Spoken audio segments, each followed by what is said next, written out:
unsure. As I take your hand and lead you to the dance floor, as the music dies. It's alright, they probably won't catch it for a while. It's not the original song and AI fucking stole it. Anyway, how's everyone doing? Welcome to another stream. Hope you're doing well. You may see a new sign. Baja and I found this sign in part intact at a thrift store. It just said Hannah previously. So presumably this was in a college student or child's bedroom and said Hannah. And you can't not take that, right? So anyway, we took that and she fixed it up, and now it says Hannah Reloaded, which is the name of my channel, so that's convenient. So that's there now. It was made for me. The universe brought it to me. It's like my whole. If you don't know Junji Ito, that reference didn't hit right. Anyway, we're on a hype train. Let's see what I missed while I was listening to stuff. Okay, what's going on? K-Pair Ohms, thanks for 5 months. Girl Clock, thanks for the raid. I know we had a link to follow Girl Clock. What else? Peacockasaur with 100 bits says patrolling the Mojave almost makes you wish for a nuclear winter.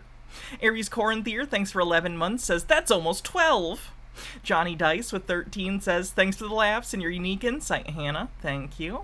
Kariko59, thank you for 2 months. Overthought, thanks for gifting a sub. Professor Daddy 1118, thanks for 13 months.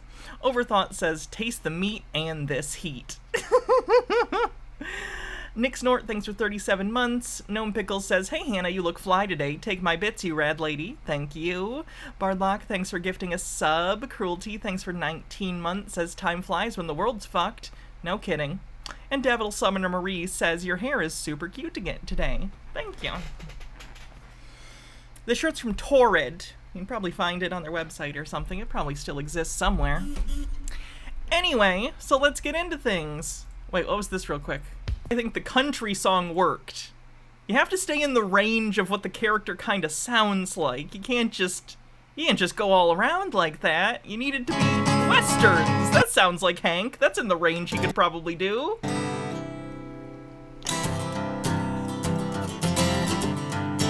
Did I see that we're going for a hat trick Trump indictments? Have you seen Trump's response? Holy shit, if we win 2024, we need to focus on strengthening our democracy. We can't fix all the problems until we do that, and we can't let the conservatives get power again.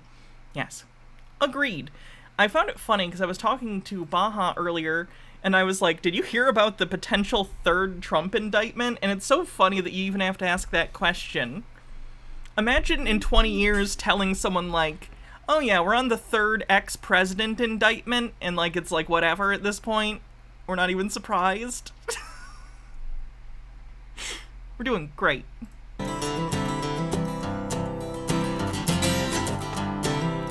By the way, 42% to level 3 on the hype train with a minute left. Love is a burning thing. Like that sounds that's pretty close. To be clear, AI is a fucking nightmare, and I would like unions to win so that they can stop being used in fucking commercial media, because holy shit, disgusting. But it is interesting. Don't cross the picket lines, people. I would suggest you don't go and see films. I would suggest you don't go and see films. You don't have to do that. I'm just saying, like, need to stop buying on my... How about this? On my terms, if you agree to stop watching movies in theaters, I will stop buying Blu-rays for a while. I'm also trying not to cover, like, trailers and stuff, because on social media promoting, like... So if there's any Barbie... I'm not even going to say the name. If any big movies are coming out and there's more trailers, I'm not going to cover them or react to them unless, the unions don't want you to boycott already finished media? Okay, then. That's fine. I can keep buying Blu-rays, I just won't go to the theater. Alright? No, the theater movie's already done. How about this? I won't promote anything, because I saw there were guidelines for, like, people online that was like, hey, don't promote trailers and stuff, don't talk about promotional materials. First name Bunch of Numbers, thanks for gifting a sub.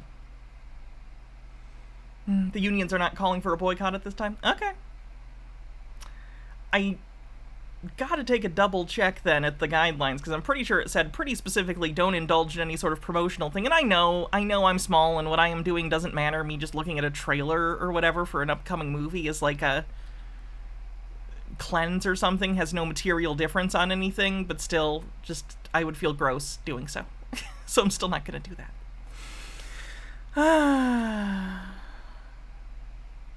Speaking of Michigan electors, did you see this? Oh,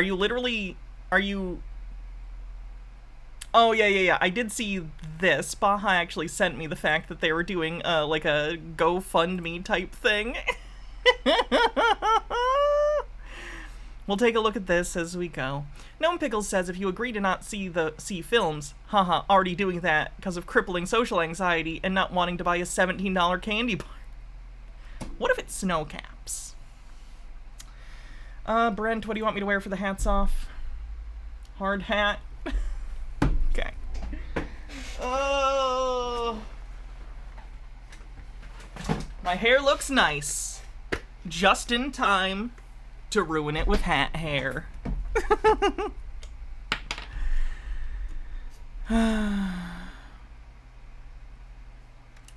And then Jamie has some links. Let's see, neither the Writers Guild or SAG-AFTRA is calling for a consumer boycott right now. If you want to support the strike, we're asking folks to boost our message on social media, donate to the Entertainment Community Fund, which supports affected workers. Cool. And what was the other one? Number one question I get is, how do I support writers and actors on strike? Do I cancel my streaming subscription? What do I do? Here's the answer. Neither the Writers Guild nor SAG-AFTRA is calling for a consumer boycott right now. Instead, we're asking people to do 3 things. 1, post on social media, boost our message, say you stand with us. Number 2, follow our strike rules. Do not do the work of a striking writer or actor. That's called scabbing.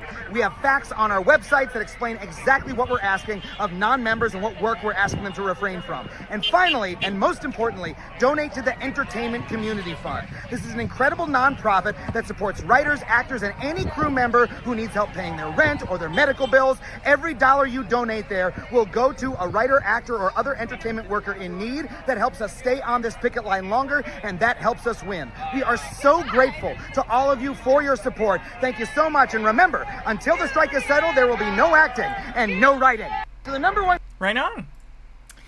First name Bunch Numbers says, wait, does that mean I'm not allowed to act on Twitch anymore? I have to bring down the Hannah persona and just actually be Hannah on stream? Anime's pretty dope, huh? First name Bunch of Numbers says, I keep hearing that it's actually way more beneficial to go and see all the finished media you can to show that movies and TV shows do in fact make money, and these people who work on them deserve to see that money. That's weird to me, because, like, it's not as... To be clear, I don't think the executives don't know that. They're in the movie business. They don't know that. Or they don't not know that. They just don't want to give power or money to the people who do. It's not that they don't understand that the workers, writers, actors make the stuff. It's that they don't care and they want their money anyway. But whatever. Anyway, let's get into this. I don't know who saw this. But Michigan did something good. I don't know if you guys remember. But back in when was this? Whenever the electors met in Michigan after the election to actually cast their electoral votes, is it November? Is it late November or early January? Either way, at some point, we cast our votes in the states, and then the states have delegates that get elected based upon who wins the popular vote. December, thank you. And then those electors go and put in their votes. So, like, Michigan has 16 electoral votes, I believe. So 16 people showed up who were supposed to be there, but then apparently and allegedly, working with the Trump campaign, these Republicans, 16 of them showed up pretending they were the electors. So even though Donald Trump didn't win Michigan, these people showed up again, allegedly, after having planned this with Trump's team and other Republicans to pretend to be the electors, they filed fake paperwork that's fraud, allegedly, and tried to get in and just vote for Trump even though he lost Michigan. The same thing happened in other states, but I happen to live in Michigan, and these people got indicted today for this. So that's good. MH Darkbeast says, I'm loving all the man babies and Bible believers freaking out over Barbie, though, especially this guy who made over an hour video about it. Seriously? What is wrong with people's brains? I can't believe those channels are even still a thing. Like the anti-woke quartering type channels. Barbie is one of the most blatant man-hating, activism-charged, deranged, subversive, intersectional pieces of insane, hyper-indulgent, third-wave feminist propaganda I have ever seen. Review will be out soon. That kind of sounds like you just reviewed it. Feel like I understand your position? Anyway, maybe go see Barbie. Unless something changes and the guilds and unions say not to see it, maybe go see Barbie. Because I guess it'll piss that guy off, and that's fun. Stop the steal indeed. Profane Priestess says, got a job offer today, $350 a week for 6 hours of fully remote work, so I can afford some more biddies now. Moreover, Cartoon Network is filing for a union. Hey! Fucking good. Especially after the Zaslav bullshit. They need a union to say, like, hey, if we work on something, it's in our contract that you can't just fucking delete it and send it to the Shadow Realm. Anyway, so here's footage from 2 years ago. 2 years ago when they were trying to get into the Michigan Capitol in order to cast fake votes, which they have no right to cast. Hold on, if I turn this on, what's that do? It's very orange. That's a little better, I think. Okay. So you're telling us we can't enter? Yes. Okay, would you say that on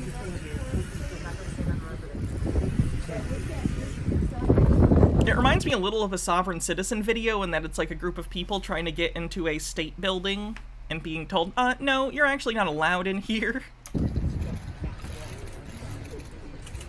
What did he say? He said we can't enter. What I said was, for the Capitol Commission, for the governor's office, for the Speaker of the House, for the Speaker of the Senate, the Capitol is closed unless you have an office here to conduct business today, or if you are taking part in the Electoral College process. Anybody else is not permitted to come in. They are here to... We're here to do that fraudulently. Don't you understand? We've signed these forms right here and committed perjury, allegedly. Let us in. Let us in and do the illegal thing we want to do.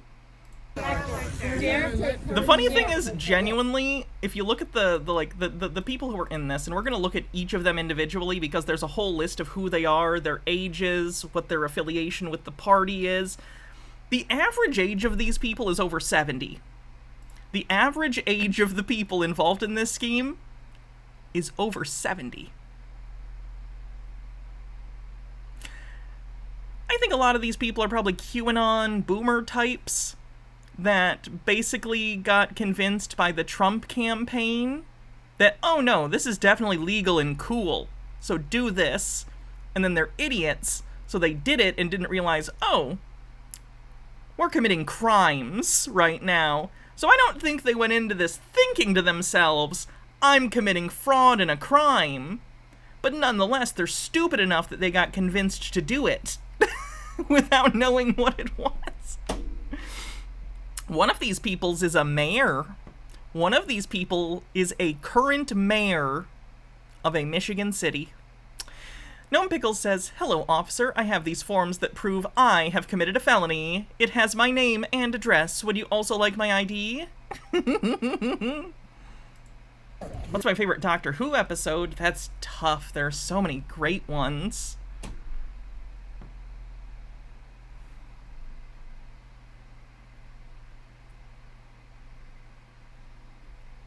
Let me look real quick.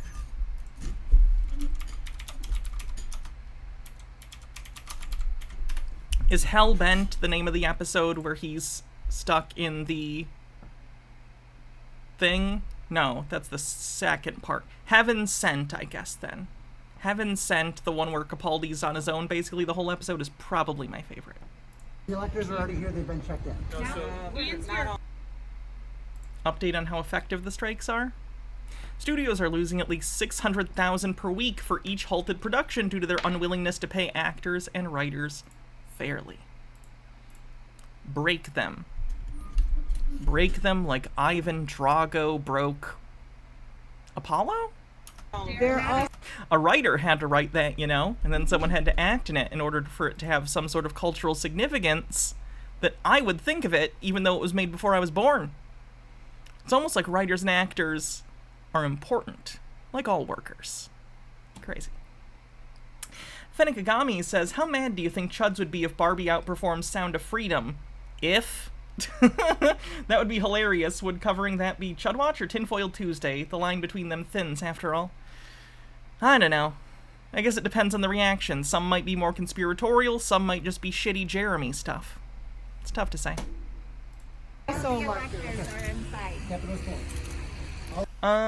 Let's see. Vice, thanks for 17 months, says, unrelated to the current topic at hand, but wanted to swing by and thank you for that call-out you did yesterday on the AstroTurf posts you saw on MTF. Oh, yeah, no problem. Speaking of which, I actually wanted to say something. The past couple days, I've been struggling with, like, some of the content. If you were here yesterday, or if you watched yesterday's VOD, you'll know I took a decent amount of time out of to kind of, like, talk about how I've been lamenting over certain people I cover, in particular the BBBY people got to me. Talked about it with Baja last night, and helped a lot. Yes, I stand by what I said, that anyone can be tricked, anyone can be susceptible to cult mentality or conspiratorial mentality. However, I have failed to recognize my own survivorship bias. And by that I mean, on this show, I don't cover average people. If I did, it wouldn't be a very interesting show. So yes, obviously anyone could become, you know, delusional. But I was taking sort of, like, looking at these Bed Bath & Beyond people and going, oh my god, people are so stupid, I have so little faith in any human being, including myself, how is anyone this fucking crazy and deluded? But then it's like, they're not average people. It's a bell curve. Like, if you end up on my show, you've probably fucked up. To be honest, I'm not going out here looking for the average person. I'm going out here looking for crazy delusional people. So, like, anyone is potentially susceptible, but not everyone's walking around like that. So it's fine. It's fine. I'm feeling better about it, and I hope that makes anyone who heard me say that and got depressed about it feel better, too. All 16 electors that we've been advised by the governor's staff that we're going to be here to vote. Hi, Drake. We've been checked in. We're already here. But these are the rest of the electors. I understand. There are none. They have all of them. Do you understand what you're doing? These are the rest of the electors. There are no the rest of. They're all in there. CBC, be mad. Thanks for 28 months. I've never heard of that, Yenzo. I'd have to look into it. The Capitol is closed. Everybody's permitted. Captain, the elector... It does make me wonder. I wonder if these idiots had gotten in, what would they have even done? Just stood there and been like, we vote different. Okay, leave. You're not, your votes are irrelevant. You haven't been picked to be an elector. You lose. Are also the GOP electors are also on the governor's certificate of ascertainment. I'm not No! going to get into a political debate. I'm following It's not a orders. political debate. Okay. It's the official sealed document. The certificate of ascertainment has also the GOP electors. They are here. Are you talking about the documents you did fraud on and committed perjury by illegally sending to the government? Because that's one of the things you're in trouble for. Devil Summoner Marie says, so like the D&D group I used to be in 7 years ago, back when I was kind of chubby and wasn't out even to myself, we've reconnected and half the fucking group is trans now, and the one guy who isn't is super chill and supportive. That's nice. Fennikagami says, oh, I know Barbie would be better, but with how conservative orgs are artificially boosting the box office numbers, I figured there's a contest. Why it's still losing would be hilarious. Also, I'm so glad you're better. I was worried about you parasocially. And Stephen J. Neptune Man says, the chuds like Ben Shapiro, who have spent literally years attacking studios for being woke, have now decided that the studios are actually good and are being unfairly shaken down by the unions. Ben Shapiro is a conservative whose fundamental concern is that with the wealthy keeping their money and being able to steal as much value from workers as possible. He doesn't think of it that way because he's a Nepo baby, so he doesn't know what the real world is like. He fundamentally frames things incorrectly in his head. So, like, the thing he primarily cares about is rich people taking as much as they possibly can and suffering no consequences. It seems hypocritical to you or me, but not really. He uses the culture war issues as a wedge to try and get people to believe that billionaires shouldn't have to pay taxes. They're trying to do their constitutional duty. I understand. And their constitutional duty requires them to be at the Senate chamber today at 2 p.m. You are not. You are not a part of this. You are not a part of any of this, you goddamn psychos. Okay. They're here. They're not. Please get off Facebook. I understand they're not being permitted in. If you have a problem, you can contact the governor's office, the Speaker of the House, the Senate Majority Leader, or... I saw the governor's press release this morning. It said due to COVID. Is that the reason being given? No. All right, that was what the... Gnome Pickle says, Hannah, you made the world better by shining a light in the darkness of these theories. For every PP, for every one of those Donald Trump fan dudes who showed up here, I bet there are a few who ask a few... There are 3 who ask a few more questions because of you. Keep your head up, please. You've got this. I don't know about that, but I appreciate the thought. Press release said. Is there another reason why? You'd have to ask the governor's office to answer that question. I don't have. We have a copy of paperwork that was prepared as electors under the... Okay, again, that paperwork is fraudulent. You're literally showing that officer that you have fraudulent paperwork in your hand that you have filled out. Did you read it? If it's the actual paperwork, which I've been led to believe based on the indictment, then it says on there, like, I sign under the penalty of perjury that the above is true, and then you signed it, and the above wasn't true. Jesus Christ. The constitutional duty. Can I speak to the Sergeant of Arms of the Senate to deliver it to the chamber today? He's in the meeting. I did see that one person, Marusama. Right now at the Electoral College, he's not available to meet. Captain Green, is it First Lieutenant Green? First Lieutenant, can you deliver this? I cannot. Okay. Is there anyone here that's willing to allow us? I've got elected officials and electors. Okay.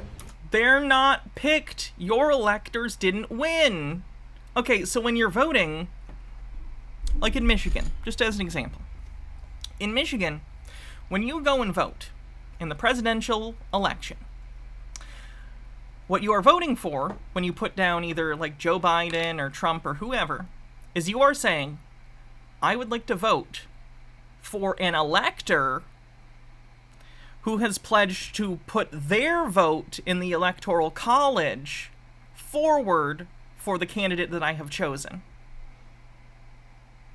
So when you're actually voting, you're not necessarily saying, I vote for Biden or Trump. You're saying, I vote for an elector, and that elector is going to vote for the person I put here. So in Michigan, Joe Biden won. So none of these people that may or may not have actually been pre-selected as Republican electors, I don't know if that's the case, I don't necessarily think so, but if it was, it wouldn't matter, because even if you were a designated elector, you wouldn't be here. You didn't win. You didn't get chosen as an elector for this because your side lost.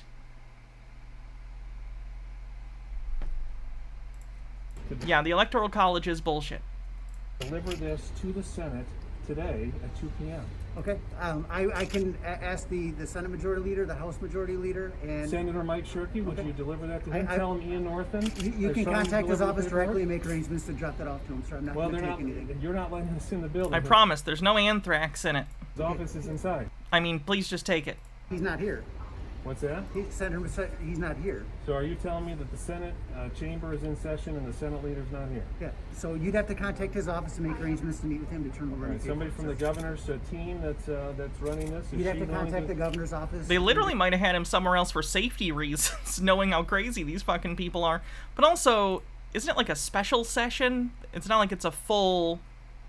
I could be wrong. Maybe I'm wrong. I guess I just assumed that, especially during that time, if I remember correctly, basically the only people in the State House during this were the people who were the electors and security and stuff. For security reasons, because we knew around that time, this was even before January 6th, I believe. It was, because it was December, actually. But, like, we did know that there were a bunch of crazy people. And also, COVID was it's still a concern, but back then, you know, it was more at the forefront of people's minds and we were being more protective about it, you know? So also fewer people in the building for that reason. Their team to make arrangements for them to... All right, again, the electors by statute, it's statute MCL 168.47, have to be at the Senate chamber today. Okay. At 2 p.m., they're trying. I'm telling you that they're not going to be allowed to enter the Capitol, sir. All right, thank you, Lieutenant. You're welcome. Thank you.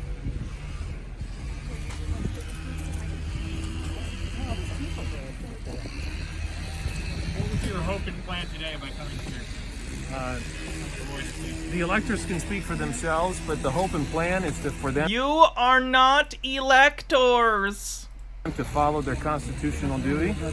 Look at these fucking brainwashed psychos. Under the U.S. Constitution, not just the Michigan Constitution, but under the U.S. Constitution, the electors have a duty to vote for their chosen candidate. And You aren't an elector!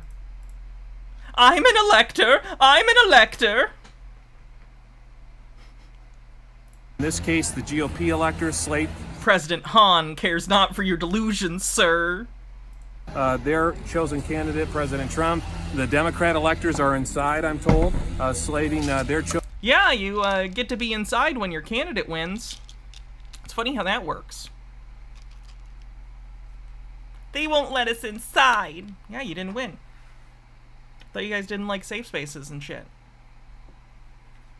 Chosen candidate Joseph Biden. There's actually Green Party and Libertarian Party electors selected before the election as well. So the Yeah, and they don't get to be electors in the actual thing because that's not how this works. statute says it has to be done at 2 p.m. It will be, and it was. It was done at 2 p.m. by the actual electors. That's why they're here trying to do it. That paperwork is signed, it's sealed, and it's trying to be delivered. Stevie Wonder and Motown, I think, said that a little better than I did. But Fucking hell. The caucasity. Listen to that again. it's trying to be delivered. Stevie Wonder and Motown, I think, said that a little better than I think Stevie Wonder and Motown said that a little better than me. What a sensible chuckle. I did. But the point is that's not being happen. They're being stopped from fulfilling their constitutional duty. It is not your constitutional duty. You're not the elector. You lost. They may have been designated to be electors in the case that Donald Trump or Libertarian or Green candidates won, but they didn't, so they're not. Now, I would call upon the Michigan legislature. I would call upon you to shut the fuck up. In the people's house. Sorry, that's not how I'm supposed to say it. Actually, you have the right to remain silent. This is Anything you say on camera and post to the internet can and will be used against you in a court of law. the legislature. You have the right to an attorney if you cannot afford one. One will be provided to you, though they probably won't be too happy about it, if I'm being honest. Building in the people's house to finish their investigation so that we know which set of electors should ultimately be chosen. Which set of electors? The one who are actually supposed to be there. It annoys me to no end how fascists will literally just, like, act. They just lie. The entire framing of their conversations are so dishonest. Which ones should we pick? There is no which ones should we pick. We decided on the election. The election decided which electors are legitimate. And Joe Biden won in Michigan and in the country as a whole. There's no contention. You're just upset you didn't win. Your personal contention has no bearing on everyone else. Whiny children. before a rash decision is made, especially while that investigation is A rash decision to go forward with the results of the election that have already been checked multiple times. ongoing, especially why a judge up in Antrim County, Judge Elsenheimer, issued just this morning, released a previously sealed or previously proprietary report, a forensic report that shows the voting machines used in Antrim County and in several other important counties throughout the state showed an error rate above 60% on the tabulation. An error rate above 60%? Go fuck yourself. I don't even need to look that up to tell you that at best that's a statement so misleading and incomplete that it's an outright lie, or at worst, an outright manufactured lie. There were multiple audits. Everything in Michigan was fine. Counting of votes. Under Michigan law and under federal law, under the Help America's Vote Act, that error rate is supposed to be less than 0.2%. But in Antrim County, based on those machines, the error rate was over 60%. Straight up don't believe that. And it would kick it into a adjudication by software, by code. It would kick it into an adjudication. By code! It's so funny that, like, the GOP people either think or rhetorically use this as a tool to convince stupid people that code is magic and undiscernible, and that someone could code a secret way to make the votes look different, but no one would be able to trace that. Someone wrote a code to do it. Someone who knows code could look at that and go, oh shit, I see what they did here. God damn. Where the error rate was over 80%. That affected the race up in Antrim County. It was called user error and human error. That wasn't the case at all. That report released this morning over the objections of the Attorney General's office. Someone's message. Sorry about that. There's like a one button for me to pin stuff.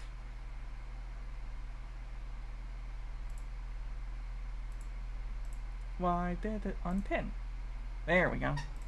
And over the objections of the Secretary of State's office. Right? 60% error that miraculously goes in their favor if fixed.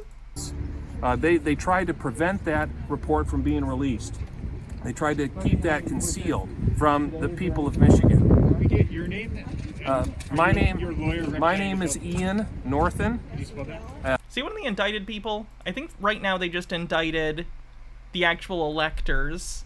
What did he say his name was? Ian something? I don't think he's necessarily been indicted as of right now. No. They said they're still looking, though, so I'm really, really, really hoping he gets part of it, because fuck this guy.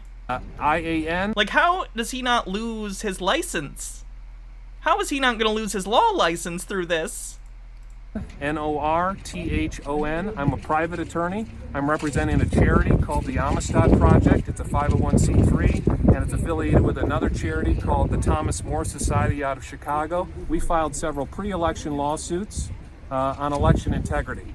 Every elected official, including the legislators and including everyone else here, the governor and everyone else, has a constitutional duty to ensure the accuracy and integrity of the election. And that's what these electors were trying to do here today. Gotta look up this guy's name. Oh, it was Ian. Up in Antrim County, Judge, the voting machines used in the Help America County, it would be the office. Name RTH from the people of Michigan. We get your name? My name. Yeah, the mayor's part of the 16 fake electors that's been indicted. We're gonna go through them one at a time. My name is Ian Northen. Can you spell that? IAN NORTHON. I'm Ian Northen.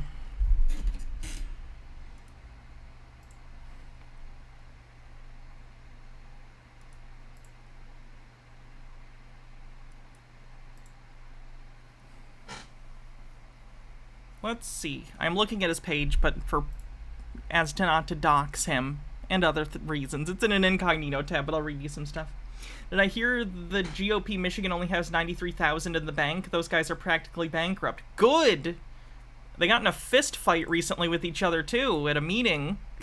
I'm not joking. Some Michigan GOP people got in a fight with each other. A fist fight.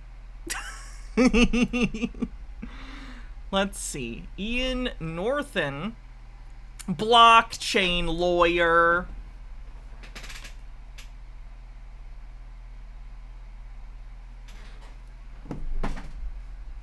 Is this him? Hold on. Let me check the picture. Oh, that's him. That's unfucking fortunate. Okay, so according to his LinkedIn, he's a blockchain lawyer, a Bitcoin lawyer. He did mention the Amistad project. Let's see. I'm trying to see if there's an article about this. 3 lawyers pressed for fake electors. Let me see if that Ian guy's in here. Let's see.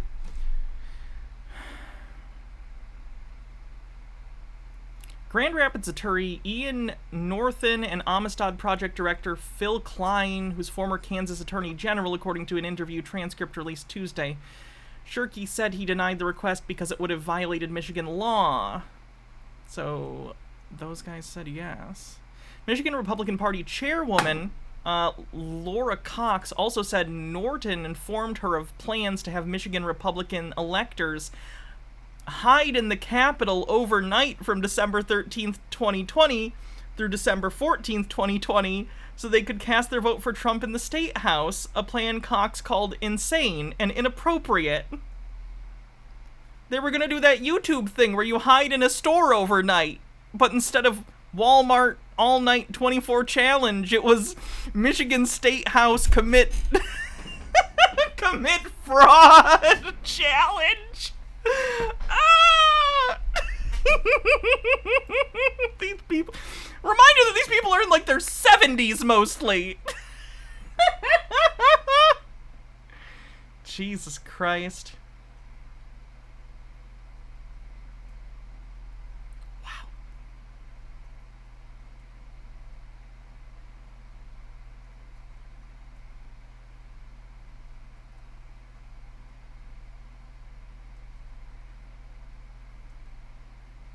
I wonder if he's gonna get in trouble. I fucking hope so. He deserves to lose his goddamn license.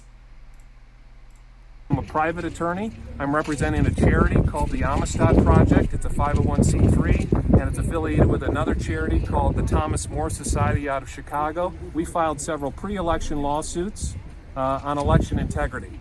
Every elected official, including the legislature... The Amistad Project is a project of the Thomas More Society, a right-wing Catholic law firm.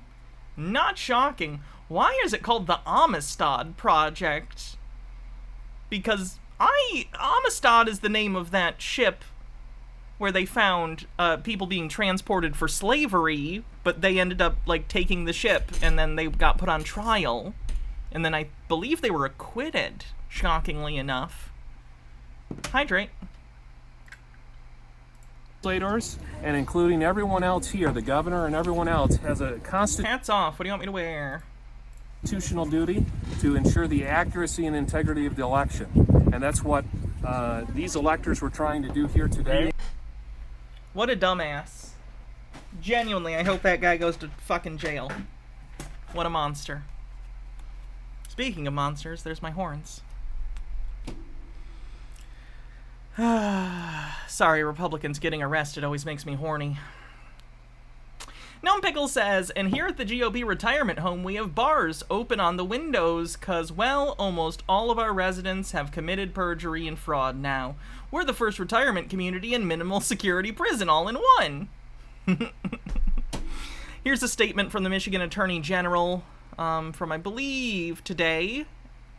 Michigan residents, we allege that 16 Michigan residents met covertly in the basement of Michigan GOP headquarters and knowingly and of their... See, that's very specific. The fact that they said basement makes me think, oh god, someone flipped. There are 16 people that we know of involved in this. 16 electors, at least that lawyer guy. I think it's hard to keep a conspiracy together when it's like 2 people.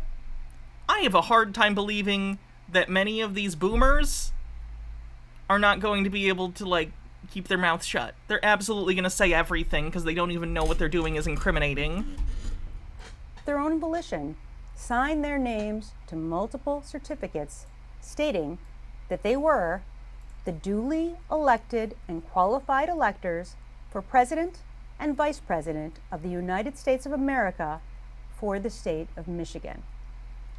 That was a lie. These defendants may have believed the now long debunked myths of vote tampering or ballot dumps. Let me actually see if I can see the whole thing. Because I think this is just a clip. Michigan Attorney General Statement.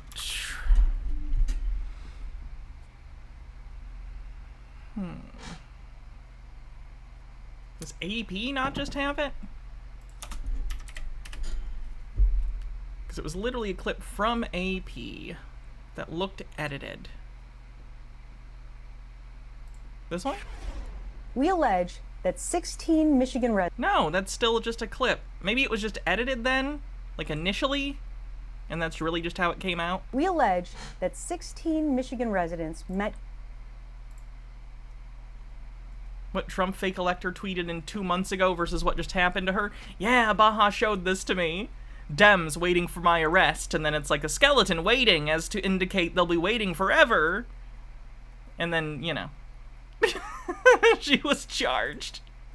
Raven says, right, I mean, a lot of people who did January 6th thought they were going to get off because the president at the time signed off on their actions. Yeah. Yep. Covertly. Did I see this? Marjorie Taylor Greene has to be fuming. This is some dark Brandon stuff. Let's see. Biden had the largest public investment in social infrastructure and environmental programs that is actually finishing what FDR started, that LBJ expanded on. It's wild to me that anyone could potentially hear someone say, like, finishing what FDR started, and they go, that's a bad thing. I don't like FDR. Really? Come on, man. And Joe Biden is attempting to complete programs to address education, medical care, urban problems, rural. Wow, the stank on the phrase urban problems was certainly palpable. Poverty, transportation, Medicare, Medicaid, labor unions. And he still is working on it.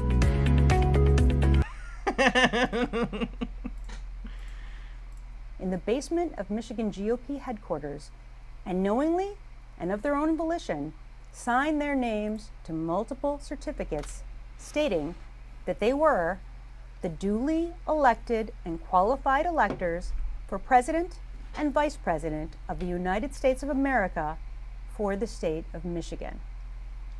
That was a lie.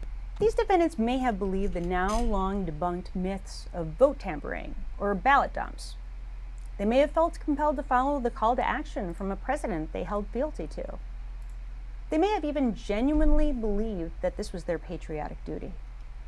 But none of those reasons or feelings provide legal justification to violate the law and upend our Constitution and our nation's traditions of representative government, self-determination, and a government by the people.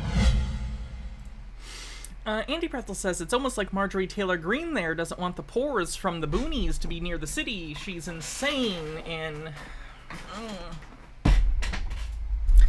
Okay. Let's take a look at the article, shall we? State prosecutor in Michigan. State prosecutors in Michigan, rather. Oh, wait, there's some stuff. Cleanse for later. I will go. Okay. And Devil Summoner Marie says, my dad, when I was in high school, told me that FDR and the New Deal made the Great Depression worse by giving people fake jobs that didn't help the economy recover. Conservatives are fucking nuts. Oh, it is weird. It's super weird. My dad was like that, too. He thinks if it's a job that's paid for by the government, it's not a real job.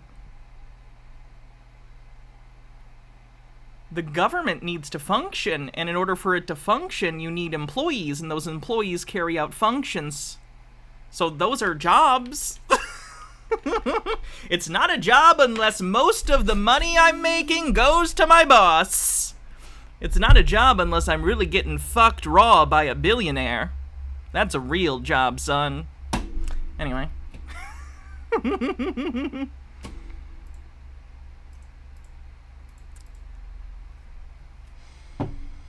Let's see. State prosecutors in Michigan announced criminal charges Tuesday against the 16 Republicans who served as fake electors in 2020, a watershed moment in the still ongoing federal and state investigations into the 2020 election aftermath. Some of the GOP electors in Michigan were local activists who were recruited to serve as, quote, fake electors, all while inaccurately believing there was still a chance that the then-President Donald Trump might secure a second consecutive term. Others were well-connected GOP operatives. The group of the 16 fake electors includes current and former state GOP officials, a Republican National Committee member, a sitting mayor, a school board member, and Trump supporters who were the plaintiffs in a frivolous lawsuit that tried to overturn the 2020 election results. After the 2020 election wrapped up, some of these individuals publicly stated they didn't realize they were potentially breaking the law by signing the fake certificates. Others are still peddling the lie that the election was stolen. CNN has reached out to the 16 fake electors for comment about the charges. Here's what we know about the 16 fake electors facing state charges. We're going to go through these one by one. Michonne Maddock, 55, was previously co-chair of the Michigan Republican Party and is married to a GOP member of the Michigan House of Representatives. CNN previously reported that she publicly bragged about the Trump campaign's involvement in the fake elector scheme. See what I mean about these people being too stupid to keep a conspiracy? Like, they don't even know which parts they're supposed to shut the fuck up about. Like, they don't know the illegal stuff that you're not supposed to say out loud. The Maddox spoke at a pro-Trump event in Washington, D.C. one day before the insurrection on January 6th, 2021. And Michonne Maddox was in D.C. on the day of the attack, though she wasn't at the U.S. Capitol. Regarding the charges, she told CNN, this is part of a national coordinated lawfare to stop Trump.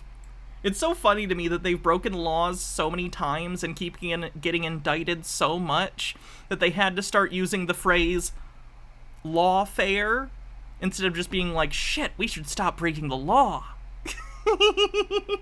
We're not doing a bunch of illegal shit, it's lawfare! Go fuck yourself. Michigan Attorney General Dana Nessel and Justice Department Special Counsel Jack Smith are constructing a banana republic where political opponents are harassed, bankrupt, and jailed, and voter fraud has now morphed into their prosecutorial fraud. Wow, they're really not learning anything. No, you lost, and then you committed fraud in order to try and not lose. It's a shame. Anyway, Michonne Maddox, that's who that was. Let's take a look at some of her stuff. 'Cause would you believe, chat? Would you fucking believe? She has a YouTube channel?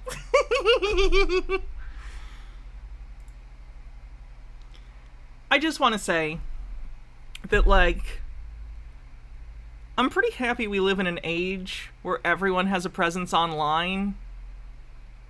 'Cause god fucking damn.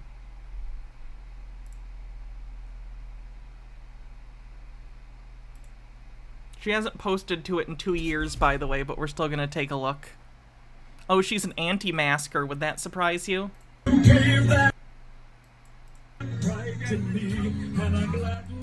Do conservatives only know 3 songs? God Bless America. That one song about sticking a boot in someone's ass after 9/11. And YMCA for some reason.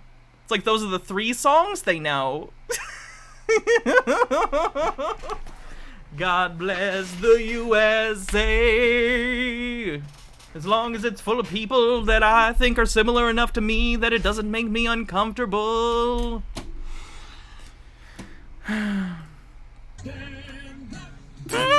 Oh, they're burning masks. I swear to God, I'm not fucking with you. They are burning masks. Look at this! Ah!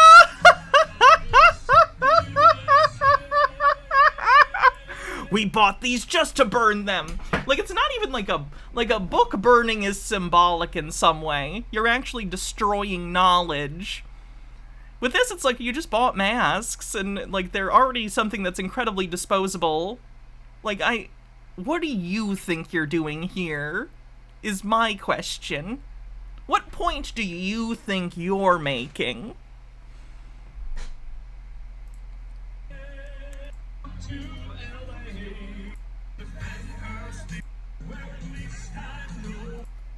These poor fucking kids. Ugh. Hello, I'm Diane. The woman on the left is the one on the left is the one that was indicted. One of the people indicted. Who's your friend says they also know the ice cream truck song. Wait, is the other woman too, actually? Let me check. Vice Chair Diane and Co-Chair Michonne. Is there a woman with the last name Diane in this list? I genuinely don't know. That's why I'm asking. No. Okay. So just the woman on the left in this is the one that's been indicted. Back, the Administrative Vice Chair for the Michigan Republican Party, sitting with our co-chair, Michonne Maddock. And Michonne and I are here to talk about our biannual leadership conference on Mackinac Island in September. Michonne and I thought we needed to clean up some of these common misconceptions, so we decided to make this video, and we're going to call it Fact versus Fiction. So Michonne, is it a fact that the... I feel like people from Michigan have a very particular look. I think I look it. Michigan Republican Party hires an expensive speaker to be the keynote of the conference. Diane, that is absolutely fiction. We do not hire a keynote speaker. In fact, the Michigan Republican Party invites leaders from all over the world, well, the United States. We've invited President Donald Trump, Vice President Pence, Kristi Noem, Ron DeSantis. Have they actually come, or did you just invite them? Ted Cruz, Because, like, I could invite... Who would I invite? Who would I invite to a party? I could invite... I can't think of anyone I don't know who I'd want to invite to a party. Maybe I don't like parties. And Paul, I can't remember everybody, but my point is, we invite them, and then if their schedule allows... Rem Lazar, that's a good pick. The guy who plays Rem Lazar, not even real Rem Lazar. I would invite Rem Lazar actor, because he seems like a fun guy, and I'd like to ask him about Rem Lazar. I could ask Neil Breen to come to my bat mitzvah, and I don't think it's happening, for a variety of reasons. Stone Corbell says from all over the world, well, the United States. Ah, yes, the United States, the entire world, shows something about their worldview. They come to the island on their own dime, and then we then place them as... I tried to have a bat mitzvah, but they said I couldn't unless I was circumcised and also needed to be a teenage cis Jewish girl. It's a shame. Keynote speakers somewhere in the conference. We welcome all of them, and they want pay them their all. own way. They pay their own way. We don't pay anything.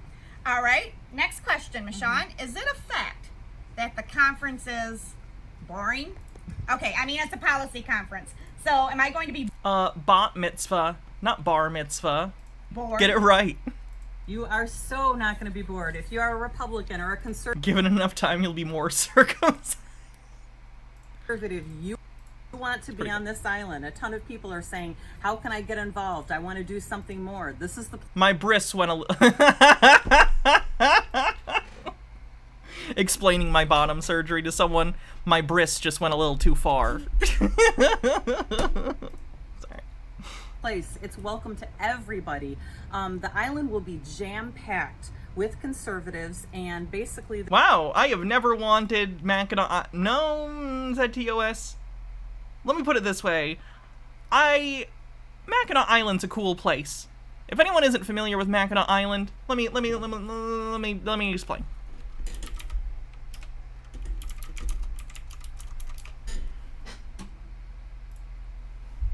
So Mackinac Island is a absolutely beautiful island in Michigan.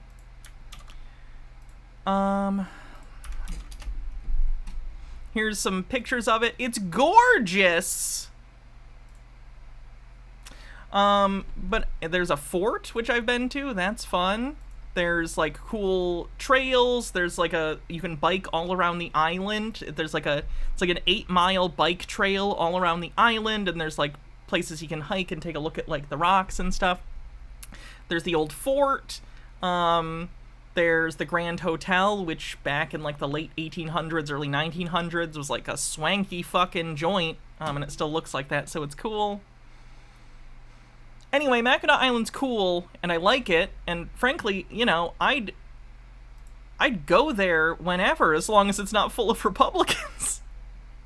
Nothing sounds worse than going to this island with a ton of fucking Republicans. Oh, that's just the general UP stuff. Anyway. There are... Also, they make good fudge. If you come to Michigan and you ever see a store selling, like, Mackinac Island fudge, get some fudge. There's a decent number of fudge and candy shops there. Oh, and no cars are allowed on Mackinac Island. There are no, except for emergency vehicles. There are emergency vehicles, of course, if someone, like, needs to go somewhere and, like, there's an emergency. But there are no cars on the island other than that. It's pretty cool. Anyway... First Name Bunch Number says, by the way, the secret rage spell for anyone who grew up or lives around the Great Lakes areas to pronounce it Mackinac. Use this knowledge wisely, chat. Trump demanded to have his vehicles on the island when he visited. Of course he fucking did. What a loser. That's like half the fun of the island, is that everything's set up for you to either walk around or there are horse and carriages. Like, it's walkable, chat. It's very walkable and bikeable. Yeah. Is that the place where Christopher Reeve time traveled with the, Naught by the power of his mind? Yes, they did film that movie on Mackinac Island. I actually can show you something real quick.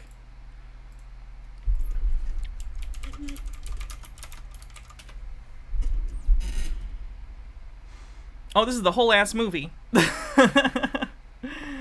No, Christopher Reeve shot a movie here that's a romance time travel movie. They shot it at the Grand Hotel. Arthur? That's the Grand Hotel. It's very blurry, but you can see it. It's a good movie. I'd recommend. I'd highly recommend. Gatherings everywhere. This Sent something on Twitter? Okay. conference is so popular that all of these other outside groups and candidates basically come to our conference, but then they throw their own events and their own parties. And it's packed. I heard you cannot Oh, fuck, yes. Let me actually get this real quick so I can pull it up. When we get to her, at least.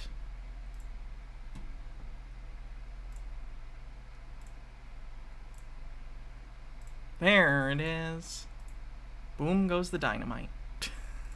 Okay, we'll take a look at that in a little bit.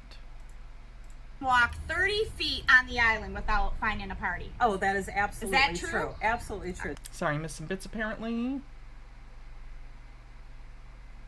I'm hoping to get the phallus-preserving vaginoplasty because, fuck transphobes. I want both. Right on. The entire island is filled with things happening, and you're going to want to be there. Don't miss it. Okay, here's the next question. Michonne, is it a fact that this conference is very expensive and really only people with a title or if they're elected are the only ones that can go?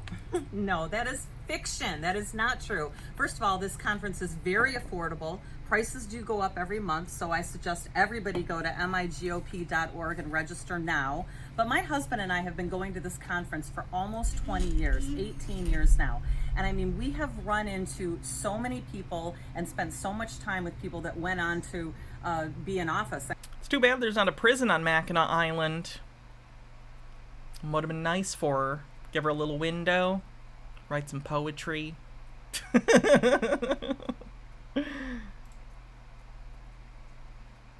Hey everybody, Michonne Maddock, co-chair of Michigan Republican Party, and I'm here to give you a weekly update.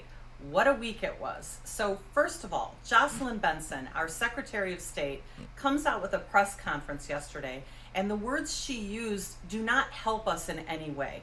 First of all, she called the last election, the one we just had in November, successful. It was. Second of all, she used words to describe the election reform bills that are coming out of the Senate as poisonous and un-American. I don't even remember what laws they were trying to push at this point, if I'm being honest. And I think we all know Probably fucked up shit. that if we choose... Which is one of the reasons I'm very glad that they're no longer in power. Republicans, for the first time in like 30 years, don't control like any of the avenues of Michigan government. Democrats control the Michigan, Senate. They control the governorship, and the judiciary is majority left-leaning. To use words like that, which are very partisan and angry. Of the Michigan Supreme Court, is what I'm trying to say. We're not going to get anywhere. All Michiganders know that we need... That happened after partisan Republican gerrymandering was deemed unconstitutional, by the way, and they had to redraw the maps. Real election reform, and we need it now. We did get election reform. We undid your fucked up gerrymandered maps, you fuck. And Jocelyn Benson... Gnome Pickles says she called the election successful, but my side lost and they allowed people who aren't white to actually vote. I know, but it gets worse. They allowed the gays to get near the ballot box, too. It's your job. I literally saw something earlier. God, who was it? Let me pull up this video, because I had some people's reactions, too, to this stuff. And it was, like, sick shit, the way that it was framed. Where was it? Was it this one?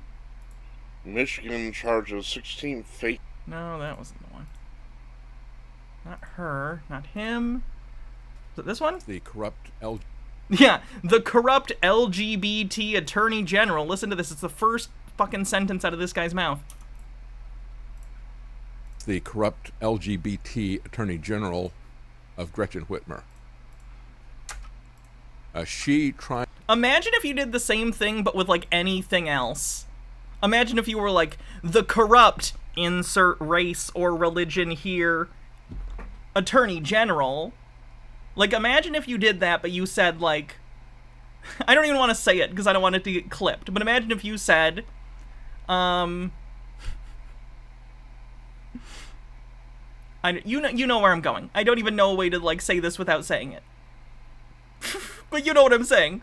You couldn't do that phrasing with any other thing and not have people be like, what the fuck?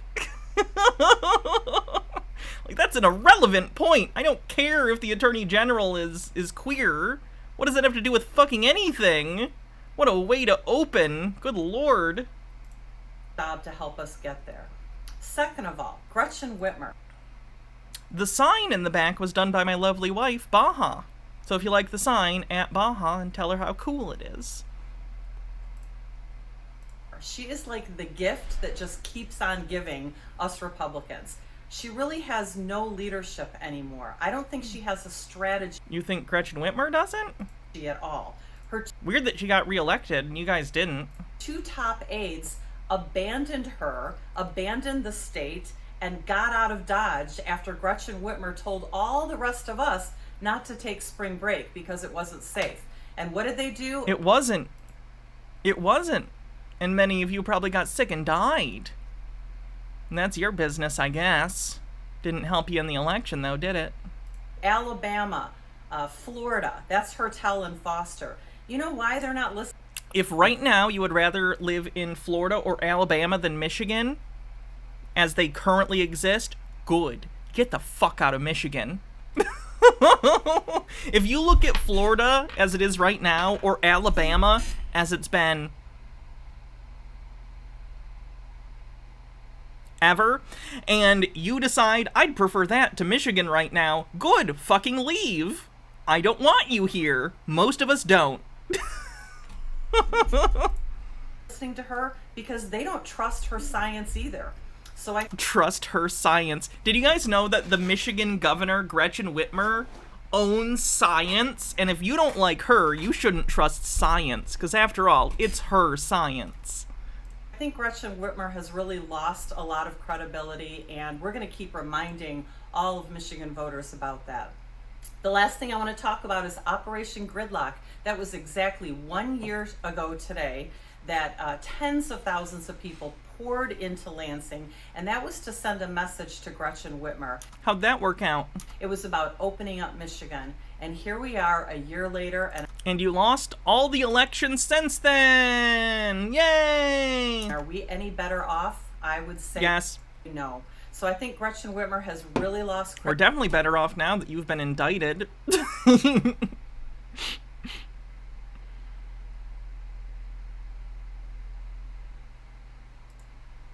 Hello, I'm Mike Lindell, and I'm here with an important message about election integrity.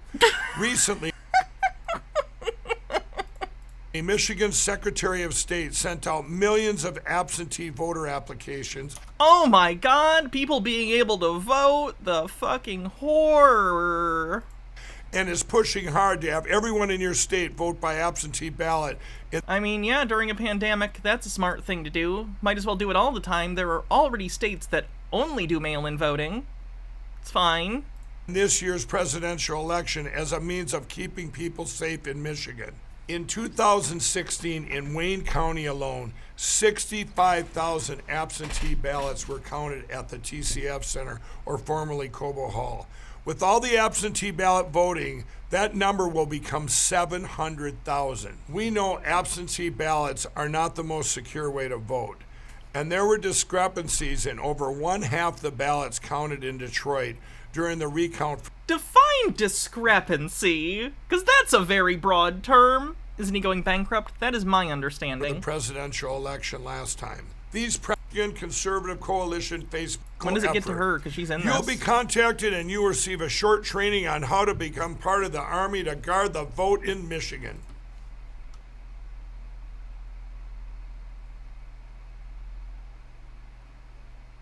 Hold on, I need to go back, I think I missed something very important and potentially,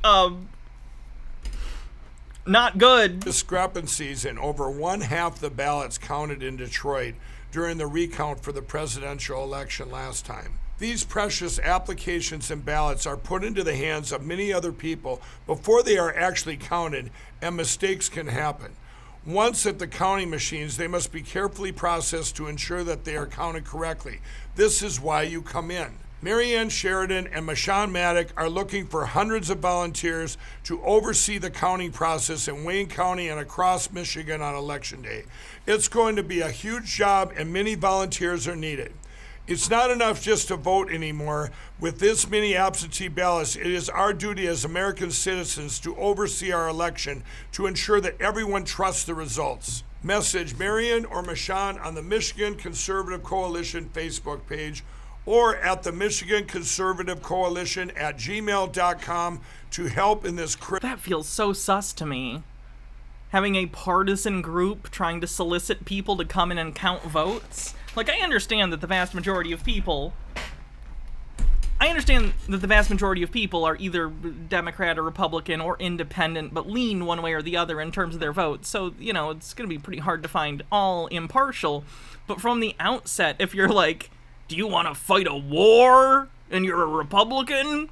Join us to count these fucking votes. Like, that seems sus, doesn't it? That seems not good. That seems like you're going into this with a bad onus. Like, it seems like you're going in with, some nefarious intent.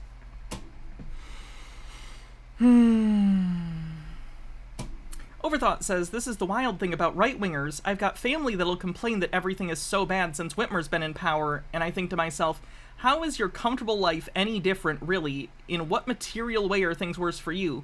Because they listen to radio shows and TV shows and other Republicans who say, things are terrible. And then when a Republican gets into power, you need to understand that these people's avenue and window into the real world is often television and radio. Sometimes the internet. They don't interact with other people in the real world enough to really know what's going on. So all they have are what's being sold to them by, like, Fox News, or Hannity, or whatever, before Hannity fucking died. Wait, is Hannity dead? Hannity's dead, right? I mix them up? No, the other one, Rush Limbaugh, died. Right? Bill O'Reilly dead?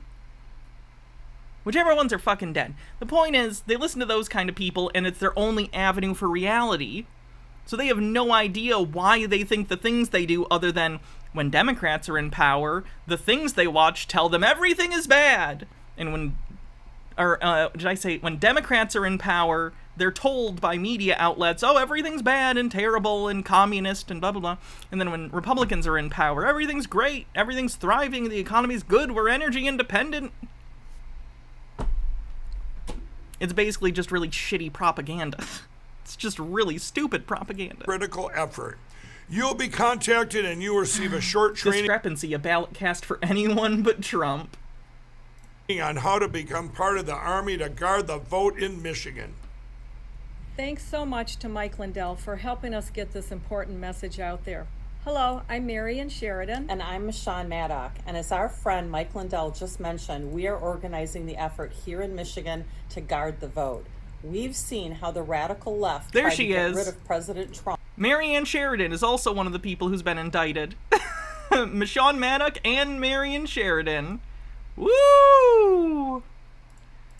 I'm wondering if they were asking people to do a little bit more than just watch the... Probably not. I think they were just both involved in the fake elector thing. But it is interesting that they're both clearly involved in the counting of votes. Trump through the now completely debunked Russian collusion. Gnome Pickles says, according to right-wing radio, my city is Mad Maxville. I regularly get calls before people come visit the hotel I work at where they ask me how to protect themselves from our roving gangs of homeless folks. Chicago? It's a guess. They genuinely, if you've ever listened to these right-wing sources, make it seem like Chicago. You can't walk around Chicago, like in midday in busy places and not get fucking shot in the face. It's genuinely nuts. Fenekagami says, when I tried to explain to a chud like these that most of their evidence for on why a stolen election must have happened as the result of shit Republicans did during the election, he basically called me a sheeple and didn't even bother to refute the points. Yeah. That'll happen most of the time. And then by a phony impeachment hearing. The only Phony impeachment hearing? Not phony. Also, this must be before the second impeachment. thing that's left for them is to cheat in November. We see across the country that the only thing left for them is to cheat in November. Bum bum bum bum ba-dum ba-dum ba-dum ba-dum ba-dum ba-dum ba-dum ba-dum bum. It's funny because she's been indicted for cheating, attempting to cheat. that they're using the China virus to push 100%. I don't feel bad for these people, to be clear. I feel bad for some of the Bed Bath & Beyond people. I don't feel even a drop of sympathy for these people. I hope they're found guilty, assuming they're guilty, which I think they are. If they're somehow innocent, I hope they're found innocent, but I don't think they are. If they're guilty, then I hope they're found guilty and they go to jail for as long as they possibly can. I know the maximum on some of these is 5 years. The maximum on some others is 14 per count, and some have multiple counts, I believe. So. Absentee ballots for the upcoming presidential election. Look at her just shaking her head at the idea of absentee ballots. Fuck you. Like, people need absentee ballots. Like, first of all, we were in the middle of a pandemic, so no shit. Secondly, there are people who are, like, not as mobile as other people. There are people with either disabilities or other things going on in their life where they can't easily go places, but they still deserve a right to vote. Whether we're talking about, like, people who are just older and find it more difficult to get around, people without ease of transport, whether or not they have a vehicle and or public transport in their area. Like, there are a variety of reasons people use absentee voting, and it's all fine and good. If you don't like it, you just don't like people voting. Hydrate. Trump? Yep. Secretary of State Jocelyn Benson wants everyone in... Like, mail-in voting, I don't know if you guys remember, mail-in voting was not some sort of weird partisan issue until 2020. Like, this entirely became an issue because Republicans wanted to lower turnout. They wanted to suppress people from voting. We're literally at the point where this country, where there are people... We fought so hard for so long for everyone to be able to vote. You know? And now they're mad about it, and they're just trying to do the opposite. Pisses me off. Michigan to vote by absentee ballot, and recently sent out absentee ballot applications to everyone in our state. Incredible. Why is that incredible? Do you think that's an accident either? There's no problem with that. Do you understand the difference between an application and a ballot? I also got those absentee ballot, both Baja and I both, because we're from Michigan, received absentee ballot things. We didn't use them. We decided to go vote on the day, because I think we both saw what was happening with DeJoy at the Postal Service. We understood what was happening with, like, they were setting the stage, for those who don't remember in 2020, they were setting the stage knowing that more Democrats would do absentee voting because of COVID and them us taking it more seriously on the left. Whether you're a liberal or whether you're a leftist, we took it more seriously, COVID. So more of us statistically voted mail-in or absentee or early voting. However, Republicans, conservatives, libertarians, people more likely to vote for Donald Trump, voted in person. We knew that the way this functioned was the initial voting was going to be the in-person stuff that got counted in most areas. So therefore, we knew it was going to look like Trump's ahead. This was also something that Republicans in various states intentionally did. They made it so they weren't allowed to start counting absentee or mail-in ballots until after the polls had closed in the physical locations. This was intentional. They were trying to foment this concept, this propaganda idea that, oh, Biden votes just started coming out of nowhere. Red Mirage. Yep. This was covered in the media, but it was not covered in right-wing media because it was an intentional smear campaign in order to sow confusion in right-wing circles to make them think something sketchy is going on when it isn't. We all knew that was going to happen. We knew why it was going to happen. There were steps that were tried to try and make that not happen, but Republicans stonewalled it because they knew it would be a rhetorical tool in order to try and throw gasoline onto the fire of people doubting the election results and fomenting conspiracy theories, which of course continued to escalate through various lawsuits, weird public bullshit Trump was doing, and then finally, January 6th. And we all know what happened there. Like, I get it. Republicans generally are pretty dumb, but that doesn't mean there aren't people at the top that are making decisions strategically, even if those strategic decisions are kind of half-baked. Anyway. Some people received 1 application, some people 2. Okay, even if you did, you can't get more than 1 ballot. If you filled out 2 applications and sent them both in, they'd be like, no, we already gave you 1. That's why there's an application. It's not a button you push and it gives you a generic ballot. You would send that in and they would go, oh, no, in our system you already have 1. So no. Moira Soma says, I'm late, sorry if you know about it, but did you see Marjorie Taylor Greene display nude pics at Hunter Biden's hearing since she didn't have anything else? I did see that. I have seen... Ienzo, what do you want me to wear? For the hats off. I have, in my life, like when Obama got elected, and Joe Biden was his running mate, I was like, whatever, you know? Though I was excited at the time, because I was younger, and I thought liberalism was enough. Well, live and learn. Anyway, then, years later, in 2012, when I was able to vote myself, I voted for, Obama. Once again with Biden as his running mate. And then, of course, 3 years ago, I voted for Joe Biden again. At none of these junctures did I think that my decisions would lead to having to see Joe Biden's son's giant cock.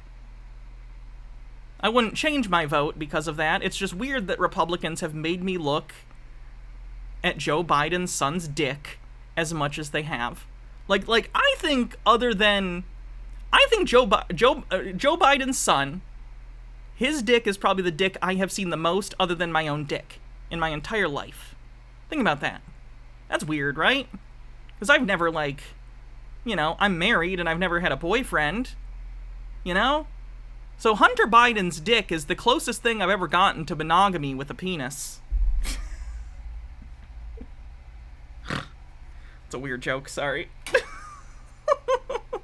The point I'm trying to make is I just find it weird that Republicans are obsessed with his dick, as if we get it. We know Hunter Biden, probably not a guy I would like in real life. He's probably a Nepo baby asshole. I'm not gonna lie. I understand that. But also, the fact that he's, like, a former drug addict and, like, has hired sex workers, those things don't make me think he's a bad guy. Though he might be otherwise. Again, he's a rich asshole. Most rich assholes are assholes. Fennikagami says, the worst part about the fight for voting rights is that we're still not done. Felons and prisoners still can't vote. Once they can, the Republicans are going to be finished electorally. Good! The idea that the right to vote can be taken away is so fucking wild to me. It's just one of those things that's, like, ridiculous and should not happen. Like, I don't want to hear anyone ever be like, but they committed a crime, they're felons. I don't care. So what? Fucking people who have committed crimes and gone to jail aren't allowed to vote? It's not cool. And frankly, if you're afraid enough that enough of your population has felony convictions that once they get the right to vote back, it'll affect elections severely, oh boy, I think the issue isn't that you're letting people vote. I think the issue is you've put way too many people in jail. Feels like your criminal justice system's pretty fucked up. If that many people are considered, like, felons, many of them for nonviolent drug crimes, maybe the system was put into place specifically and changed over time in order to disenfranchise certain people who are more likely to be arrested for these crimes. Again, I know none of this is a hot take, it's just frustrating to me. Even multiple applications were sent out to different households. They were even mailed out to dead voters. Dead voters. Dead voters. Obsessed. The brainworms these people have about dead people voting. Fucking wild. Stephen J. Neptune Man says, the election fraud started the night of. Remember how Steven Crowder was saying there was a little red wagon full of votes? It was camera equipment. Oh, I remember. This is what I'm saying. This was so...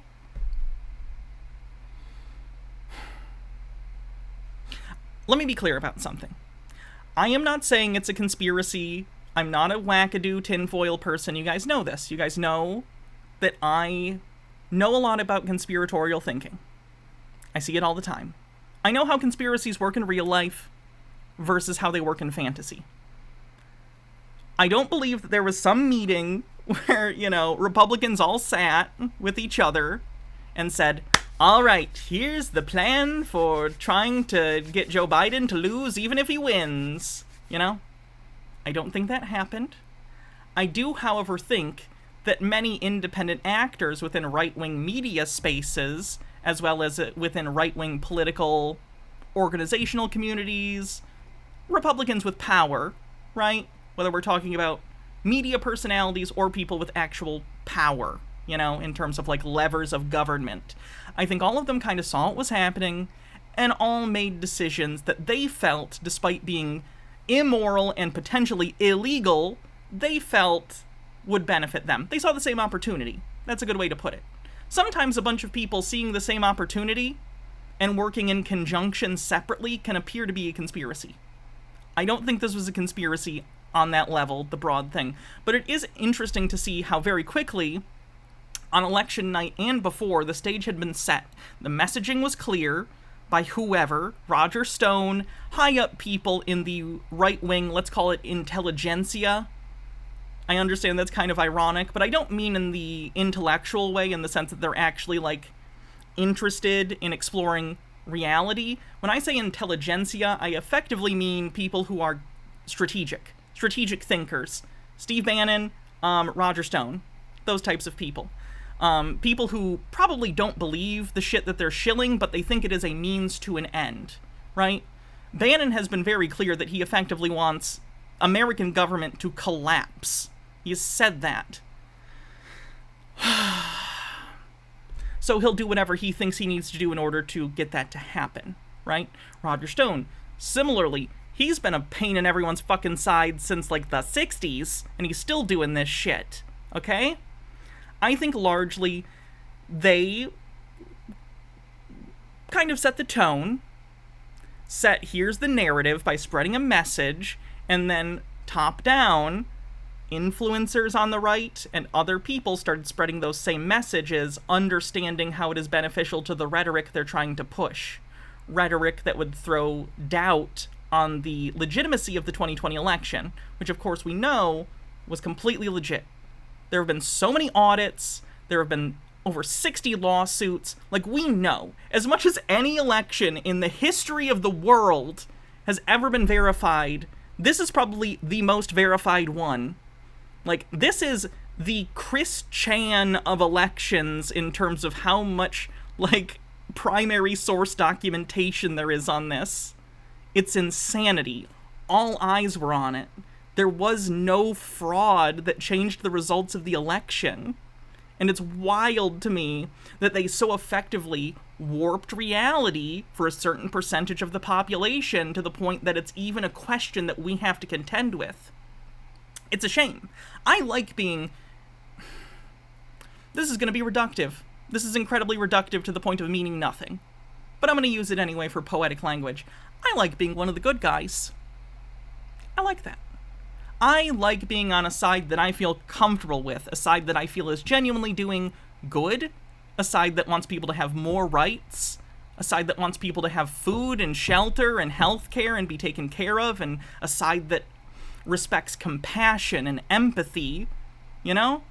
I like those things, but it does put us at a disadvantage in one way. Well, some ways. One of the ways it puts us at a disadvantage is, in order to be a good person, generally, you want to try and keep your rhetoric, what you're saying, in line with reality. Which is great. That's a good thing to do. Communication is a way for all of us to trade information with each other. When someone comes in and starts lying maliciously, you're poisoning the well. Like, the one of the many things we have as human animals is our ability to communicate, and then people come in with rhetoric that is just lies because they understand that communication is a way that you can influence people's behavior and thought patterns. So they say, who the fuck cares if my rhetoric is in line with reality? Here's the goal I have. Here's the thing I want, Donald Trump in office. I want, for some of these people, Christian fascism, or just straight up fascism, whatever. What do I need to say to get people to do this? It has nothing to do with, is what I'm saying true? That's a thing I think about a lot. I try, in my communication, to be like, let me make sure everything I'm saying is true, and when I'm wrong, I'm glad I get corrected. Because not only... It's the difference between wanting to be truthful and the difference of wanting to be right. I want to be truthful on this show and in my messaging, and I think many of you feel the same way. I think on the left in general, we want things to be evidence-based and lined with reality, and that is a pillar of our belief systems. We want to be able to change our beliefs and understandings based on new evidence. On the right, they just want to be right. And I don't mean right in that they're going to change their opinion. I mean, if their opinion is found to be wrong via evidence, the evidence must be destroyed. The evidence has to be explained away. Rhetoric is their tool, right? Rhetoric is the tool of any communicator, but they don't wield it deftly. They don't wield it respectfully or with any... I don't even know what to say. They don't wield it with any respect for the power that words have and the effect that they have on other people in society. It's a blunt tool to them that they use to get their worldview to people because they don't have reality or evidence. They have to smack people in the head with lies because without them, reality makes it obvious that all of the things they stand for is not only wrong objectively, but immoral. It annoys me. Fenekagami says the fact that felons lose the right to vote is part of why the country is so vulnerable to fascism. Obviously not the only reason, but the fact that we culturally consider it acceptable that anyone can't vote is a big reason why Americans tolerate so much anti-democratic stuff. That and capitalism. Yeah, imagine how easy it would be. Like, it's interesting too, and I've... Like, if I were to talk to someone who's like a January 6th, like a January 6th defendant, or someone who just, like, is fine with January 6th and wants to defend those people, I'd probably say to them, how do you feel about many of these people now have felonies and are no longer allowed to vote or own firearms in most states? You know? It's interesting that people on the right tend to have a problem with empathy, empathy seems to be a big problem for them. But perhaps if you reframe certain discussions about the rights of people who have been imprisoned in the context of, well, it's not the person you're thinking of, because a lot of Republicans, when they think of someone in jail, we know what they're thinking. Instead, framing it as, hey, these January 6th people that look and act like you, they have their rights taken away. How do you feel about that? Is that okay? H. Baird says, my fear going into 2020, with all the pre-gaming Republicans did about a rigged election, was that the Republicans were going to stuff ballots, and then they would actually be able to find signs of fraud. Luckily, either they're not that bright, or the system is just that resilient. I guess it depends. I only know how the Michigan electoral system works, like what our elections are like, because I voted in virtually every election since I was 18. Even 17, because I think you can vote in the midterms. No, not midterms. You can vote in the primaries in Michigan if by the time of the general election you'll be 18. I guess I actually didn't have to vote in the primary, though, because that was in Obama's incumbent term, and we didn't have, like, a... Actually, I might have voted if we were doing, Now I'm losing the words. The primary. I might have voted in the first primary when I was, like, 17 or 16 for, like, other stuff, but not president. Anyway, I vote in every election. I think it's incredibly important, is what I'm trying to say. And in Michigan, I've never seen a system, in my experience, I've not been to every voting place in Michigan. I'm sure sketchy shit has happened. In my experience, the way that it's done in Michigan seems pretty decent, with little potential of interference from, like, the people working at the sites. Like, for instance, in Michigan, the way it works is we're on paper ballots still. We do paper ballots in Michigan, which frankly I think is a good idea. I think paper ballots are a good thing, or at least some sort of receipt that pops out that says, like, hey, this is what the system recorded you voted for. Is this correct? And then you can have that for your records or whatever in case you need to lodge some sort of issue.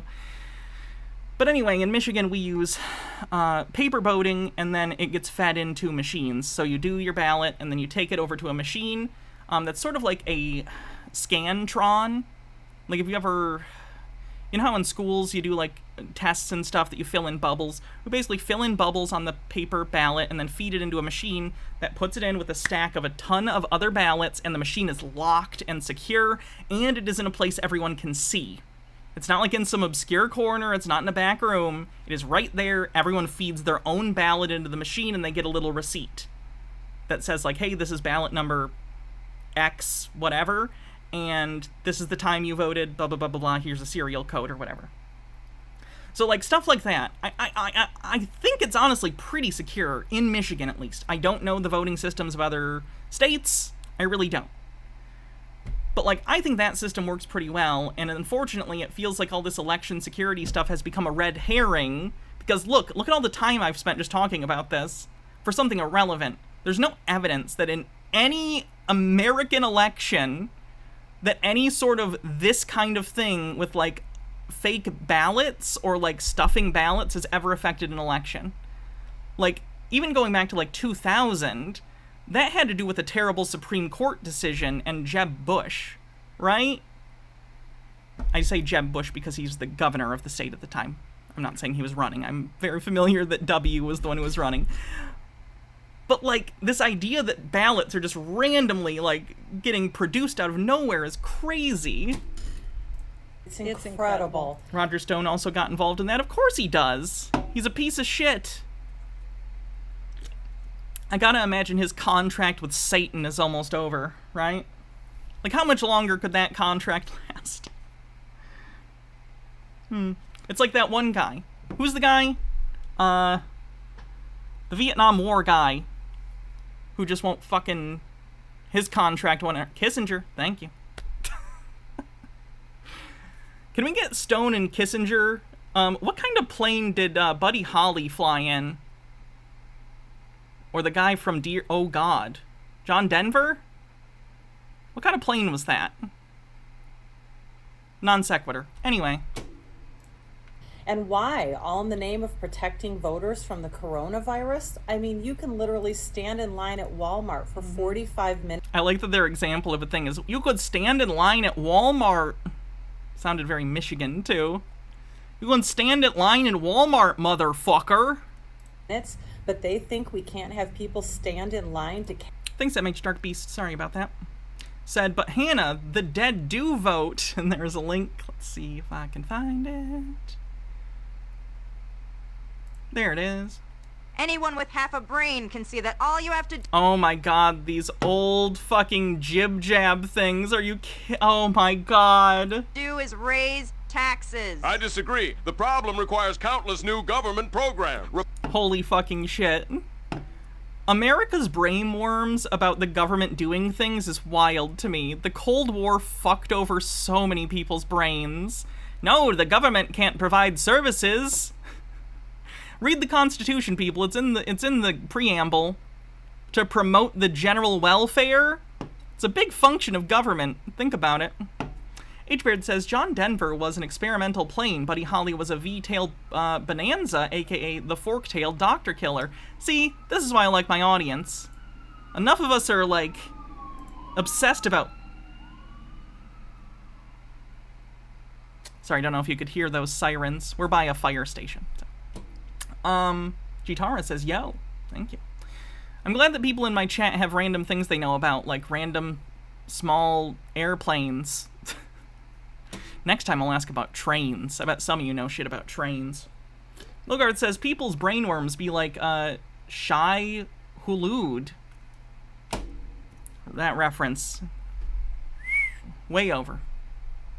Republicans are the problem. Republicans... Am I gonna watch the Barbie movie? Yeah, plan on it. Don't know if I'll see it immediately in theaters. I haven't been a huge theater person for a while, but, probably watch it when, at minimum, when it gets to home video. Home video. Oh god, I'm old. Republicans are bad. Yeah, they're bad. Jesus Christ, jib jab. Sandworms from Dune. Gotcha. Cast their vote in a free... Coming soon on VHS and home video, or VHS and DVD. No, or just VHS. I remember before the DVDs. Fuck. The election. It's too dangerous. In 2016. God, this... Okay, so anyway, this is the First Lady. We're supposed to go over all 16 today. Luckily, most of them don't have as much online content. So that's her. She's been indicted. Let's take a look at the second person. Who else was on this list? Oopsie. Marion Sheridan.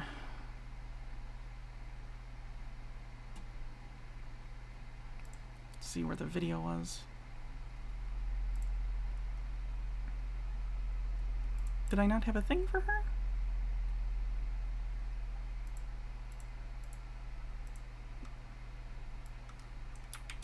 Let me go to YouTube, because I think I must have forgotten to do hers for some reason.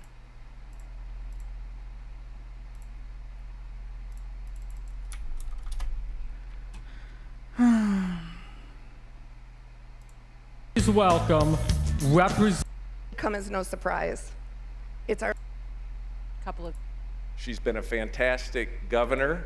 I think all of us can appreciate a governor who gives the people the information they need to live their lives, protects human people.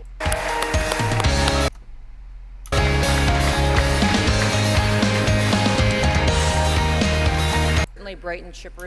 No, that's someone named Christy. She's supposed to be in this video somewhere, I think. Why did the video go to her? Maybe she's just in the tags for some reason.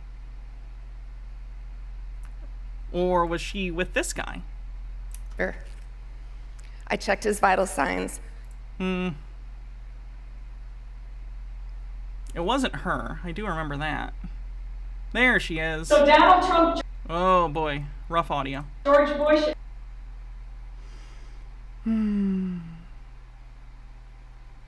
Chitara says, as someone who voted in Michigan during that election, during the COVID-19 pandemic, mind you, I can confirm that quite a few people actually voted in person at my polling place, and the machine that counts, holds the ballots, is right out in the open for everyone to see them. If anything, the only odd thing that happened was that an out and proud Trump supporter kept giving me the stink eye. I assume it's because I was brown and voting. Oh, that happened. I did an election one year. God, I don't remember which election this even was. I don't even remember the election, but I know there was one election. This must have been after 2020. Maybe not. I guess he tried to say voter fraud after 2016 too, even though he won. Anyway, at some point during an election, I didn't catch the whole thing, but I was there voting on some election day. And there was a Republican who was like mad. He was mad about something. Again, I didn't catch the whole conversation, but I knew he was a Republican because it was, I think he was wearing either something that you're not supposed to wear specific candidate stuff, like to vote, I don't think. You're not supposed to. But like it was something that clearly showed he was Republican. I don't know if it was like a thin blue line thing or an anti-mask thing or something. Anyway, he got in some kind of dumb fucking fight and was clearly agitated as shit. Scares me. Really scares me. There's a radius you have to stay out of. Oh yeah, my old voting place in Michigan. I'm still in Michigan. My old place I used to vote at in Saginaw, where I used to live, there was always this older woman on voting days, and it would always be this woman at this same fucking polling place, because I assume this was her district too. She would hand out, like, pro-life, anti-choice bullshit. And she stayed, like, just as far away as she had to, but this place had a big-ass parking lot. So the actual polling place was considered inside the building, but she was able to get, like, far enough into the parking lot that legally she was allowed to do it. Incredibly annoying. And Joe Biden were set to face a firing squad in a Central American country. Donald Trump was the first one placed against the wall, and just before the order was completed, the order of ready, aim, he shouted, "Earthquake!" And the firing squad fell into a panic, and Donald Trump jumped over the wall and escaped during the confusion. I don't even know the joke she's trying to make here.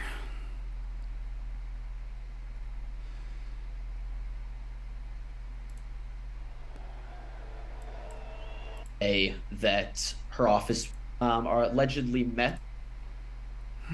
It's hard to find now her old videos. Because I don't know if you know this, but when you get indicted, a bunch of people really, really want to make videos involving you.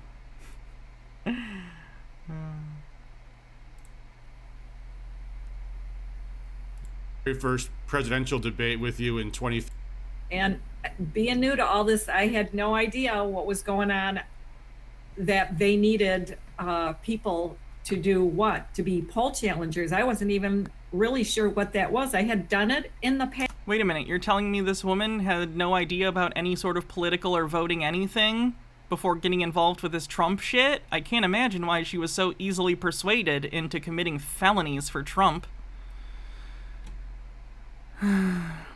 Yeah, these people, 16 people have been indicted for a conspiracy to do fake... Basically, in Michigan, we have 16 electoral votes, and those votes went to Joe Biden because he won in Michigan. Republicans, 16 of them, at the behest, allegedly, of the Donald Trump campaign, were part of a plan to commit perjury on documents by claiming that they are in fact the legitimate electors that should have been there, and then tried to show up and vote for Trump instead of Biden, who legally was the winner. So they've been indicted, and we're taking a look at some of their different stuff.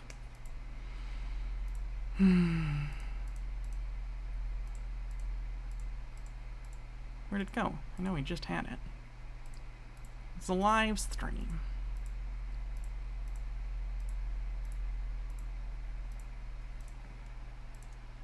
Where did it go? I literally just had it.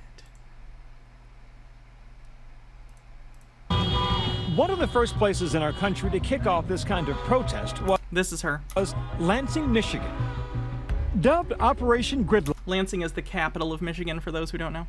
More than 3,000 protesters took to their cars last Wednesday to oppose the governor of Michigan's stay-at-home order. Well, that seems pretty stupid of you. You blocked the roads on a day that other people aren't even going out. Interesting choice.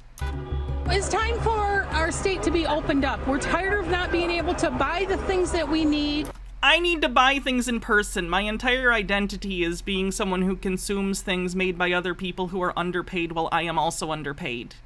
Please let me go out and buy things. I don't want to have to be a human being. I don't know how to just exist without purchasing things and framing my life around what the next purchase I'm going to make is. Go to the hairdressers. Holy fuck, get some hair dye on Amazon. And also, I don't know if you know this, but if you are in your house, other people outside the house can't see you. So. Get our hair done. I want to go get my hair done. Can't a few million people more die of a preventable illness because I want to go get my roots done? Or maybe just accept that you have gray roots and own that shit. It's time to open up. Protest was organized by a group called the Michigan Conservative Coalition. Oh, are those the same people that did the illegal thing? My name is Marion Sheridan. Interesting. Marion Sheridan is the group's co-founder. It was a great avenue for people to express their frustration with our governor and her heavy-handed policies. Michigan Governor Gretchen Whitmer has imposed some of the strictest stay-at-home orders in the nation. Good. One of the reasons I voted for her. Again. You were... And she won, so I guess it worked out. Also not allowed to gather... Not only did she win, she now also... now also the Michigan State Senate is controlled by Democrats. So it actually worked out great for her, didn't it? Looks like she made the right choice. Gnome Pickles says, I hear that funeral home coroner does great work with the hair of people they are embalming, so keep ignoring the plague and you can get some great hair care. Groups of more than three or more people. I think that... I know, Ashley. In fairness, I've had gray hair for a long time. I've had gray hair since I was early 20s. I'm more now, but they're coming. It'll happen. It's whatever. Didn't these protesters attempt to kidnap Whitmer? No, that was a different situation. That was a militia that attempted to kidnap her. Though some of them may have been here, wouldn't surprise me, but no, they aren't any of the people that organized this event, to my understanding. This went too far. Wayne, Oakland, and Macomb counties have 85% of the corona cases in our state. I'm planning on going full Steve Martin. From the age of 35 on, I want to look like I'm 60, and I want to look that for basically until I'm 90, so... So we have 80 other counties who have very few or none even corona cases. Okay. Yet they're all being held under the same standard. Yep. Is there any thought, though, that because this virus can spread so quickly, that those counties that don't have it currently, thank God, but it could very easily move there if they don't, if there isn't one standard for the entire state? Well, I think that people are very smart now. We learned we need to wash our hands, keep our social distancing. It needs common sense, and we really feel the governor... Common sense like committing fraud? The thing that you're indicted for? Is a little bit more interested in politics because she's a possible pick for the vice presidential candidacy. No? Really? You don't think that her motivation is... Though that would be funny as fuck. If Gretchen Whitmer wants to run for president someday, I'd fucking vote for her. Is a love for your great state to keep her citizens safe? No? Well, I just think that a great leader unites people. And I've decided I hate her, so she's not uniting me at all. And a great leader doesn't... Because as we all know, the person she loves, Donald Trump, is a great uniter that hasn't been divisive at all. Lennon Cat says, we learned we need to wash our hands. Trump said that too. Do Republicans not wash their damn hands? Apparently not. I talked about this a week or so ago. Statistics show that a shocking number of people do not wash their hands after number 1 or number 2, whether we're talking about in public or private. For the love of God, wash your fucking hands. Do not come into my house if you're not going to wash your fucking hands if you pee or poop. Everyone pees and poops. Everyone should also wash their hands. God damn. Criticize the federal government. You need to unite people and give people hope. And in Michigan, she has failed to do that. Have you considered going to fuck yourself? But the purpose of the Lansing rally seemed to shift. Some protesters took to the steps of the state capitol armed with assault rifles. What was the point of bringing fucking pathetic weapons to the state capitol? What does that have to do with COVID-19? What does that have to do with the economy? I think it just has to do with a show of constitutional rights. By that she means a show of force. We are threatening you.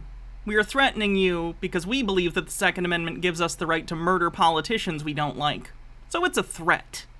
Our message was always consistently, stay in your cars, stay safe. I'm not going to claim any responsibility for the people on the lawn.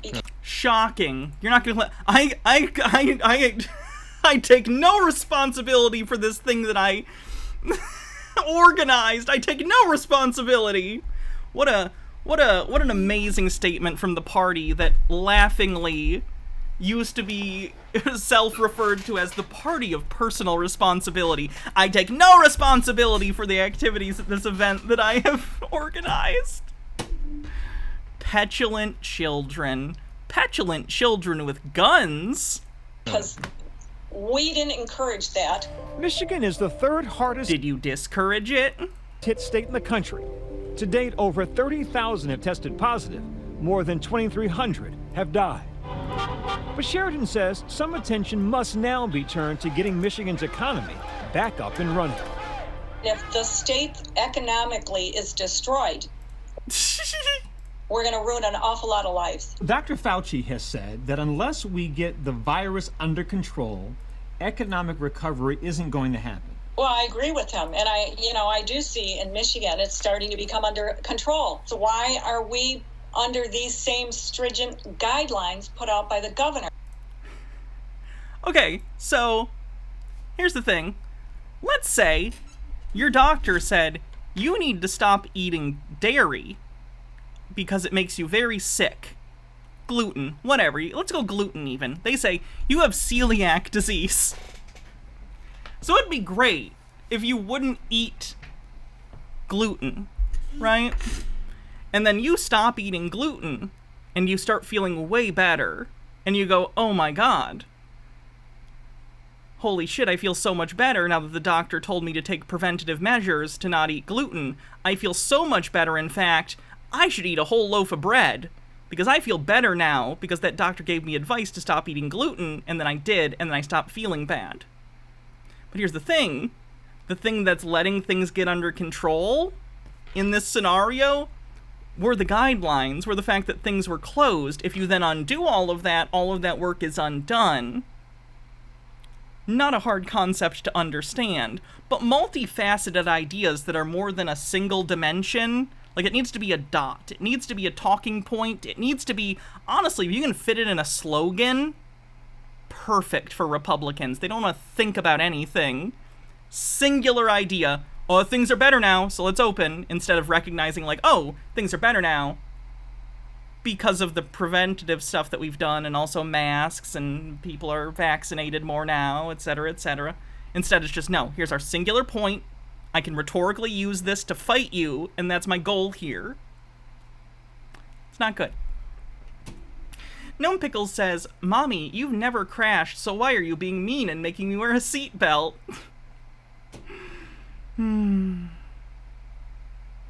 3-word slogans are the best because you can chant it at the same exact pace of USA, USA, which is like primarily what's going on in their heads, it feels like half the time. Think about it. USA, lock her up, count the votes, stop the count. It's the one thing they can do. They're a mob.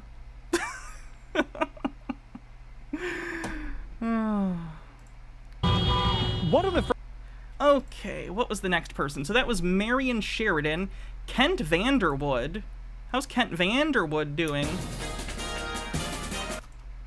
Kent Vanderwood, 69, is the current mayor of Wyoming, Michigan, a small city near Grand Rapids. He was previously a longtime member of the Wyoming City Council and won the mayor's race last year during the 2020 campaign.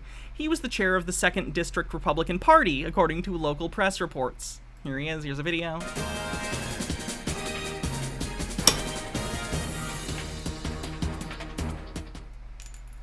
Hello, I'm Kent Vanderwood, candidate for mayor of Wyoming, an office being vacated by current mayor Jack Paul. But this vacancy is not the sole reason I'm running. While Wyoming remains one of the preeminent cities in West Michigan, much remains to do. Born and raised in West Michigan, I have served the city of Wyoming for over 16 years as a council member at large. Every decision that I have made while in that role has been a result of my love for the city and desire to create an environment of good-paying jobs and economic opportunity for our citizens. These decisions have always been based on the need for Wyoming to have modern infrastructure, a balanced tax and zoning environment, stable housing, low crime, and quality schools. Allow me to share my priorities as your next mayor. First, we must preserve Wyoming's high bond... Again, he won this election and has now been indicted for this. ...on ratings. Indicted for the fake elector thing. ...and a healthy fund balance while working to keep our citizens... A healthy fund balance. ...since tax burden low. Wyoming is a financially stable community with balanced budgets for all 16 years that I have served. We have a healthy fund balance which must be maintained. Like most cities, we are funded primarily through property taxes and state revenue sharing funds. These two revenue sources can barely keep up with the cost of inflation for Man, it's almost like you should probably have slightly higher tax rates, especially for wealthy people. That way you could actually pay for services that you need to function as a city. Annual operating increases. The majority... Kind of sounds like it's not very balanced if you know, don't have enough money. How can you say it's balanced if you don't have enough money? That's the opposite of balance. You need to increase revenue. Of which are personnel related. Because of these structural funding changes, we must be creative to maintain this stability. By creative, he means how many social services can we cut? And provide vital services without passing an unhealthy tax burden on to our residents. I oppose the recent... Instead, we're going to pass on a poverty burden to the most vulnerable amongst us. You're welcome. Income tax proposal, as I do not believe that is the best way to fund our city. While I cannot promise future tax increases will not be needed, I will do everything I can to ensure you keep more of what you earn. Secondly, we must make public safety a top priority. This means funding law enforcement and first responders. As I talk to my neighbors and friends, safe... Let me look something up real quick.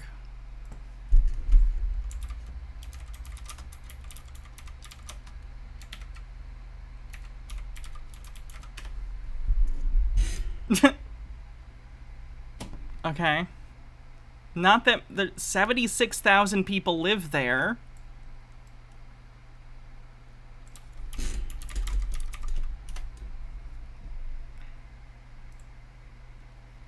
Let me see. I'm trying to see number of crimes per 1,000 residents. Let me do it versus other places.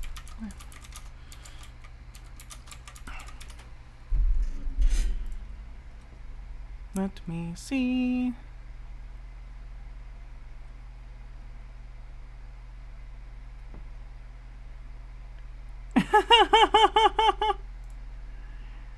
That's actually really funny. I don't know why he feels the need to put more money. I just looked at their crime statistics versus versus other cities in Michigan. The amount of crime in his city is very low already. Like, the property crime is incredibly low and violent crime is lower than the city I live in, just slightly. And it's not bad here. But he wants to increase police funding? Why? For what? You don't have that many crimes going on. And safe neighborhoods continue to be a high priority to all Wyoming residents and businesses. This is also evident in recent community surveys. We are seeing a sharp increase in all types of crime in all parts of the city. I'm curious what he considers a sharp increase, because again, what I saw based on the stats I saw, it's not really high.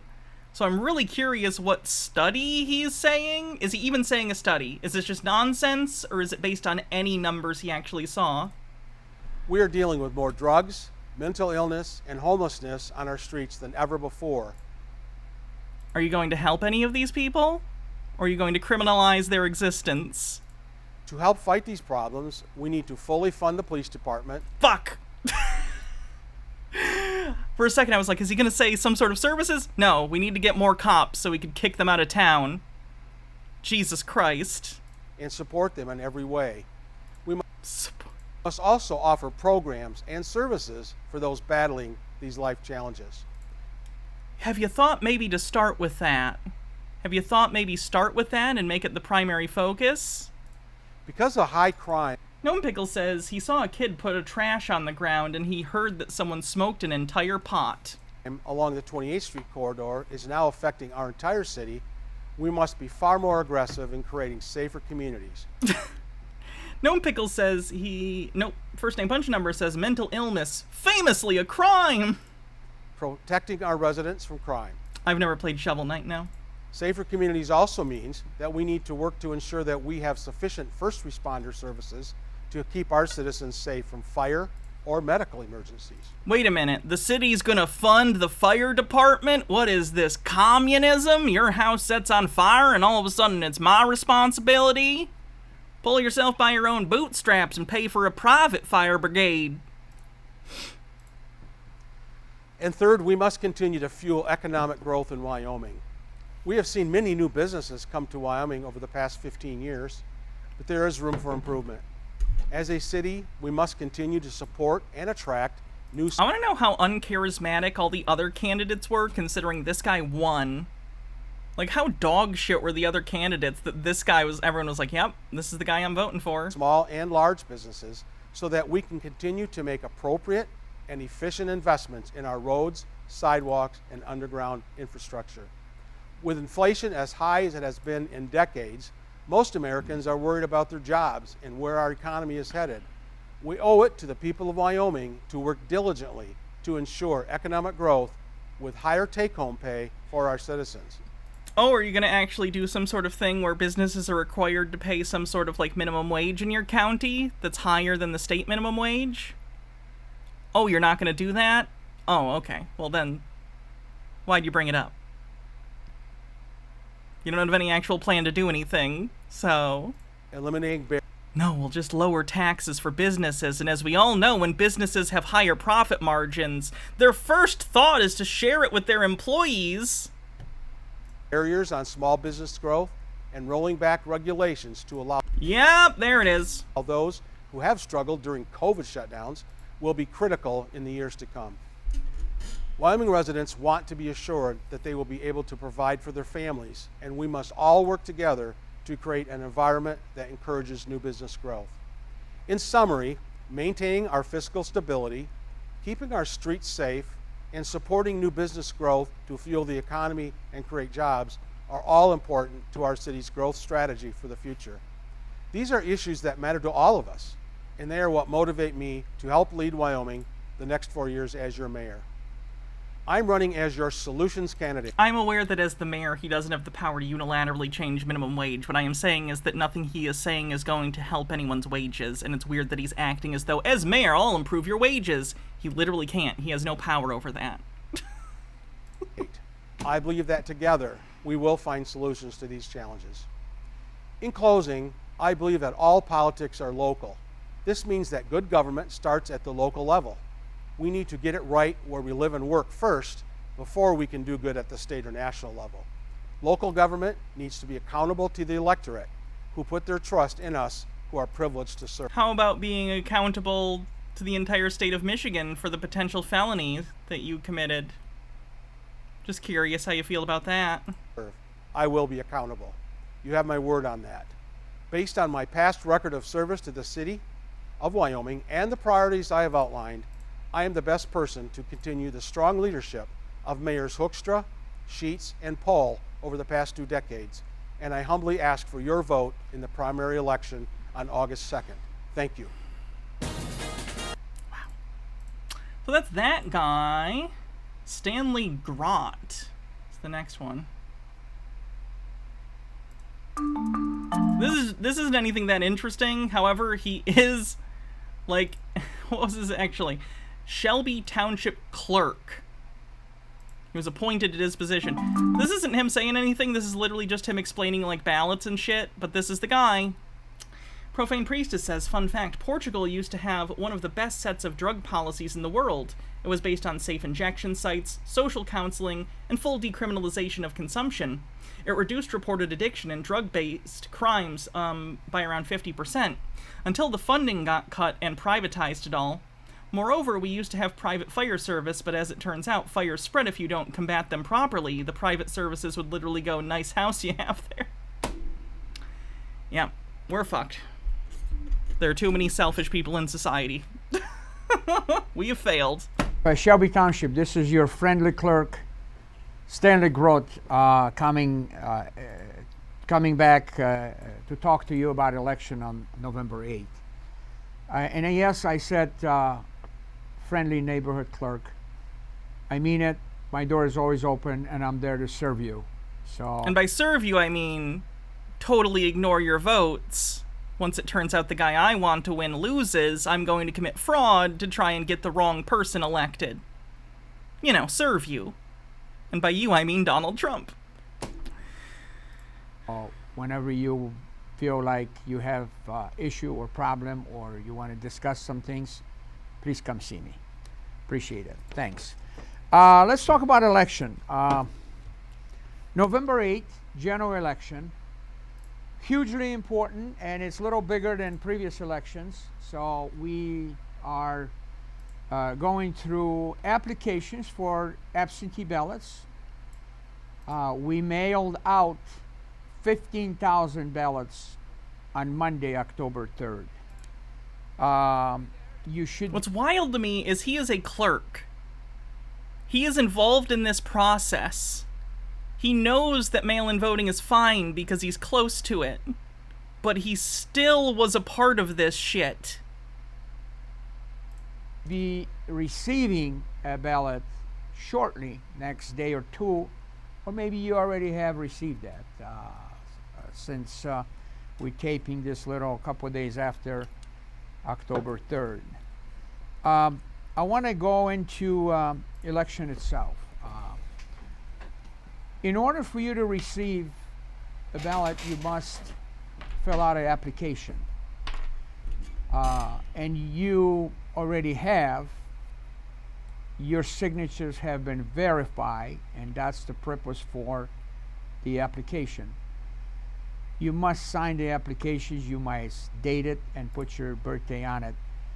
The reason for that is that application comes back, we verify your signatures. Your signatures have to match what we have on file. If it doesn't match, we investigate. We ask questions. I always find that interesting too.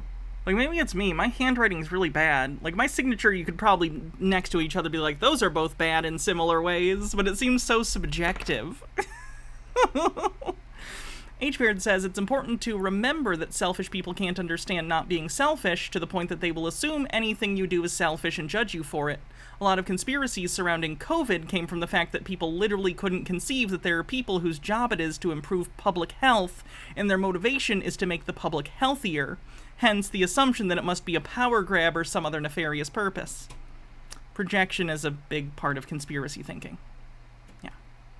You'll probably get a call from us. You might even get a visit from me.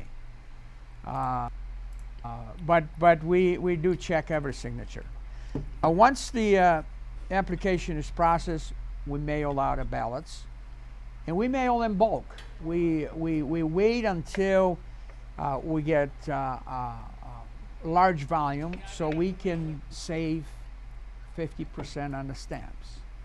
And this is why this is such a huge volume in one day, because we get a break on the postage, and it's a saving for taxpayers. And Why is the post office charging for ballots to be shipped? That's kind of weird in the first place, if I'm being honest. Kind of seems like it should have a thing on it that, like, this is for an election, exempt. Just move it along. Very weird. This is the reason I'm doing that. The polls will be open at 7 a.m., close at 8 p.m. on November. Already listed. It's just wild to me. This guy went through all this, and yet he went through the illegal process of, like, trying to fraudulently change election results. Allegedly. Okay. Oh, this lady's from Grand Blanc. She's from a school board, and in fact... Where was the article? Recall filed against Grand Blanc trustee charged with election law forgery. Quote, she has been a distraction. Grand Blanc, Michigan. Recall language has been filed against a Grand Blanc Board of Education trustee who was charged for her involvement in a false electors scheme following the 2020 election. Amy Facinello? 55 is being targeted for a recall after being charged with 8 felony counts due to her connection to the false electors scheme. She and 15 other Michigan residents were charged. And here she is. She's an anti-masker. And we've heard a lot about division today, and my message is, what is the root of the problem, and why are we seeing this rotten fruit? Throughout history, we've always had this power structure going on. We put some human at the top of the pyramid that thinks he's better than everybody else. And then we support this power, unjust power structure. Again, reminder that she is facing felony counts for fraudulently trying to get Trump into power even though he lost the election. With officials, nobles, and priests. And then if that doesn't work, we got soldiers then to arrest people. You know what this has gotten us throughout history? All right, Nebuchadnezzar! Oh my god, she cited the biblical story of Nebuchadnezzar, I think. Oh no. With Pharaoh, they went and killed all the kids. All right. Oh, she's completely Oh, well, I guess Pharaoh did kill kids, but then in that story, God kills Pharaoh's kids and all the other firstborns in Egypt, so I guess that evens out.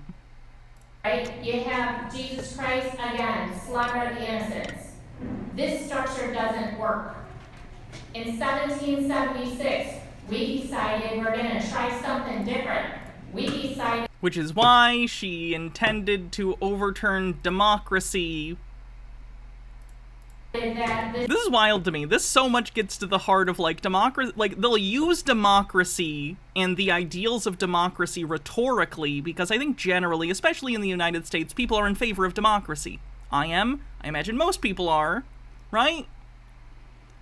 They'll use it as some sort of rhetorical wedge to act as though, like, we're in the right, when in reality, she literally did the opposite. She spat in the face of democracy. She literally tried to subvert the will of the people, not only of her state, but of the country as a whole. She doesn't give a shit about democracy. She cares about Donald Trump and people like him being in power. This statement in the Bible where it says, and have made us kings and priests unto God and his Father, and to him be glory and dominion forever and ever. With that structure, since we're kings and priests, we're at the top of the pyramid. All right? The elected officials serve us. Correct, but in Michigan, there are more people like me, politically, than there are like you, which is why you lost the state elections and why Donald Trump lost this state the second time. It's not hard to understand. People who make this argument almost always seem to forget, like, oh, people have different opinions than me. Like, you are a part of we the people, but most of the people in we the people don't agree with you. So, We don't call them elected officials. They are public servants, humbled by the Spirit and I think you need to be humbled a little. I hope the indictment helps. serving the people. The kind of people who think they, like, talk, like, oh, I'm it feels a little bit like she feels like she's talking like, this is a holy mission from God or the founding fathers or some weird shit. No. You're a psycho at a school board meeting. Fuck off. This structure requires What's the sign say? The sign is it's a funnel, basically. It's an upside-down pyramid, but it has we the people at the top, and then, like, local governors, state governors, blah, blah, blah, blah, blah.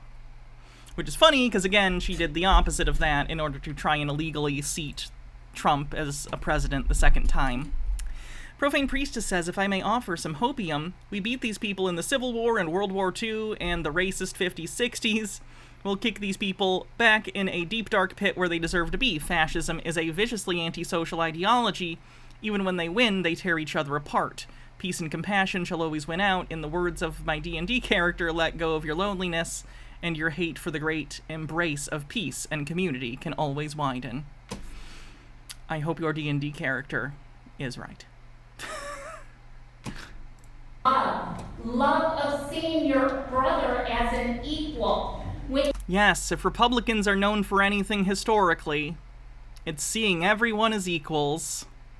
You don't see your brother as an equal and a fellow king and priest. You end up with a power structure of a darkened heart that looks like this, where the government is oppressive, and you have The government's oppressive because masks. elected officials imposing unjust dominion over others. That's right. Stupid people clapping gives me psychic damage. I'm not exactly sure why the students would be out protesting other than it's a false narrative. There's a group of students in Grand Blanc concerned one of their school board members is aligned with QAnon. Harold Elbelman says they have no problem seeing their brother as their equal. They have problems seeing other people as their brothers. Ooh, fair. Michigan Now anchor Stephanie Parkinson has both sides of this controversy. It looks like Stephanie didn't realize she had to go on today and accidentally took, like, not a huge dose of mushrooms, but enough that she's like, ooh, but she still has to go on and talk. Gnome Pickles says the word she forgot was elected in her little rant. The officials were elected by the people. Story. A lot of people showed up tonight, Steph. Yeah, and on both sides of this too, Dave. You saw a both sides. Large group of students holding signs saying things like "Keep Q out of school," but then you also had another group with signs saying "Free speech is Amy's right." Amy. This isn't about her right to talk. It's about whether or not she's responsible or mentally stable enough to be in charge of school shit. God. Facinello was elected to the Grand Blanc Board of Education in 2020 after getting more than 10,000 Good for these kids, by the way, for organizing votes. Since then, some in the community have accused her of aligning herself with QAnon, a far right-leaning political movement with unfounded theories. For example, claiming there was a Satan-worshipping cabal of elite politicians ritually abusing children. GBCS student Lucas Hartwell says he was worried after he came across a Twitter account last year he believes is Facinello's, with several posts about QAnon. It's not about silencing her views. We've had Republicans and Democrats reach out to me. They've had nothing but kind things to say. They think that conspiracists are the biggest danger to our nation. This is not a Republican issue. This is not a Democrat issue. This is not a third-party issue. This is looking at the fact that we have a conspiracist on our school board and dealing with the fact that this is dangerous. This kid doesn't necessarily have media training, but he knows how to couch a point very pragmatically. That's a good way to put it for your local news, if you want people to listen to you. We asked Facinello if she is aligned with QAnon. She told us she doesn't know much about QAnon's beliefs, but did say she's a conservative and a proud Trump supporter. Despite what Hartwell says too, she thinks this is a political attack. They just want to cancel Trump supporters. They just want to cancel us for believing that Satan is real and in charge of politicians we don't like, which in my mind lets us think violent things about them that we may or may not try and do. What's so wrong about that? That's what I think it is. And, you know, Trump supporters have been bullied the last 4 years.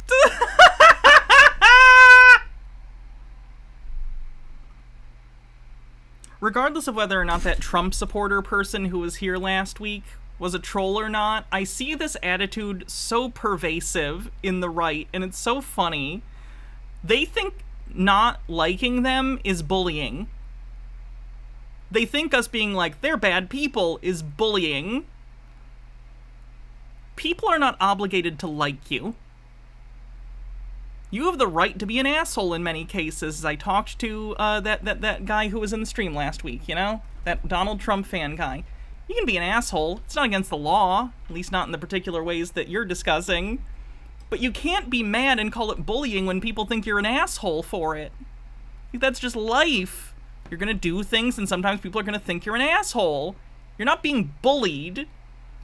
It's so ironic considering the person she's defending here, which is Trump and Trump supporters, when Trump objectively is a bully, he has gone on stage and made fun of people's, like, disabilities or, like, things that are different about them because of some genetic condition or other things. Like, Trump is literally a bully, and then you get mad because people are like, you're following a fucking bully and an asshole and a fascist, we don't want anything to do with you, and they go, wow, why won't people be okay with us trying to take away their rights and saying that we think they shouldn't have the right to vote and saying that they're terrible people that are going to hell and that they shouldn't be able to decide anything? Because you're assholes. Because you're assholes. Alvin Aspiration says, not gonna lie, seeing this stream got me feeling down, combined with the fact that it feels like the fascists are winning and stripping away all of our rights that we fought so hard to obtain. Got any hopium that'll keep me going? They're not winning. I just want to be clear about that. Right now, they are absolutely not winning. They are on the back foot currently. Don't get me wrong, the judicial situation is something that's going to be going on for a while, that's going to take a while to undo. But, like, in other ways, no. They're doing pretty fucking bad right now. They're not nearly as powerful as they were in 2016 or even 2020. They've lost control of a lot of the narrative. It's... Just know that we are in a better place today, generally, than we were 4 years ago. I know that sounds crazy. I know that we're still dealing with a lot of transphobic shit and fucked up stuff with the judicial system and constitutionality of certain things. I understand. But we are in a better place than we were 4 years ago with all of this stuff. Dr. Gamble says they just want safe spaces so they can call us snowflakes and make fun of safe spaces. Yeah, basically. The indictments are nice, too. That's pretty good. With every name calling. And again, just think, every year, statistically, older people are more likely to vote Republican. Linear time dictates that those people can't vote forever. 4 years between primary election, or 4 years between general elections, 2 years in between midterms. It's going to be 4 years since the last election when Biden won. That's 4 more years of new young voters. 4 fewer years, you know what I mean, of older Republican voters. I'm just saying, if people go out to vote, demographically things continue to move more in our favor, and it will become more and more difficult for these people to grasp to power. Slinging that we could possibly, get. And I think they've worn those all out. So now what they're doing... We need to get young people to vote. The voter turnout for young people has been good the past, 2 elections. It's been pretty decent. Is they're calling up... the youth vote is a decent reason that Biden won and Trump lost. It's all QAnon conspiracy theory. We just need to keep that shit going. We disagree with their views. Hartwell says he plans to file Yeah, I saw the tree thing. Ridiculous. a recall petition in 2022 if Facinello does not step down from the Grand Blanc Board of Education. But Facinello is not giving any indication at this point that she will leave that position she was elected to. Dave? Thanks, Dave. Okay, Mary Ann Henry, 65, is the treasurer of the 7th Congressional District Republican Committee, according to its website. The district includes Michigan's capital city of Lansing and several surrounding counties. She only had one video on her YouTube channel. I don't know if stuff has been deleted, or if this is just literally the only video she has ever put on her YouTube channel. But it's a very merry GOP Christmas. Go GOP Christmas. Sorry, the kerning. The kerning really fucked me up on that one. Go GOP looked like Go Gop. That's bad kerning, folks. And the Orion Christmas Parade is about to start. The Go Gop float looking better than ever. Merry Christmas, everybody.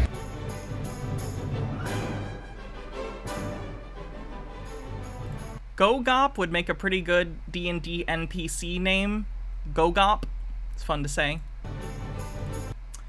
Gnome Pickles says, funny enough, I think that Trump was the nail in the coffin for them. For years they were getting away with, the barbarians are coming, so maybe don't pass a 1% increase in taxes. Trump's crazy suggestions match the fear-mongering and people are blanching away. Now cons are finding more people are not raving loons, and the moderates are terrified by the rhetoric taken to the extreme. And Profane Priestess says, if you want some concrete hope, the data shows that even amongst those voters who identify as right-wing, the popularity of the culture war is only trending downwards. Even the right is tired of this shit. Moreover, millennials and Gen Z do not appear to be shifting right with age. Yes, I've seen that. Contrarily, it appears young people are only becoming more progressive. Thirdly, unions haven't been this popular in 60 years. The right is lashing out right now because they are a cornered animal. I hope that's the case. I really do. I really, really do. Things have the opportunity to get a lot better. We just have to keep working towards it and not give up. It does seem like at a certain point materially enough Republicans would even go, why are we talking about the fucking Barbie movie? Why are we talking about if Princess Peach in the Mario movie is a girl boss? I can't afford food. You know what I mean? And again, that's still going to be an issue because that anger is going to be redirected towards Democrats and progressive policies, even though progressive policies would help them. But people in power, rich people, don't want to be paying their fair share of taxes or paying workers their fair share of wages for the profit they make for the company. So they're going to try and propaganda their way out of it, like always. Oh, I've gotten way more left-leaning as I've gotten older. In high school, I was a libertarian because I was a teenager. Dr. Gamble says, actually, that's tracking. Tracking is the space over the whole word or block text. Kerning is just between two characters. I'm not going to integrate that at all.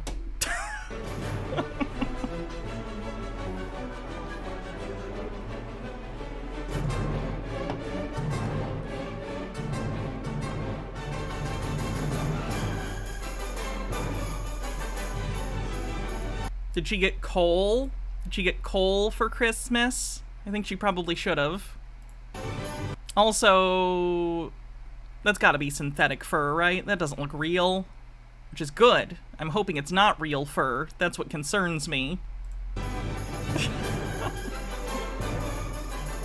A little bit of partying. This is apparently what a Republican party looks like. 4 people looking bored. In what appears to be some kind of industrial fabrication room.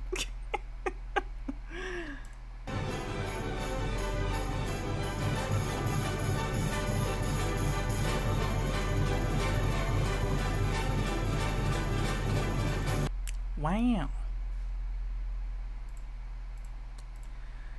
Okay. Michelle Lundgren famously fought Rocky Balboa.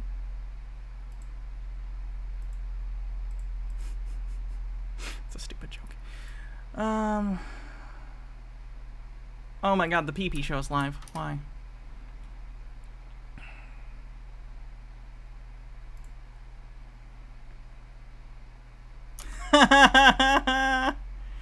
She was a candidate for state representative, and apparently she didn't even send in any kind of response. That's a shame. The FBI is on the move in Michigan, serving federal subpoenas to those who signed on as false electors for former President Donald Trump. The fake elector plan was attempted in multiple states where the former president lost. The plan was to replace the rightful electors, but of course that plan failed here in Michigan. The fallout goes on tonight. Mara McDonald live downtown. You talked with one of those who signed her name to the fake elector letter, Mara. Devin, and here's the thing. She says that she thought she was signing an attendance sheet.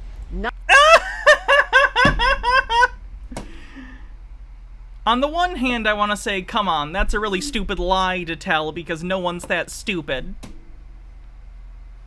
However, we are talking a very far end of the bell curve here, so hard to say. Not signing up to be a false elector. I didn't even know what an elector was, let alone a fake elector. Why are you involved in politics if you don't even know what an elector is? You don't know what an elector is for the Electoral College, a thing we all learn in school? I don't believe you. I straight up don't believe that.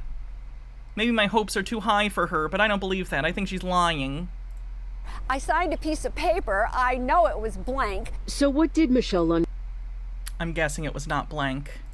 think it was she was signing after showing up to a GOP meeting in Lansing and having cake and coffee? I signed nothing but what appeared to be, like I said, a sign-in sheet. It was after the fact that somebody said they probably stapled it to official docs. The FBI... That's not generally how documents work. Like, your signature has to be on the page that says, like, here are all the things. Signature. To literally stop this kind of thing from happening. You think no one's thought of that before? What if we got signatures separately and stapled it to something they didn't know they were agreeing to? Like, that's not how contracts work, for obvious reasons. I showed up at Lundgren's home yesterday. She welcomed the agents in and answered everything they asked. She's been subpoenaed to appear in Washington, D.C., either in person or virtually on July 8th. And while it's likely that all 16 of those fake electors have been subpoenaed, all that we reached out to have not returned calls except Lundgren. Former Michigan GOP State Party Chair Laura Cox, in her deposition for the January 6th committee, testified there was a plot to have these fake electors hide in the Capitol overnight so they could cast their votes for Trump the following day. Her reaction to that scheme? I told him in no uncertain terms that that was insane and inappropriate. Back here live, that scheme to stay overnight in the Capitol never materialized. What did happen, those fake electors did try and gain access to the Capitol, but they were rebuffed by the Michigan State Police. Now, Lundgren, for her part, says she is going to comply with that federal grand jury subpoena and that agents spent about 2 hours at her home today talking to her, going through her computer and her phone. We're live downtown tonight. I'm Mara McDonald. Local 4. On it goes for her and many others. All right, Mara. Dr. Gamble says, I mean, it's in the word, elector. What do you think that means? And Discordant Vol says, that is hilariously foolish. It is indeed. Clifford Frost.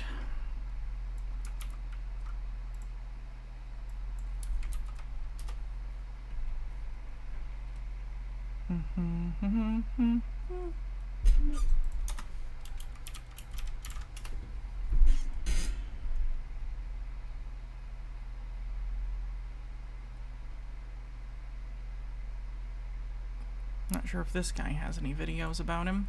Clifford Frost, Realtor.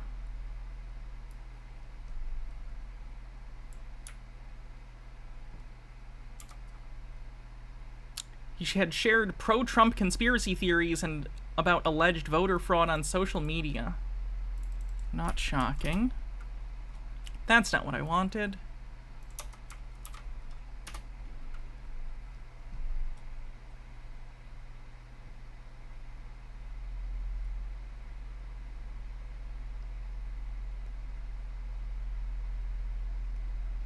Yeah, he definitely doesn't have any sort of internet presence that I found on YouTube. Let me go incognito and see if I can find a Facebook page or anything. Oh, what's his name again? Clifford Frost.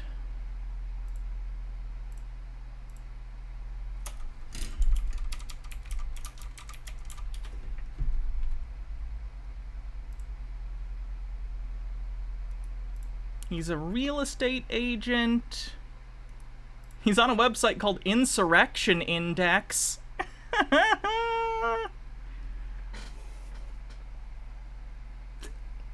Interesting.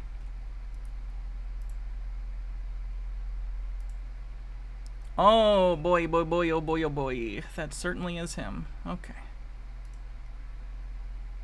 Let me see if he has a Facebook. He's old. That seems like a thing he would do, right? I'll go on my Facebook. And then search for him.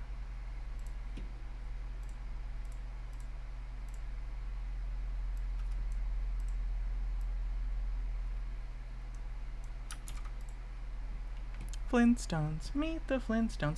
Fenekagami says, what's wild to me about all this stupid free speech absolutism out there is that all propaganda deals with neo-Nazis at some point, and the responses from the cops is always to harass the Nazis as much as legally possible.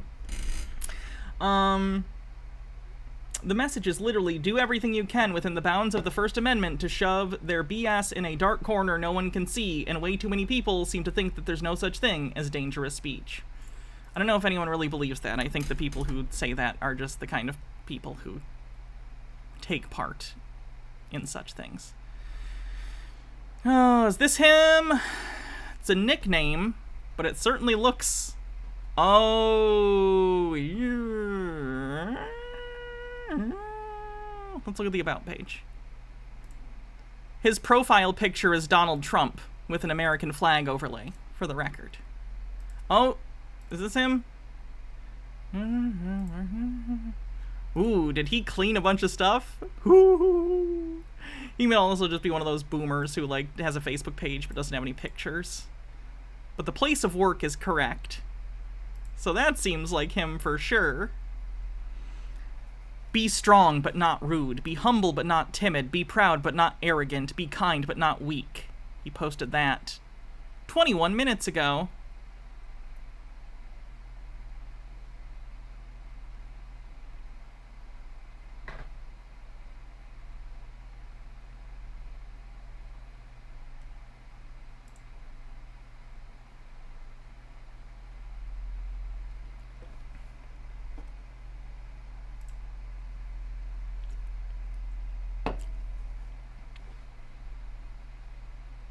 It's just boomer posting. Ben Shapiro, he's reposting Ben Shapiro shit. Breaking the generational curse. Okay, well that's just about cycles of abuse. That's good, I guess. Wow. It's all boomer right-wing meme posts.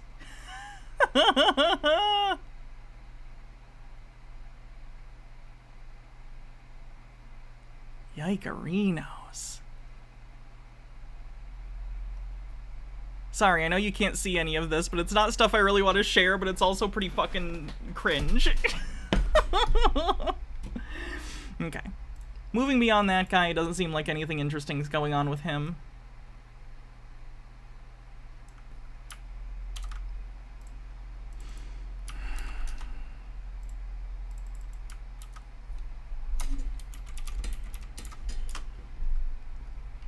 The next person on the list is John Haggard, 82, was one of the plaintiffs in a frivolous lawsuit that tried to overturn the 2020 results in Michigan. The lawsuit was dismissed and the lawyers who brought it were sanctioned by a judge. He served as a legitimate Trump elector from Michigan in 2016 when Trump narrowly won the state. So I guess they brought him back to be one of the fake electors in 2020.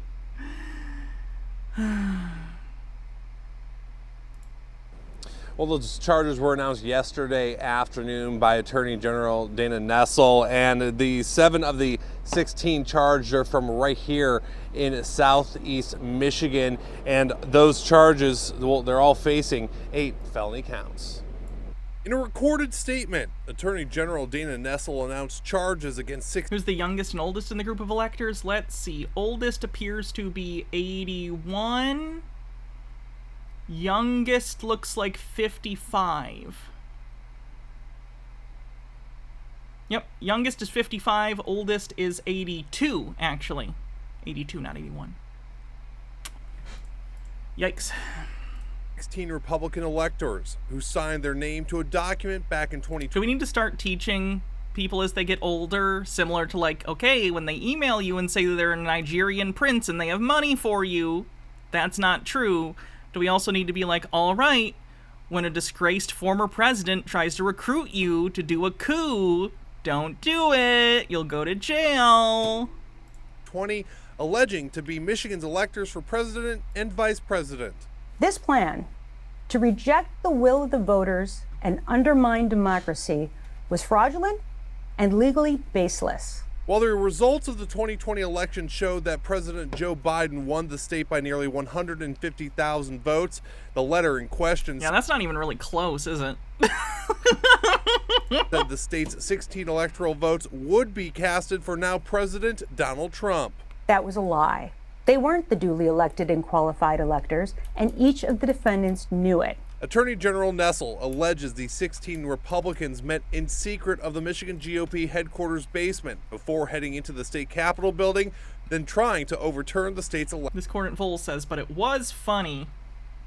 And Gnome Pickle says, the same people who told me not to trust any scholarly articles I found on the internet because people could be liars are now telling us that a former president's social media feed is more reliable than the Department of Justice.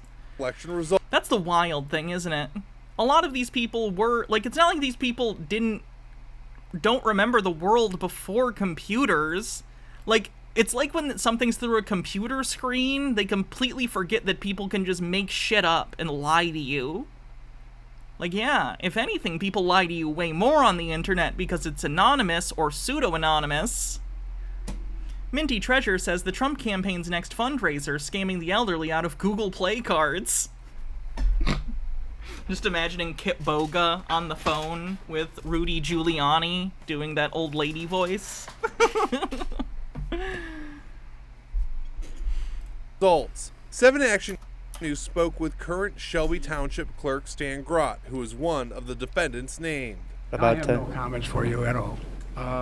We are in legal process and whatever it takes us.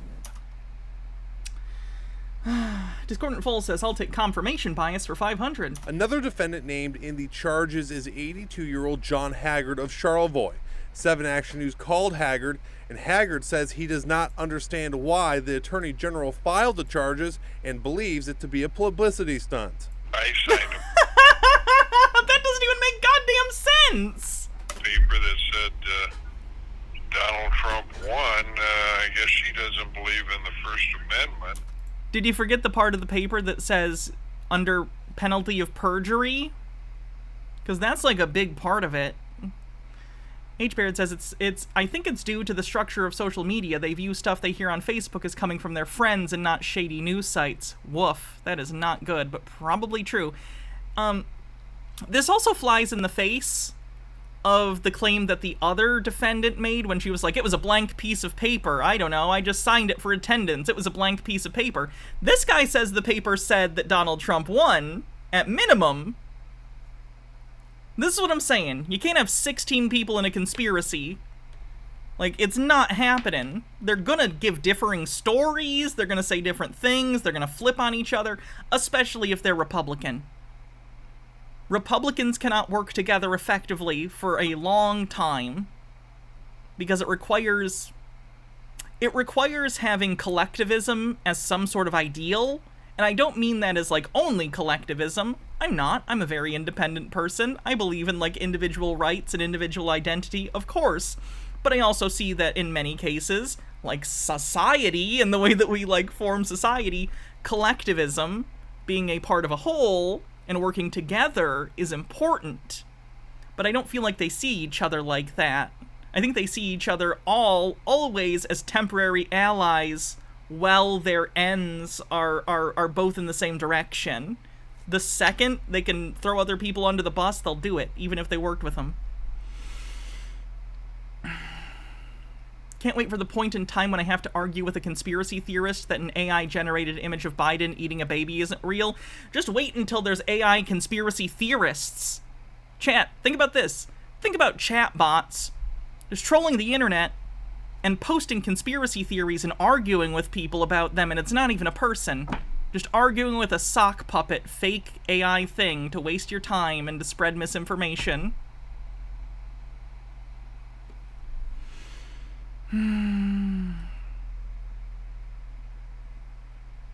Speaking of shady news sites, have I seen Charisma News? Oh. Here it is, folks, a supernatural bone, a supernatural clue. How do they know that? How do they know it's not their time? Because they can see into the future. They're not all-knowing, but they know that this isn't what it looks like when they're sent to the abyss. They know. Okay. Bookmarked. God damn it. In order that I can say what I want to say. Other defendants named are the current mayor of Wyoming, Michigan, which is located right outside of Grand Rapids, and former... You prefer Constitution News? Seems legit. Michigan Republican Party co-chair Michonne Maddock. 7 Action News contacted all of them, and they did not respond to our request for comment. Now, Attorney General Nessel has not... Did this guy just get back from golfing? Like, it does not look like he's dressed for work. And I don't care. It's not a casual thing. I'm completely fine with people being casual or business casual or whatever at work. It just very particularly to me looks like he just got like off from. He's even wearing a cap. Like he looks like he's going to play golf, but it's nighttime and he's in a city.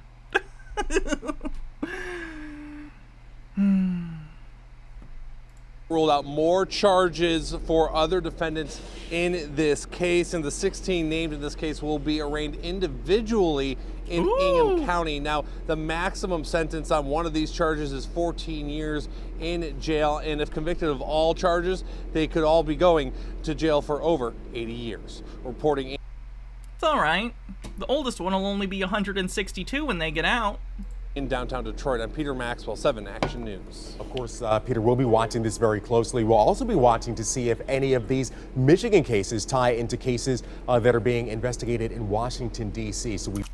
I didn't bring this up. It feels like I've completely buried the lead here. This is important to me in large part because I live in Michigan, you know? Again, I mentioned it a few times. Allegedly, the actual Trump campaign was involved in this scheme, which would be tied in with the federal January 6th investigations and investigations of this. Like, just for the record, this isn't just a bunch of people, independent, doing something stupid and illegal. Allegedly, Trump's people and Trump himself may have been involved in coming up with this plan, which would explain why it was so stupid and bad and ineffective. We may not have heard the last of this. The positive spin I've tried to put on things is, I'm thinking about like this. Donald Trump is a vaccine. And what I mean by that is Donald Trump is a fascist piece of shit. But he's kind of weakened, you know? He's kind of an idiot. He's kind of an egotist to the point that it actively harms him and his ability to function and get away with the thing he wants. So on some level, it's kind of like old vaccines, where you would get a dormant or dead or inactive form of a virus, and then inject people with that so their immune system could get used to it. I'm hoping all the things that we've learned from Donald Trump and all this MAGA bullshit since 2015, 2016... I'm hoping it has prepared some of us for more effective fascists. This coordinate Vol says, attenuated fascism.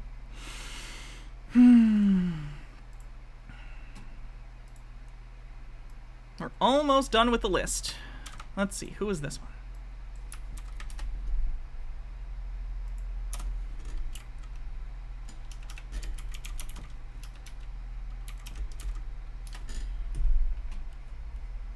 Jesus Christ, what the fuck? Apparently it's also the name of a murderer, so that's unfortunate.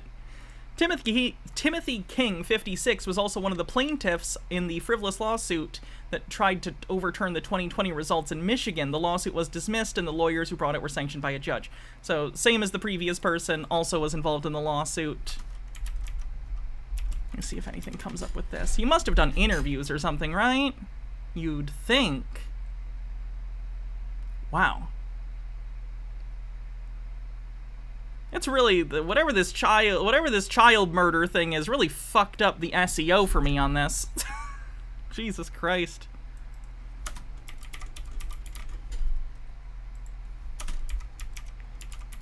Don't you hate when an unrelated child murder fucks up your search results?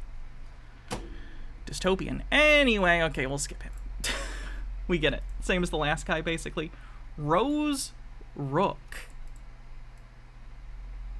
Doesn't seem like there's probably much information on her either, based on the way that they talked about her.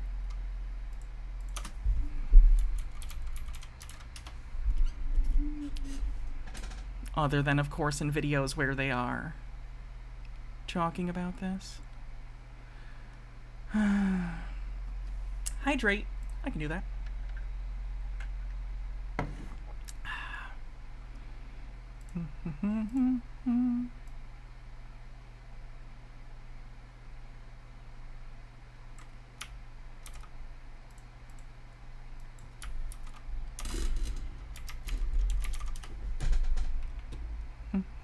Is this her? I don't want to get the wrong person.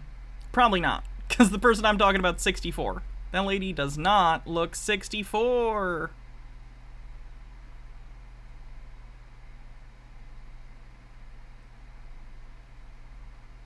Let's see. A lawyer. Let me see. Does she have a picture on here?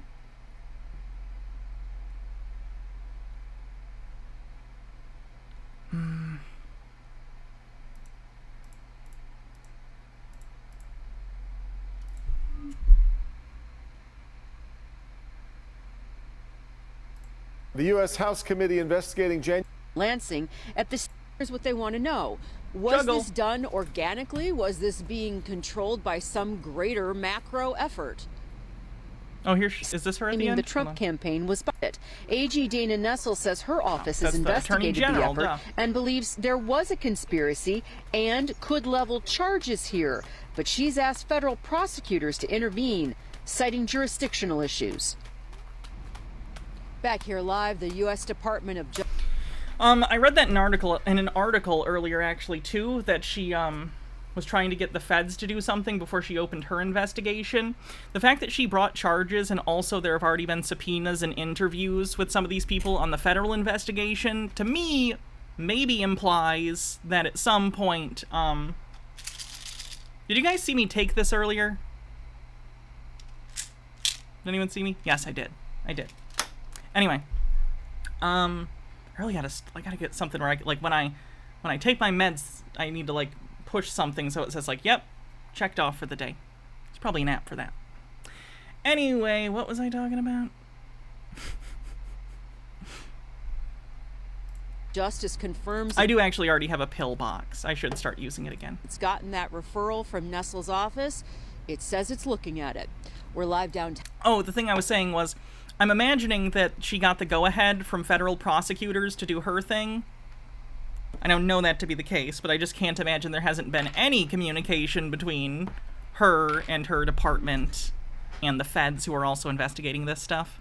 Town tonight. I'm Mara McDonald, Local 4. Most defense attorneys will tell you they do not love it when their clients pop up on video or audio in the case. We'll see where all of this leads.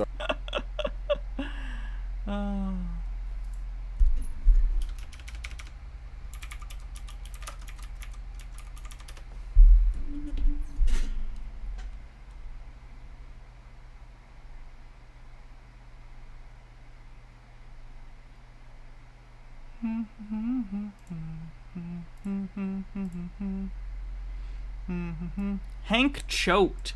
72 is a dairy farmer who met Trump during a White House event about agriculture in 2017. The event was also attended by then Agriculture Secretary Sonny Perdue. So this is just some fucking guy.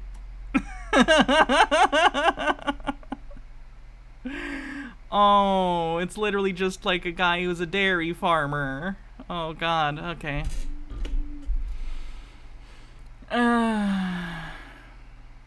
When dairyman Hank Choate saw the unavailable number pop up on his cell phone screen late on Thursday afternoon in April, he assumed it was not a call he wanted to take. At the last second, he changed his mind and answered.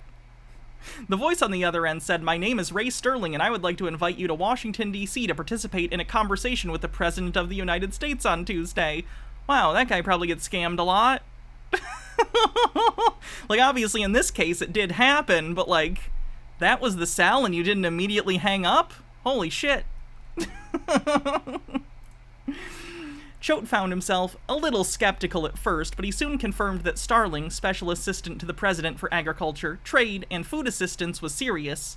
Starling was asking him and 13 other farmers to participate in a meeting with President Donald Trump and Secretary of Agriculture, Sonny Perdue.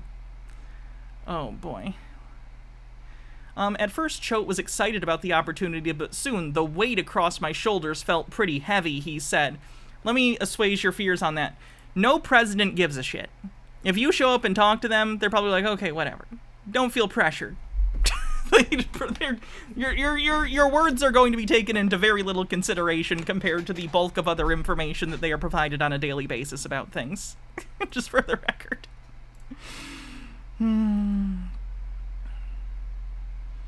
I felt comfortable sitting 7 feet across the table from the President of the United States, with no sense of apprehension whatsoever, he said. It was an honor and a privilege to be one of the 14 to be a voice of agriculture and sit down with the President.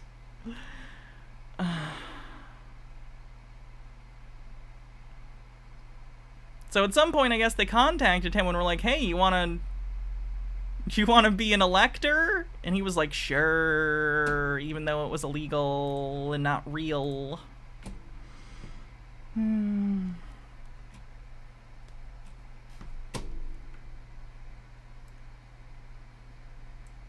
Ken Thompson. Let's find this guy.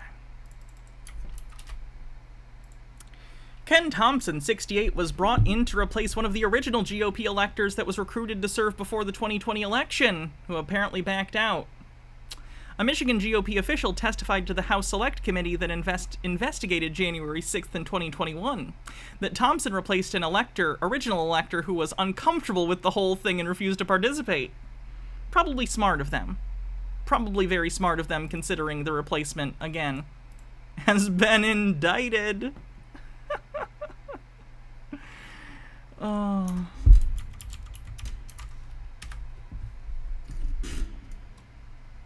Yeah, you can ban the guy who was banned already.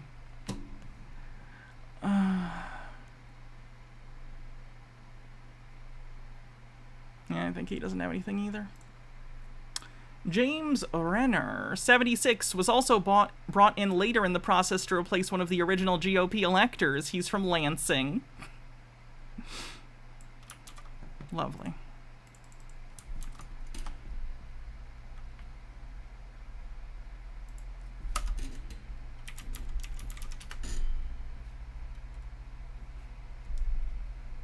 I think he doesn't have any videos either.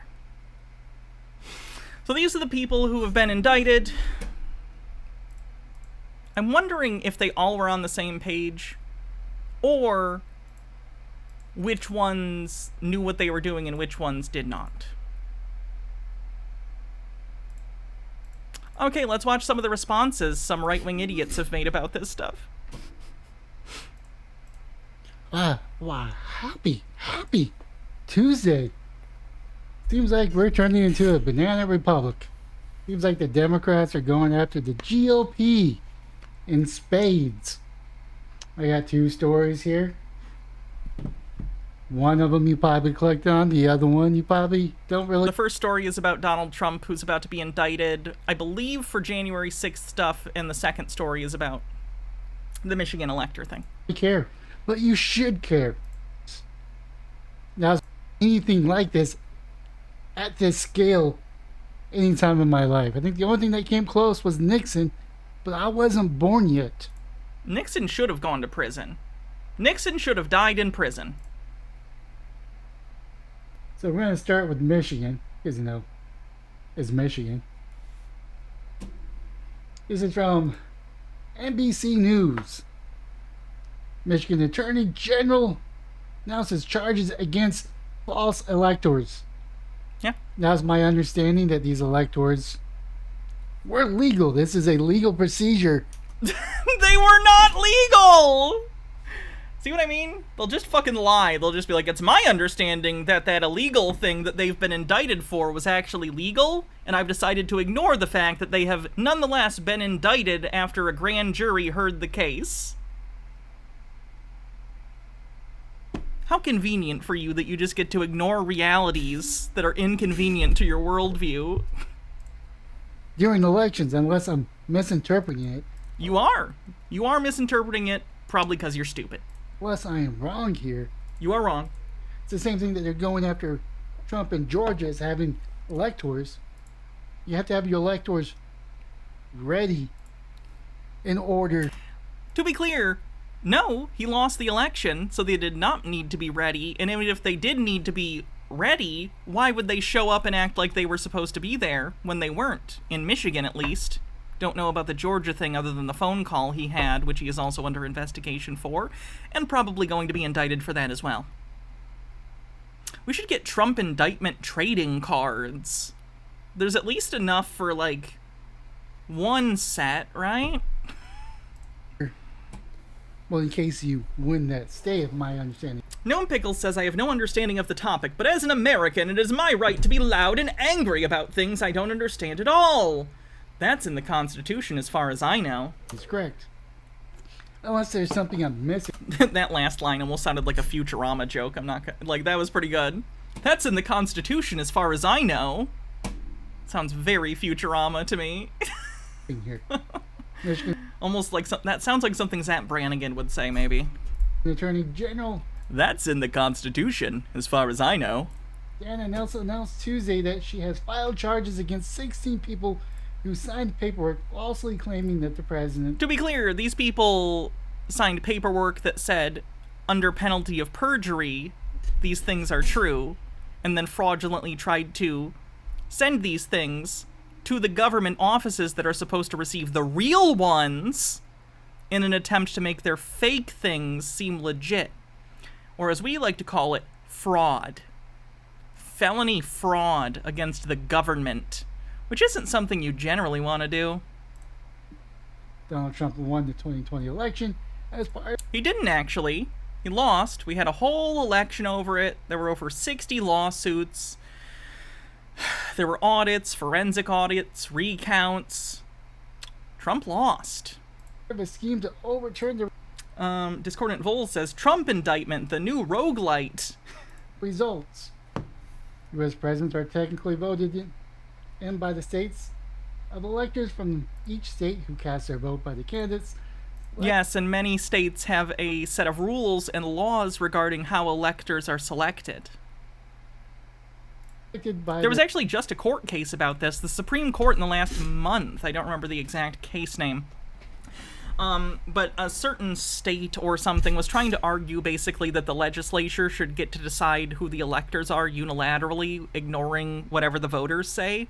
And the Supreme Court, even with this Supreme Court, they were like, no, you can't do that. Their state's popular vote in December 2020 as Trump tried to overturn the results of the elections. His allies read the alternative states of electors in several states.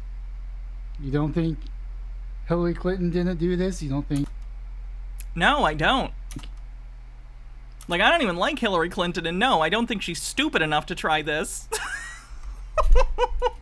You can dislike Hillary Clinton. I don't think she's a stupid woman. She's out of touch and not very charismatic. But, like, I don't think she's dumb. Discordant Vole says the independent state legislature theory. Yeah, and it got smacked down. Thank fuck. Joe Biden didn't do this? I've seen clips of Dimension 20, but I have not watched full episodes.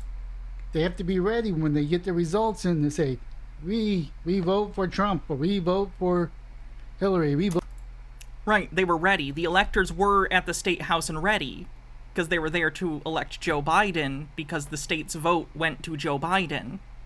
The other 16 were there fraudulently and showed up and tried to enter the building fraudulently after filling out paperwork fraudulently. Allegedly. Vote for Joe Biden. We vote for fill in the blank. That's the way The blank is to be filled with Joe Biden in the state of Michigan in 2020, since he's the one who won the state's vote. I understand it. Now, I could be wrong. There could be something more to this that I don't know. I think there's a lot to a lot of things you don't know based on this. These appears to be the first charges filed against fake electors.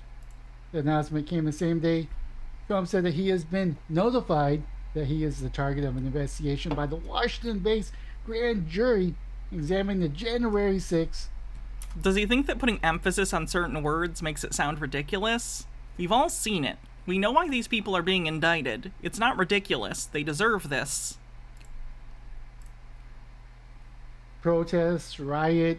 And frankly, I fully admit, these people, like I said, average age is above 70. Some of these people are probably really out-of-touch people who are gullible and also fall for, like, Facebook scams.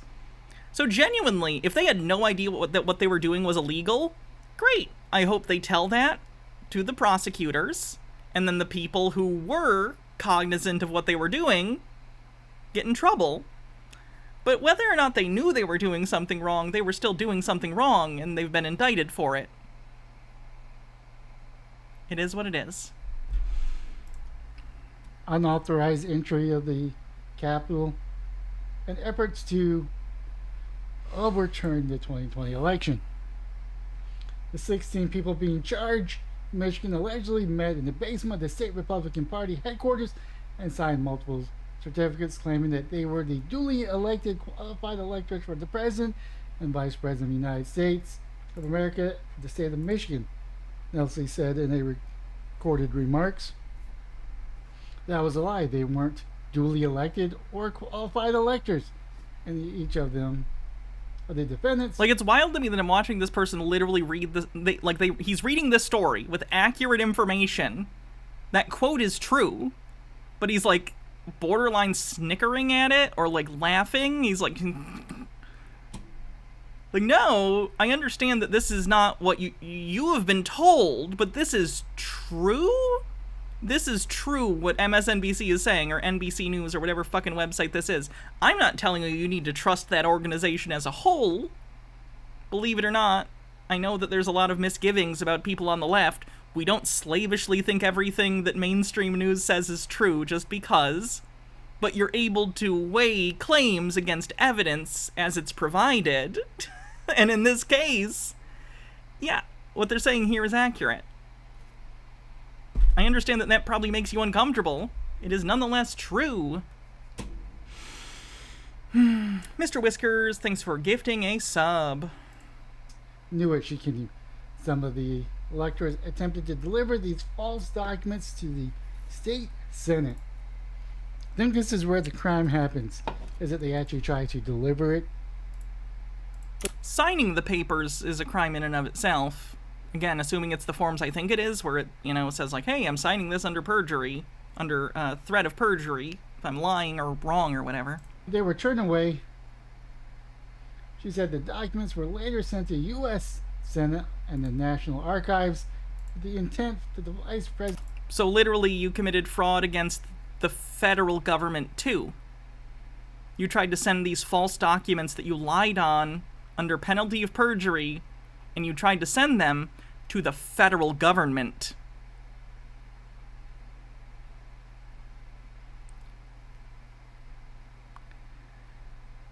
Out of all the things you shouldn't do, that is one of them. President Pence will overturn the results of the election using the fake electoral slate. Nestle says the false electors are being charged with 8 felonies, counts each. The fact that, like, one of the major factors that kept January 6th from being successful was the fact that Mike Pence decided not to go along with it. Really think about that for a second. Jesus. I haven't heard about this since then, too. Do you remember on January 6th, supposedly Mike Pence was, like, being escorted away and, like, Secret Service was trying to get him into a car and he refused to go with them because he was afraid of what was going to happen to him? What the fuck? Including forgery. False elector actions undermine the public's faith and integrity of our elections and do not only violate the spirit of the laws enshrining and defending our democracy, but we believe it painfully violates the law in which we administer our elections in Michigan and peacefully transfer our power in America. Let's see here. Like, he's not even disagreeing with anything right now. Like, he's just reading it. The 16 individuals include Michigan GOP co-chair Mashan Mallock, and state Republican National Committee woman Kathy Burden. Michelle. He was brushed by the wings of death standing in front of that limo. Wonderman, who was also charged previously. Oh, had you not heard about the Pence thing? Hold on, I'll look it up.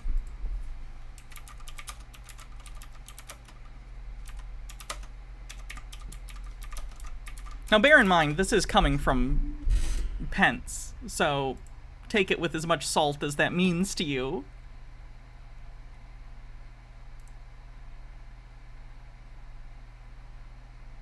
Let's see.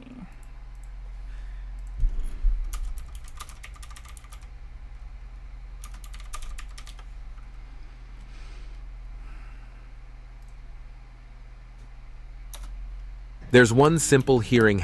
Sorry, that's a little loud. But first, there's a key story about January 6th that's been, to a certain degree, hiding in plain sight all this time. And we're learning more about it in ways that I think suggest something new, a newer dimension to what happened on that day. It's the story of how tensions rose between Donald Trump, the president, and his vice president, Mike Pence, as Trump attempted to get Pence to do his bidding and overturn the election for him, effectively, unilaterally, and lawlessly. Now, we know the basic facts about the moment when Pence's refusal to comply and subvert the will of the voters came to a head. But the significant... Broadway might be joining the wave of strikes. Oh, fuck, yes.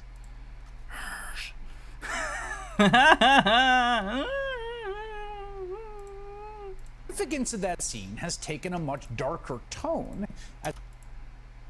Any news of strikes is making me very happy right now. Has there been any new information on the UPS strike that has been fomenting? Has there been any progress either direction on that? Because as we've learned more details about it. So on the morning of January 2nd... UPS would be a big one. That would be a huge one. Right? Trump made... Because, like, don't get me wrong, you know, actors and writers and stuff, entertainment is important. You know, it's not something we necessarily need at the scale that it is, but we like entertainment, and entertainment enriches our lives and stuff, and they're all doing jobs, and they deserve to be treated and paid fairly for those jobs. But generally speaking, tomorrow, if Hollywood disappeared... You know, there are other forms of entertainment. You know, if the whatever theater stuff disappeared, whatever. UPS delivery is a huge part of the country. Like, it's a huge part of how we get things done, is moving things from place to place. UPS returns to negotiation after the union threatened to strike and started giving employees instructions on how to strike. Ooh. It's like I don't want to use this example, because in this movie they're fascists and Nazis. But remember in Starship Troopers at the end when Neil Patrick Harris is like, "It's afraid." Metal Turtle says, do you think Biden will squash the UPS strike? He would certainly probably try. And if he did... he can get fucked, and everyone should strike anyway. What are they gonna do? Just don't show up to work. What are they gonna do? Fucking arrest you? Good. Start that. Get it on news all across the country. Police arresting people for just choosing not to do their job for a strike. Do it. Let's see how that goes. Who's gonna win that PR war? Cthulhu Flower, thanks for 4 months, as you deserve to be paid fairly too, Hannah. Thank you. Gnome Pickle says, hype train kickoff. Raja, thanks for 21 months. And Mr. Whiskers says, shut it down. 90% to level 1 on the hype train. Kind of reminds me of Newsies. You know, I think a lot of people get really, like, caught up in, like, oh, with the legality of unionization and, like, worry about, like, it's not official. I understand that you won't necessarily have all those protections, but if the entire world and government is against you doing something that is your right to do, as they said in Newsies, you're a union just by saying so. If all of you stop working, what are they going to do? Genuinely, even if your work isn't really unionized, if you all agree, fuck this. Like, do you know how unions started? Do you know how unions grew in the United States? They weren't just fully formed. They didn't just pop into existence as a legal entity. It started by people doing illegal shit. It started by people walking off the job. It started by people... I'm talking in a historical context here, by the way. I'm not telling anyone to do anything now. I am, however, saying unionization in the United States started with a lot of sabotage and a lot of illegal shit. Don't do illegal shit. But that is an interesting historical fact. 99% to level 1 in the hype train. Anti-Pretzel says, if shit sucks, hit the bricks. Gnome Pickles says, I would love to see different industries get together and every day a single industry just stops working for one day, then the next day is the next industry's turn. Imagine what the ruling class would do. Wages would jump. I think authoritarianism would jump before the wages. But it's worth doing in order to fight that shit. Altered Undying says, hype, I'm glad you're doing better today, Hannah. Thank you. 99% to level 1. One last appeal to Pence at the huge rally at the Ellipse, although it sounded, frankly, more like a threat. Mike Pence, I hope you're going to stand up for the good of our Constitution and for the good of our country. And if you're not, I'm going to be very disappointed in you. I will tell you right now. Discordant Vol with 100 bits says, fascism is the immune response to capital. And first name bunch of numbers says, or rather, gifts a sub. Thank you. We then watched as the mob, at Trump's urging, marched to the Capitol, where they broke in and ransacked the building, assaulting police officers, roaming the halls, chanting, hang Mike Pence, hang Mike Pence. Some of them even erected a gallows with a noose outside of the building. And as the danger became apparent, the Secret Service evacuated the vice president from the Senate chamber, where he was presiding over the election certification proceedings as stipulated in the Constitution and American law. Now, we know, thanks to reporting from Washington Post journalists Carol Leonnig and Philip Rucker, that Pence first went to his ceremonial office at the Capitol, where he was protected by Secret Service agents, but vulnerable because the second floor office had windows, and those windows could be breached, and the intruding thugs had gained control of the building. Pence refused 2 requests from the agents in charge of his detail to evacuate the building, saying, quote, I'm not leaving the Capitol. As Leonnig and Rucker write, the last thing the vice president wanted was the people attacking the Capitol to see his 20-car motorcade fleeing.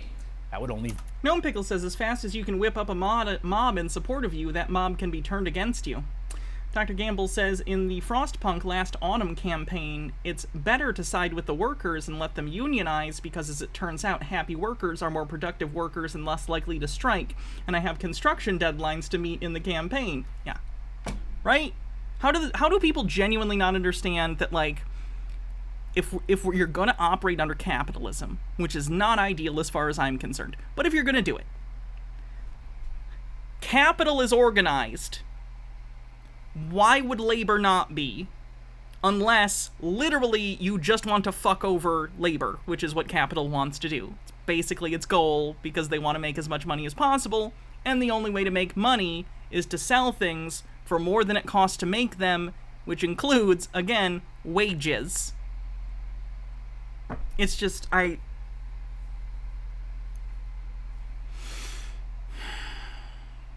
it just feels like a lot of rich people are like 7th generation rich and don't understand the purpose of any of the things we do. It's like they think, oh, workers going on strike, they're just lazy and want to fuck us over. No, they want to be paid fairly. I don't know if you've thought about this, but have you considered that you're exploiting them and that you should care about that? And even if you don't care about that, when you exploit people, and are cold to it, you can only do so for so long before people get mad and take action about it.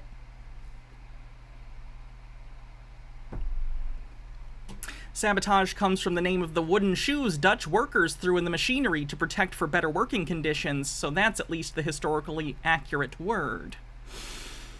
And Gnome Pickles says, one thing I never got, if you have all the money, who's going to buy your product? None of them are thinking about it. Guys, this is what I'm saying. None of them are thinking about what anything is. To them, money isn't a representative, like, store of value. It's not, like, representative of work that people have done. It's just a score that they're trying to get as high as possible. They have no concept of what money is or means. It's just numbers. Cloud Wizard says, did you see the librarians of New Hampshire's feelings about the stealing of people's labor from today? I did not. Kano Cable 2, thanks for gifting 2 tier 1 subs and getting us over a level of the hype train. Vindicate their insurrection. The third time the Secret Service asked, it was more of an order than a request. They moved Pence down a staircase to a secure subterranean area where his armored limousine awaited. ABC News reporter Jonathan Karl described the scene there in that subterranean chamber as he saw it in official White House photos that Pence has not allowed to be published. Nemesaur, thanks for gifting 10 tier 1 subs. Was in a loading dock in an underground parking garage beneath the Capitol complex. No place to sit, no desk, no chairs, nothing. He was in this concrete, like, parking garage. And oh, libertarians, not librarians. That makes sense. No, I didn't see it. You know, what did they say? With his family, and I mean, this is the Vice President of the United States, and he's like holed up in a basement. One of them, 23% to level 5, is his chief of staff, Mark Short, showing him his phone, and it's the tweet of Trump saying Mike Pence didn't have the courage. This is the guy who, like, fled the rioters, and Trump is saying he didn't have the courage, and you can see it kind of looks like Pence is grimacing, but you can never really tell. Okay, now listen to Jamie Raskin, member of the January 6th committee, who's been investigating this for 9 months, describe what happened next. So when thanks for the link.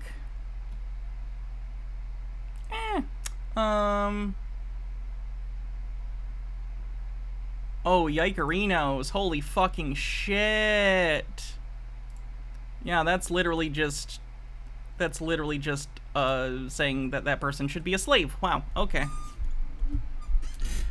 Masks are in short supply these days, it seems.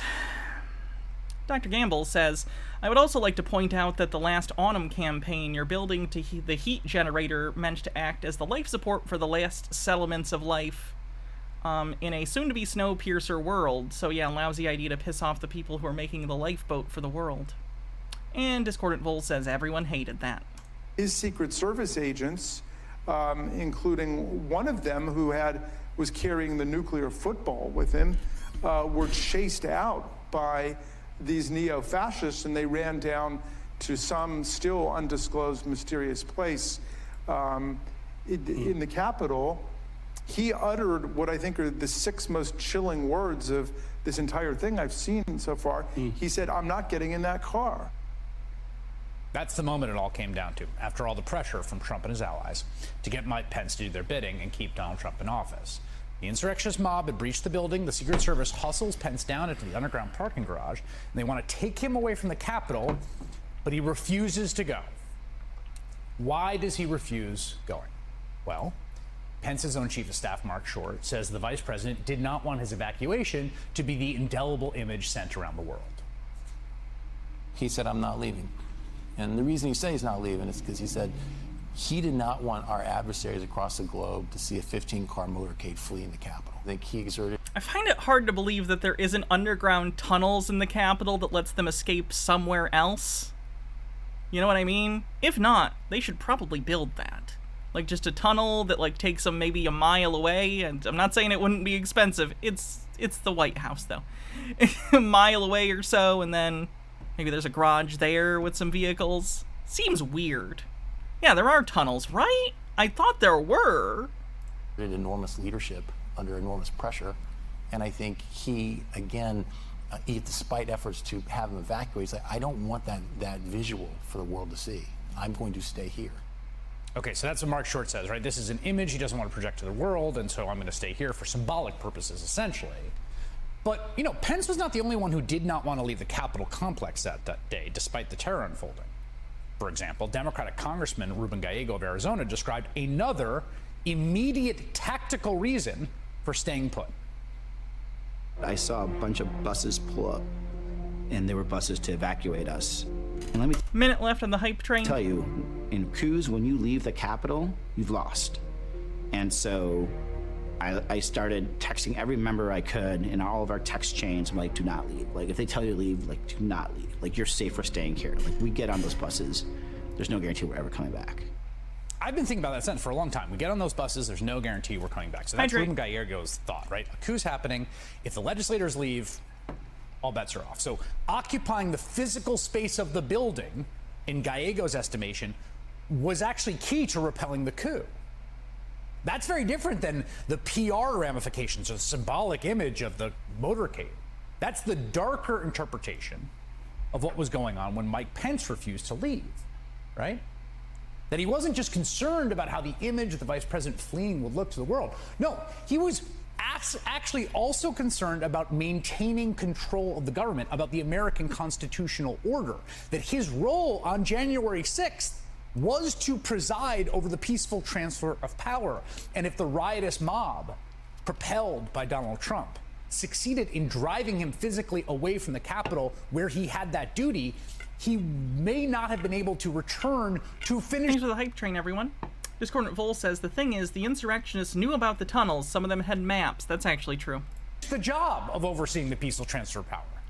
That would have allowed the coup to actually take place. And that interpretation, the far darker one, the more dangerous one, the wow, we came close one, that interpretation looks more and more likely as new facts come to light, particularly about the Secret Service's role on January 6th. So on Friday, new testimony released by the committee revealed that a senior Secret Service official warned Mark Meadows of potential violence ahead of January 6th.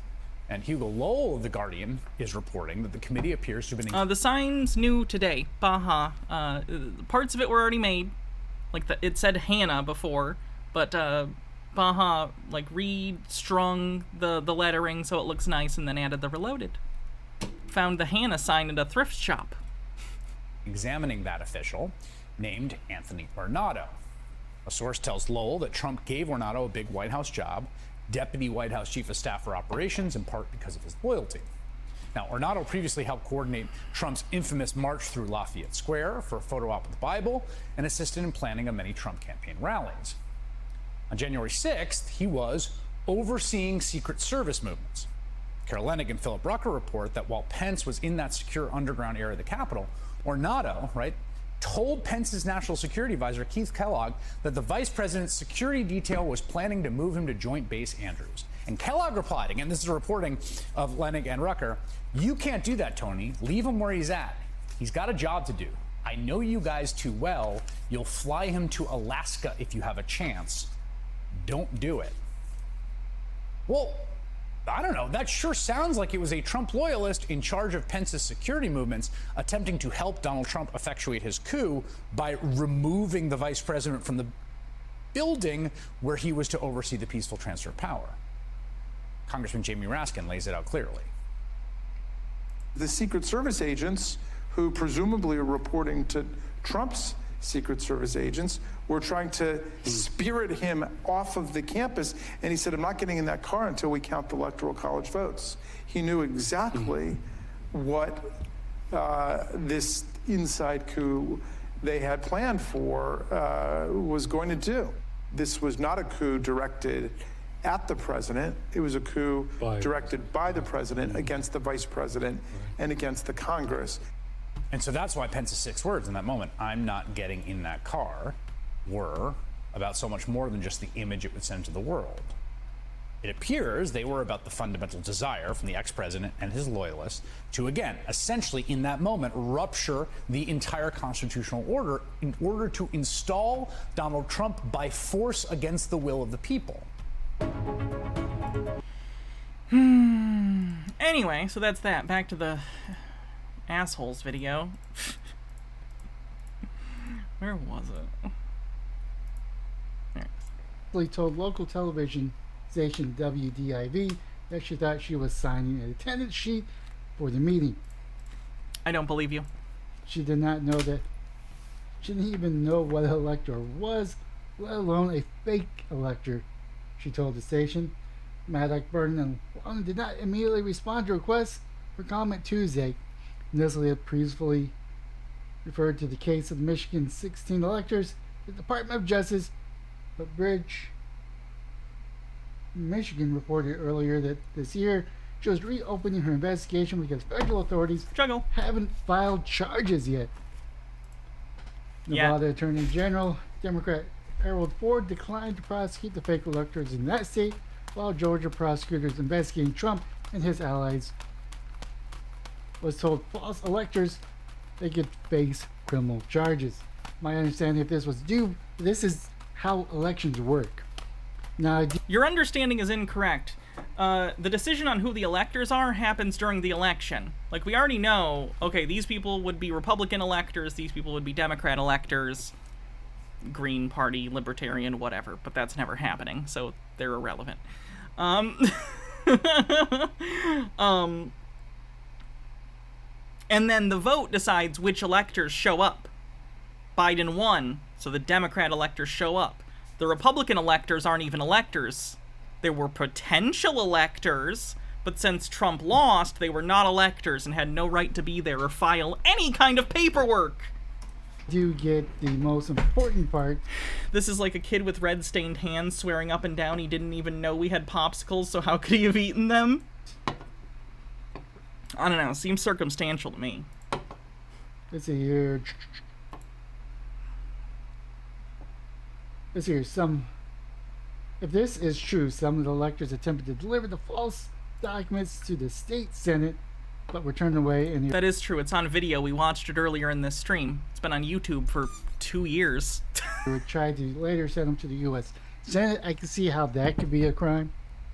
Okay, well, they did that. That's what they're charged with. So, glad you agree. But do you have your electors available ahead of time? I don't think is a crime. Okay, conspiring to create fake electors would be, yes, which they also did. God damn, these people are dumb. Then, of course, we got probably what you're wanting is the DOJ targeted letter comes as no surprise for members of January 6 panels. Tuesday news that the federal investigators have notified the former President Trump of potential criminal charges with his efforts to retain power after his 2020 defeat, and captivated Washington, roiled with the 2024 presidential race, has sparked an outcry from Trump's GOP allies on and off the Capitol Hill. But lawmakers who spent the better part of the last 2 years investigating January 6, 2021 attack on the Capitol, Trump's roles in it, the development came to no surprise. But he was impeached for this, and he was acquitted by the Senate. It would be no surprise to me that at least if Donald Trump were the target of criminal investigation based on everything that he did and everything that the whole world knows he did, Rep. Jamie Raskin, dude, you got cancer. Might as well just retire. I mean, I'm not trying to say cancer people can't work. I'm just saying. That's who I think it is.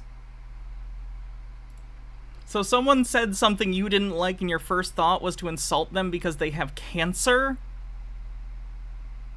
Donald Trump supporters are some of the most empathetic and lovely people on the planet, clearly. Jesus Christ. It's political game. It's political game. It's a hacky sack game. It isn't. You're a dumbass. And clearly an awful fucking person. That's all I have to say for right now. A member of the select committee who investigated a rampage. Wow, I can't even not comment on that. Someone said something you...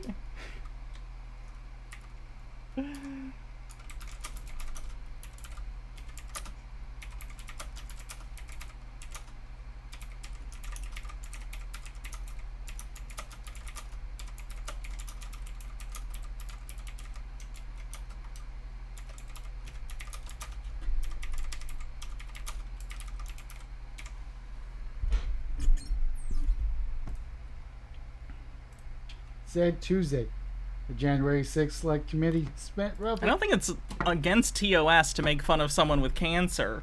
I just think it makes you a shitty person. 18 months during the last Congress investigating the Capitol attack, interviewed more than 1,000 witnesses and airing its findings in a string of explosive public hearings before delivering the results of the Department of Justice. Based on those findings, members of the investigation panel suggest that the formal criminal charge for DOJ would be an obvious next step. If it was so obvious, why didn't the Senate convict Donald Trump? Why didn't the Republican-led Senate convict Donald Trump?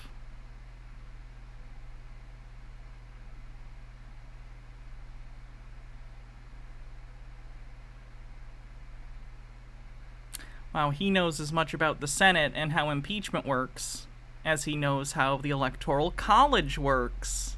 Brilliant. If 100 Discordant Vol says immunity by congressional majority. senators could not convict. Do you think all 100 senators voted to not convict? Or voted, did they even hear it? I don't even remember what they did specifically. Do you think that partisan officials are the best way to handle illegality? Believe me, I wish we didn't have to. I think that presidents should be able to be indicted while in office. But apparently they're not, according to the Department of Justice, because they're fucking psychos. So there's not really much you can do, apparently, until they get out of office, because as much as I do think Donald Trump deserved to be impeached, or rather deserved to be removed from office after his impeachment, I think we all knew that wasn't going to happen because Republicans were never going to actually in any way engage with reality. It wasn't about that. Donald Trump, there is no crime here. Well, the trial will figure that out, won't it? I don't think there's any question that the committee at the end of our work believed that Donald Trump had something to do with it. Rep. Bernie Thompson, Democrat, Mississippi, who also chaired the 9-member select committee, said that the violent attempt to block Congress from certifying Trump's defeat. So again, what is this tone he has reading this article? For him to receive a target letter is not something that would be a surprise. Hours earlier, Trump announced that he received the so-called target letter on Sunday, informing that he's become a person of interest in the DOJ January 6th investigation, which... I mean, Trump has been indicted and is being prosecuted for things even though he's running for president right now, so that's not true. At least not as far as the Department of Justice seems to feel. Led by Special Counsel Jack Smith, such adversaries are typically delivered ahead of an indictment, and Trump on Tuesday blasted the investigation as a political witch hunt. This is to get Trump to drop out of the election. None of these cases are going to go... Immunity by congressional majority. Yikes. H-Baird says, my theory with no real evidence is that Republicans made a deal with Trump after January 6th where he would stop challenging the election and they would protect him in the impeachment. I mean, he didn't stop doing that, though. He didn't stop doing that. Go to trial until after the election. If Donald Trump wins the election, these cases are dropped. If he loses the elections, these cases may move forward. Or if he drops out, maybe some of these charges go away. I think someone made a... Paul the Potato says, oh, 3.5 hours. I'll watch it later as usual. Got here live, though. Just woke up. Well, welcome to consciousness with the rest of us. Or maybe just the next Inception layer up from whatever dream we are in. Wow. Claim that he's going to take a plea deal. He's going to plead guilty and spend no time in prison but drop out of the election. I don't know if that's something that's on the horizons. I don't know. We got probably about 6 months, 8 months. No, about 6 months until the primaries. Let's see here. Republicans have hammered the DOJ in the wake of the news, rushing to Trump's defense with amplified claims that the DOJ has been... Pretty sure they're not doing primaries. Probably not either. I mean, I guess the Republicans are supposed to do one, but are they? Like, who's gonna win against Trump with the crazies in their base? I just don't believe it. Weaponized under President Biden to go after the presidential political adversaries. In their telling, Trump has become a target sold because he is a front runner of the GOP nomination in the next year presidential contest. Recently, President Trump went up in polls and was actually suppressing President Biden for re-election. Speaker Kevin McCarthy, Republican California, told reporters Tuesday. So what do they do now? They weaponize the government to go after their number one opponent. In the days after the Capitol attack, McCarthy has said that Trump bears responsibility for the actions of the mob rioters, but quickly made amends with the former president who helped McCarthy win the Speaker's gavel this year. It's unclear what charges Smith's team might be weighing against Trump. Investigators in recent weeks have reportedly been meeting with a host of Trump's former attorneys, aides, and legal advisors. So, when Trump got indicted in New York, or whatever, if for whatever reason, I will make this... I will make this statement to you, chat. If in any way, and I don't necessarily think this is going to happen, but if for some reason Donald Trump were indicted on federal charges in Michigan, I promise you guys, I will go to Lansing, I will go wherever that shit is happening, and I'll talk to some of the protesters or whatever. So if that happens, it'll be a fun stream. Including those who have been most aggressively emphasizing the false claim of a stolen. Paul the Potato with 13 months says 13, only subbed 13, I guess. 2020 election. That's a baker's dozen. I need a news reporter outfit. I would have fun with it, and that's all I'll say. I would find a way to have a lot of fun with it. Especially since, what was that guy from channel whatever? The guy who did the interviews in the suit that was too big, but then it turned out he was a creep? There's a space missing. I'll do that and not be a creep. Meek says, you better bring some muscles to that event. I can't imagine that place being safe. I'm not worried about it.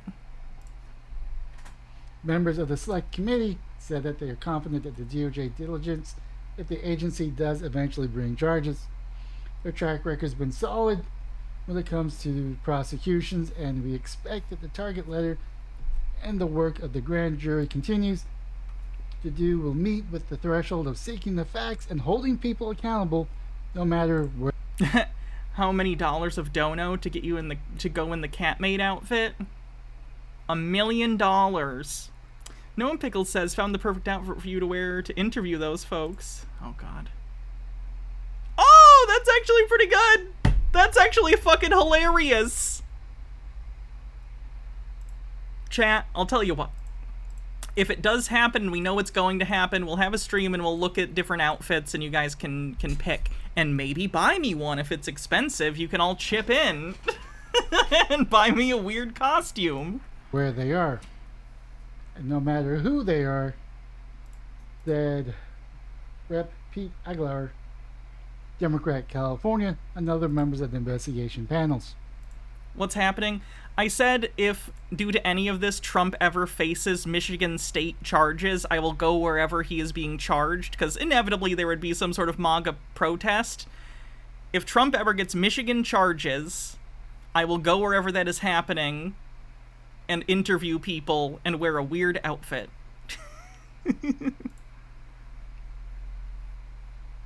Let's see here. Is there any more? Let's see here. January 6th committee delivered the findings to the DOJ and recommended 4 separate charges against Trump: obstructing the official government proceeding, conspired to defraud the U.S. government, inciting an insurrection, and conspiracy to make false statements. I think that's a First Amendment violation.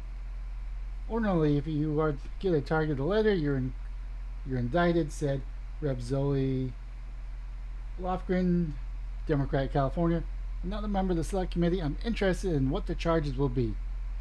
So far, the only individual writers have been held accountable.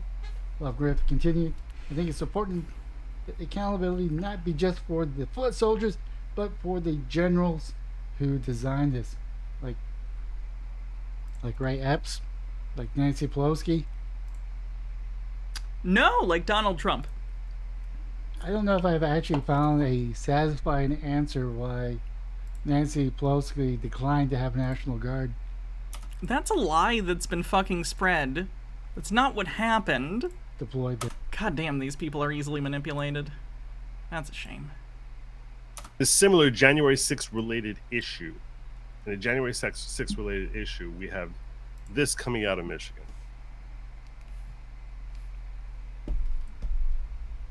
Oh, let's do it this way.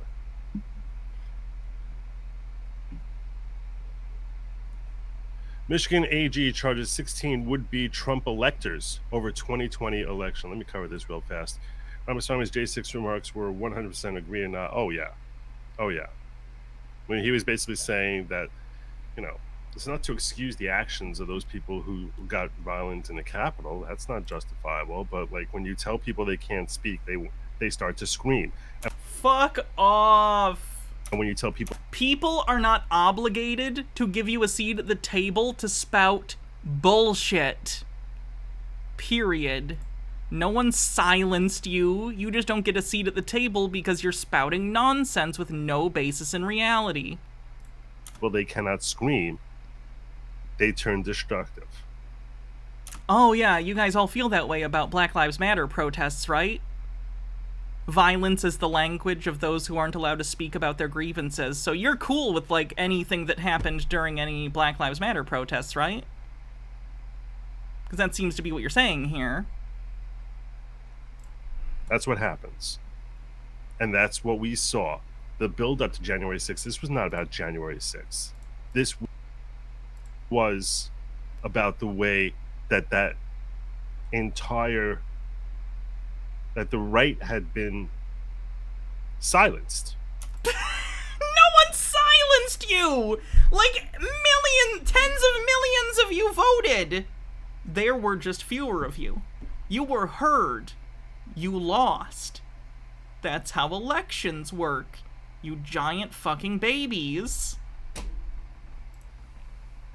Silenced. And recognized how they had been silenced instead of being unwitting about it. Basically recognizing all the injustices as far as how our civil liberties are being enforced. And basic human rights, basic expectations of democracy. I think it's a, you know, and Tucker, who it mentions in his speech, and we'll see that shortly. He mentions in his speech, you know, they're taking it to the January 6 people, you know, when what they did was instead of blowing up a Macy's, going after Foot Locker, they actually took it up with the very people who they felt were committing the wrong. That's how things should be addressed in a society that actually is looking for justice. Now, Discordant Vol says, God, I wish. That doesn't mean that they carried it out the proper way. But everyone draws such offense of like the Heiliger Capitol, like how dare they go anywhere within like 1,000. Yeah, trying to do a coup isn't fun. Yards of the Capitol. You can't try and reframe this as like they were just trespassing. Really?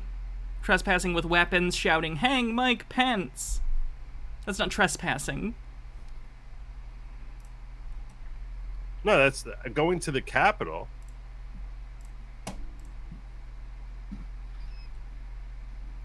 Right.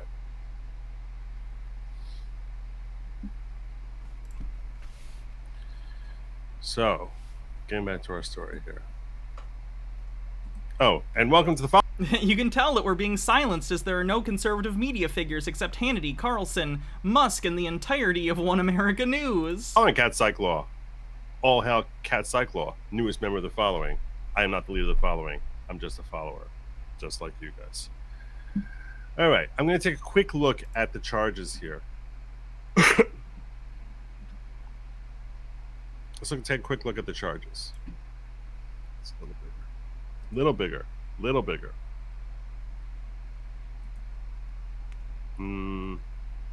It's bigger than I wanted. That's good. All right.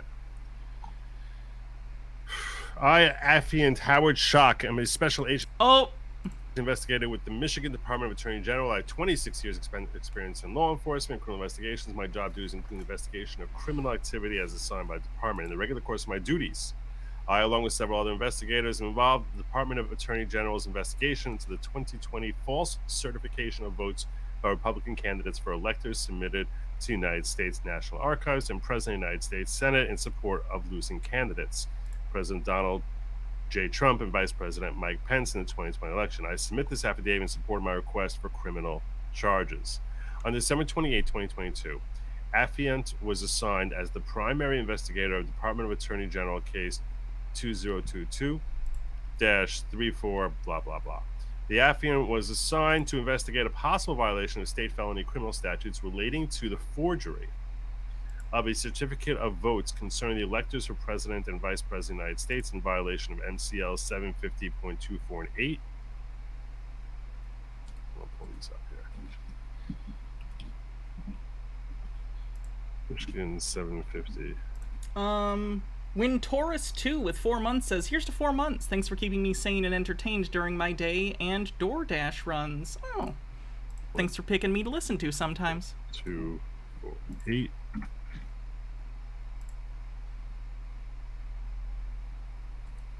So you're looking up. And all right. And MCL 168933A, which occurred on or about December 14, 2020. We'll pull that up also. MCL 168. Treat that last one. Except as otherwise providing this act, the person who does either the following for any purposes under this act is guilty of forgery. Knowingly makes, files, or otherwise publishes a false document with the intent to defraud. Knowingly makes, files, or otherwise publishes a document that contains false signatures with the intent to defraud. I don't know what the intent to defraud means. I don't know what that means. You don't know what an attempt to defraud means. It could not be clearer. It's like saying, what's the phone number for 911? You don't understand what an attempted fraud is? It's trying to defraud someone, or in this case, the government. Discordant Vol says, wait, entertainment. Intended to defraud. It's not like there was going to be confusion by Mike Pence when this made it to his desk as to... That was literally the entire point. What are you talking about? They filed false documents with the federal government. They committed fraud. To what the circumstances were around it. So intended to defraud there seems to be a little bit of a stretch. What a weird... Imagine if you caught like a group of scammers, right? Imagine if you like one of those call centers where they just scam people all day, and like the police break in, they're like, you're under arrest, and they go, in fairness, our scheme was so stupid, no one should have believed it, so we should get to go free because our fraud was blatantly stupid. That's basically what he just said. That's what he just said. I mean, let's face it. Well, let's go a little further before I tell you what we should face. MCL 750 provides in relevant part that any person who falsely makes, alters, forges, or counterfeits a public record with the intent to defraud is guilty of the crime of forgery. A fraudulent certificate of votes done with the intent to defraud is probable cause that a violation of the statute has occurred. MCL 168933A provides a person who knowingly makes, files, or otherwise publishes a false document for any purpose under Michigan election law with the intent to defraud is guilty of election law forgery. Well, I can tell you this. I'm very suspicious that a lot of people in Michigan are guilty of Michigan election law. That wasn't even a whataboutism. It was a what-ifism. Yeah, sure, these people maybe did this, but like, what if I am suspicious that maybe some other people did it? Does that change this? Does that help? No, that's unrelated. What are you talking about? With respect to forgery. The fuck? I'm just not sure if it's these 16 folks. Did I say that out loud? Did I say that out loud? Reasonable person defense is so weird to me. The jurisprudence of reasonable person standard, at least as far as I understand it, it's entirely possible that, like, I'm wrong in my apprehension of this, I'm wrong in my understanding of this, whatever. People aren't reasonable? And laws should not only protect people who are reasonable from fraud. Kinda weird that it's that. But okay. Alright. The making and publishing of a certificate of votes concerning the number of votes cast for each candidate for president and vice president by electors is a purpose under the election law. Thus, a fraudulent certificate of votes done with the intent to defraud is probable cause that a violation of this statute has occurred. You see, an intent to defraud, this is what... He's gonna be like, they didn't intend... Oh my god, this is gonna be so stupid as a defense. Oh my god. It's so baffling to me. And obviously, look... How can you possibly say, oh, yeah, we filled out those documents, the fraudulent ones that said that we were signing them under penalty of perjury?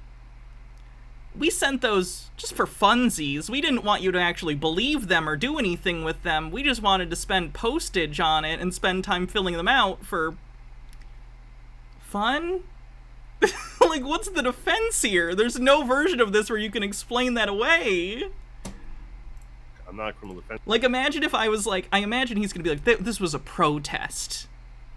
He's gonna try and couch it in First Amendment in order to try and make it justifiable and completely divert from the actual issue at hand.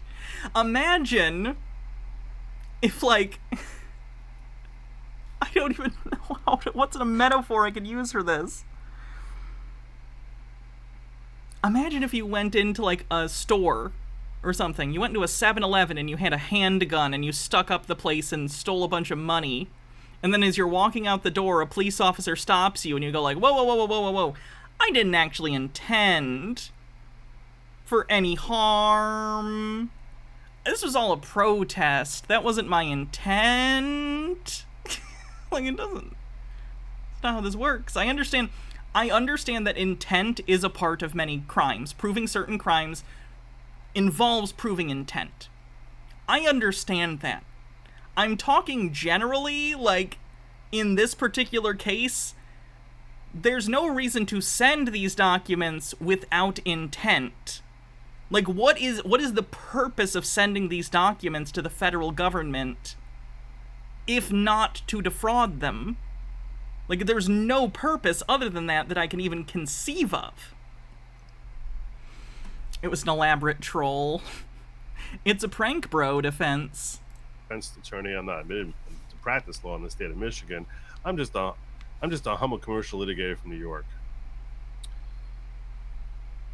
I'm simply saying, one would think that in the context of defraud, there has to be some sort of secrecy.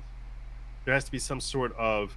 Yeah, they got together and signed these things and lied on the documents and pretended they were electors. We watched the video earlier where they were telling the police at the Capitol, oh, we're the electors, we're supposed to be in there. That's a lie. That's an attempt at deception that we saw on video, and that's not even to mention the documents that they also brought, which they sent copies of to the federal government. Intent has more of an impact on sentencing apart from mens rea cases. Oh, okay, gotcha. And Marcus Drake says it's about specific versus subjective intent. Basically, does the law require them to knowingly lie, or will it forgive idiots who believe it? That's super simplistic, but you get the idea. Okay. Hey, Casville, how's it going? Hiding of the ball in order to commit fraud. It's very rare for someone to say, here are all... here... They didn't go there and say, we are not really the actual electors, we're fake, this is a protest, but here's paperwork we filled out for protest purposes. They went to the Capitol on video and said, we're here to vote. We are electors. We are here to vote. Here is the paperwork that officially says this. That's the lie. That's the fraud. Like, I can't get clearer than this, that they are on camera doing this. For someone to say, I know you know all the facts. I'm submitting this formal form. That's a little redundant. Designed to trick you. They're stupid. They really thought it was going to work, probably. They're quite stupid. See, that sounds... You don't have to be smart to get charged with a crime. That sounds kind of crazy. Sounds kind of crazy, considering that it was like a news story about these different slates of electors. Bank robberies are news stories too. If you're unfamiliar with what this is about, did they give us more facts here? And they have conspiracy for this. MCL 751 provides any person who conspires together with one or more persons to commit an offense prohibited by law, or to commit a legal act in an illegal manner, is guilty of crime of conspiracy. Supposedly, they can get up to 14 years for this per charge. And Dana's going hard after them, going very, very, very hard after them. Bless. The Constitution of the United States provides in Article 2, Section 1 for procedures by which each state shall select electors who will elect the persons to serve as the president and vice president, and provides the executive power shall be vested in the president of the United States of America. He shall hold his office during the term of 4 years, and together with the vice president chosen for the same term, be elected as follows. Each state shall appoint in such manner as the legislature thereof may direct a number of electors equal to the whole number of senators and representatives to which the state may be entitled in Congress, but no senator, representative, or person holding office or trust profit. All right. They're going to meet in their respective states and vote by ballot for two persons. Why do you skip over that? I know. No senator or representative or person holding a public office of trust or profit under the United States shall be appointed an elector. That's interesting. Does that count for state officials? Because some of the fake electors were also state officials. Like mayors and stuff who were in different offices. There was a treasurer. Did he skip that specifically for that reason? That'd be kind of funny. They're going to meet in their respective states and vote by ballot for two persons, of whom one at least shall be an inhabitant of the same state with themselves, and they shall make a list of all the persons voted for, and for the number of votes for each, which list they shall sign. All right. And it goes through the constitutional provisions as to that we're going to submit electors from each state. The procedure by which Michigan selects presidential electors is set out in Chapter 4 of the Michigan election law. And it says that each political party of the state shall choose at its fall state convention a number of candidates for electors of president and vice president of the United States equal to the number of senators and representatives in Congress that this state is entitled to elect. The chairperson and secretary of the state central committee of each political party shall, within 1 business day after the conclusion of the state convention, forward by registered or certified mail a certificate containing the names of the candidates for electors to the Secretary of State. The candidates for electors of president and vice president who shall be considered elected are those whose names have been certified to the Secretary of State by that political party receiving the greatest number of votes. The political party receiving the greatest number of votes. Important part for those offices at the next November election. So basically, they have different electors. The way the process works, in case you forgot from what... Oh my god, he literally just found out while reading this, and now he's pretending like he knows. Holy fuck. I could read that shit in what he's saying. Oh my god.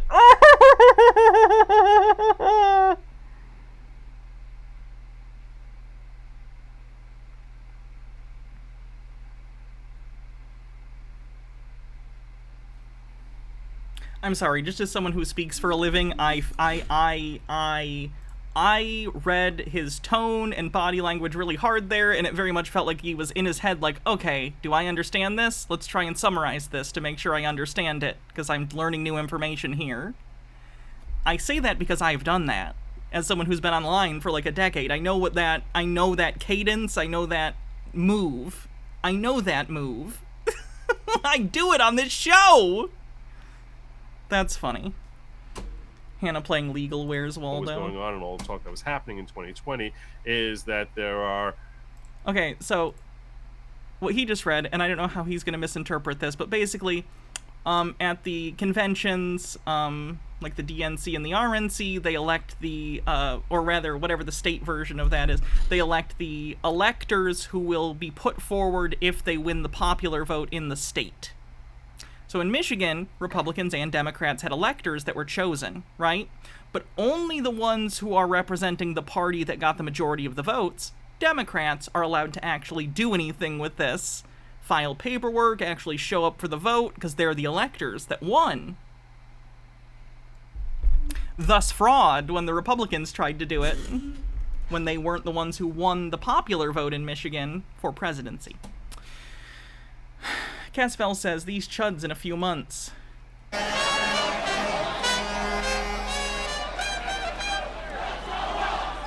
going to jail!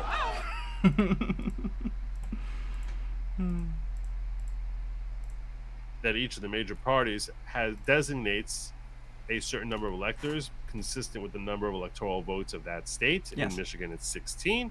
And so there are 16 Republican voters and 16 Democratic voters. Right. But as soon as the election was called in Michigan, as soon as the official channels, I'm not even talking about like when the news is like, we'll call it for whoever. When it was clear in Michigan that the voting was done and Joe Biden won Michigan, the Republican electors, potential electors, had nothing more to do. They had no job, nothing. They're not electors. They lost. Only the Democratic electors are actual electors with any legal rights to do anything surrounding this. And they and the party basically gets notified that, hey, and the parties each notify the state that these are the people you should tell to go vote if and when they're supposed to get that notification. And apparently, and that's why they say in anticipation of the 2020 general election, the two major political parties in Michigan... Kind of feels like he's skipping over a lot of stuff, because I think he's understanding that, oh, fuck, they might be fucked. Once again, I have done this as a streamer, and you've probably noticed it at some point. Sometimes as a streamer, you'll go into a video or document or something being like, oh yeah, I know where this is going, and I know how I'm going to respond to this, but then as you read, it's not exactly what you thought it was. You kind of have to change course and go from like very confident to more conciliatory and like, hold on, let me figure this out. And it always feels awkward, but it's, you know, we're all human, so we do that. But it very much feels like he's doing that here, where he thought he was going to read this and tear into it and be like, this is fucking bullshit, this is ridiculous. But he's reading it and he's kind of like, oh, okay. Like, it's like he came into it ready to tear it apart, and then he reads it and he's like, oh, fuck. Oh, fuck. Met in their respective conventions and selected the persons who would serve as candidates for electors of President and Vice President of the United States. As required by MCL 16842, each of these parties forwarded the names of the party's 16 candidates for elector to the Michigan Secretary of State.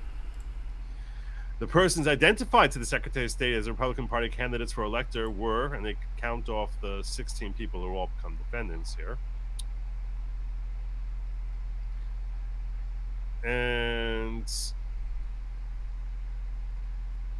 then under Michigan, under MCL 168.46, it says, as soon as practicable after the State Board of Canvassers has, by the official canvass, ascertain the result of an election as to electors of president and vice president of the United States, the governor shall certify under seal of state. Is the orange being a bad boy? Yes. Oliver, why do you have to be butthole? Now you are stuck in prison with me. The U.S. Secretary of State, the names and addresses of the electors of the state chosen as electors of President and Vice President of the United States. The governor shall also transmit to each elector chosen as an elector for President and Vice President of the United States a certificate and triplicate under the seal of the state of his or her election. And then they say, so that's basically that the electors are supposed to get notice from the governor, hey, you have the authority to go submit your votes. Yes? Peacockasaur says, I get why in the U.S. you don't have normal election for president so the Republicans can win. But do electors actually add anything? Why not just be like, yeah, Michigan gives 16 votes for Biden without the middle people? It's antiquated. It goes back to the founding of the country where basically the people who made the country wanted only, like, landowning white dudes to vote. And by white, I mean, like, the 1700s version of white, which meant Anglo-Saxon Protestant. It was basically a way to be like, hey, if anything goes away we don't like, let's, we'll make sure we can ignore the results of the election. Unfortunately, it's hung on as this, like, vestigial bullshit thing. Luckily, some states have made things a little more streamlined. Many states have put it into their either constitution or law in general that their electoral votes go to, whoever won the popular vote, or proportionally based on the popular vote. So let's say you lived in California, and like I don't know, what's a state with an even number of electoral votes? Let's say there was a state with 2 electoral votes, and it was literally 50-50. Maybe one vote would go to one person and one would go to the other, if that makes sense. So people are trying to improve things, but yeah, the Electoral College is really stupid. Hannah looking at Chud's in prison arc confirmed. I do have to ask, what is Hannah's Shawshank poster, her version of cooking the books for the warden? Oh god. Hold on, let me look through my posters real quick.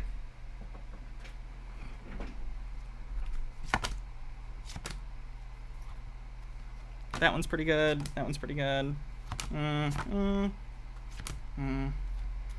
Let's go with Nightmare on Elm Street 2 Freddy's Revenge. That'll be my poster, and my job for the warden will be curating a Blu-ray collection. To DC.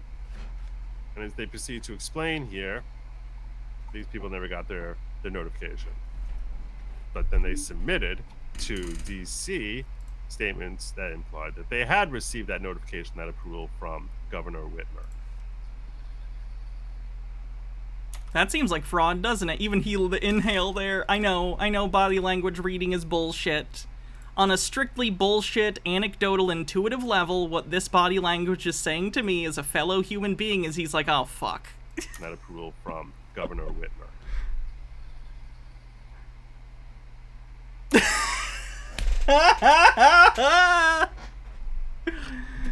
That body language, though. Governor Whitmer's amended certificate of attainment are the electors of the President and Vice President of the United States, which determined that the Democratic electors were the duly elected electors. Listed the Republican nominees as having received 2,649,000 votes. The Republican nominees were not the duly elected presidential electors and had no legal authority to act as duly elected presidential electors.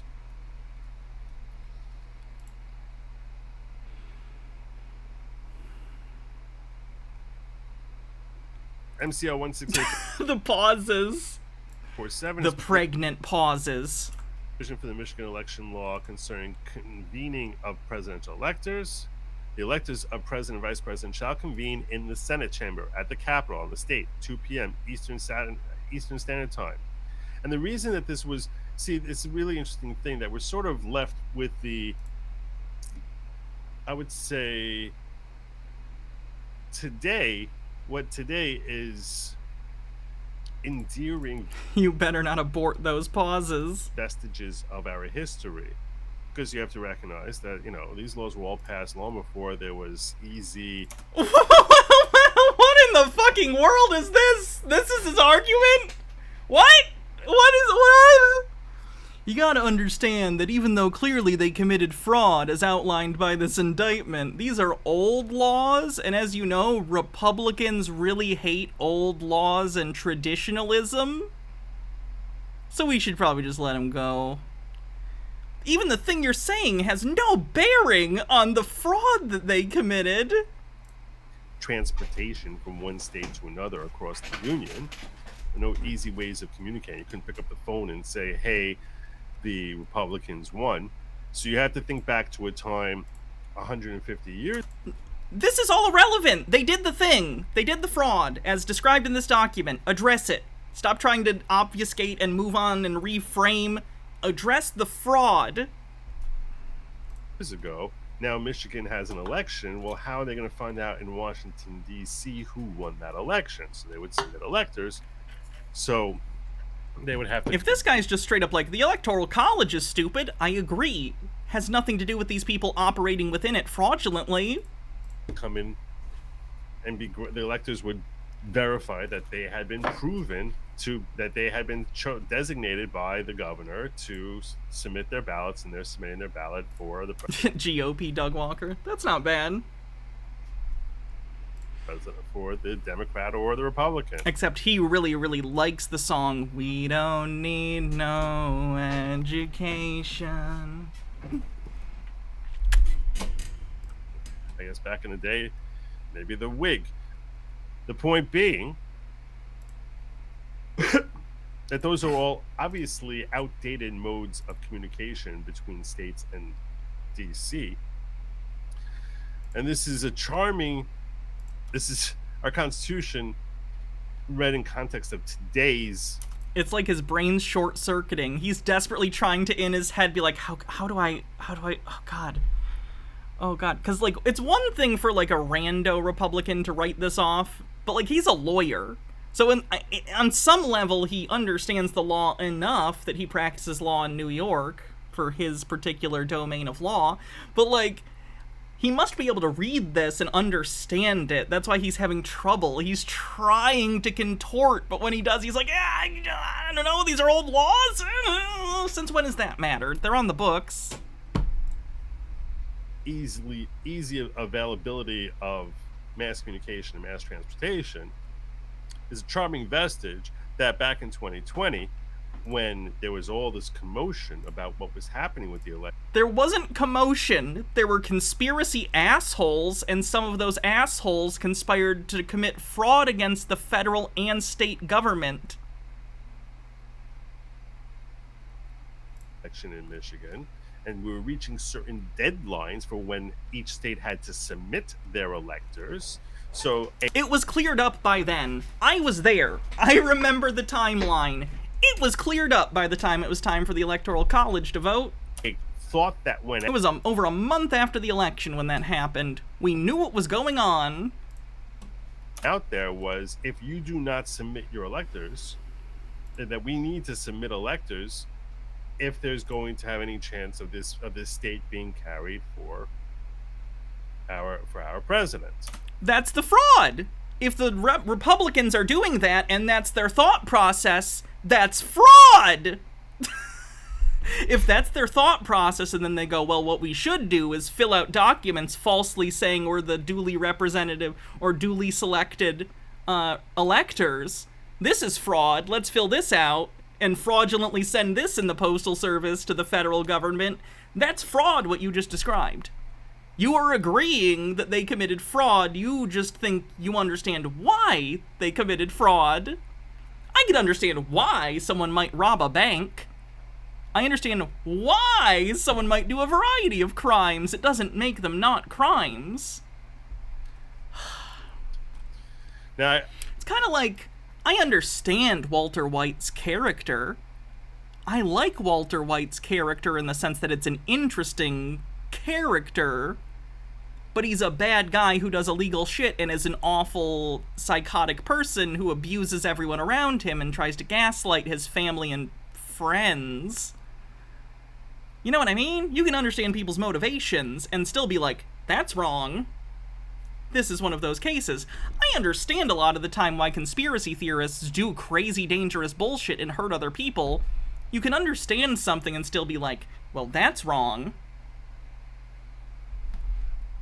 I can't tell you up top of my head. I remember several states had Republican electors who submitted their vote Yeah, and that was also fraud. in favor of Trump, despite the fact that I guess it would depend on how they did it and if they also submitted the paperwork federally and what their state laws are. But if they're similar to Michigan, that would also be fraud. official Saying that guy over there got away with robbing a bank doesn't mean you robbing a bank goes unpunished inherently. that the Secretary of State failed to notify them. I don't believe Michigan was the only one. I vaguely recall that happening. They didn't need to be notified. The electors for the Republicans didn't need to be notified because they didn't win. They lost. There was no point at which they were to be notified because they weren't the duly appointed electors. Do you not understand this? You're a lawyer. Georgia as well. And the claim here is that that was an attempt to commit fraud, and accordingly they should go to jail for 14 years for submitting that document. 14 years for one of the counts. There's 8 counts. Some of them are 5 years, some are 14. Just depends.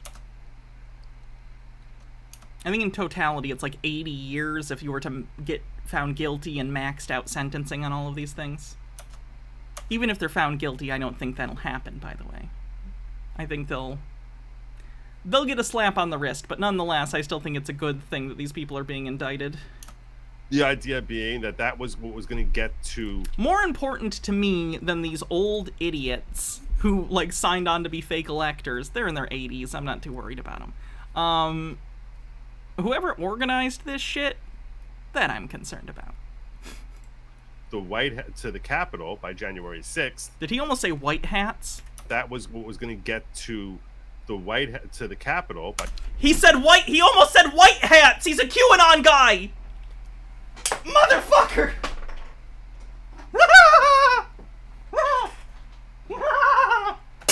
I'm not crazy. They're all crazy.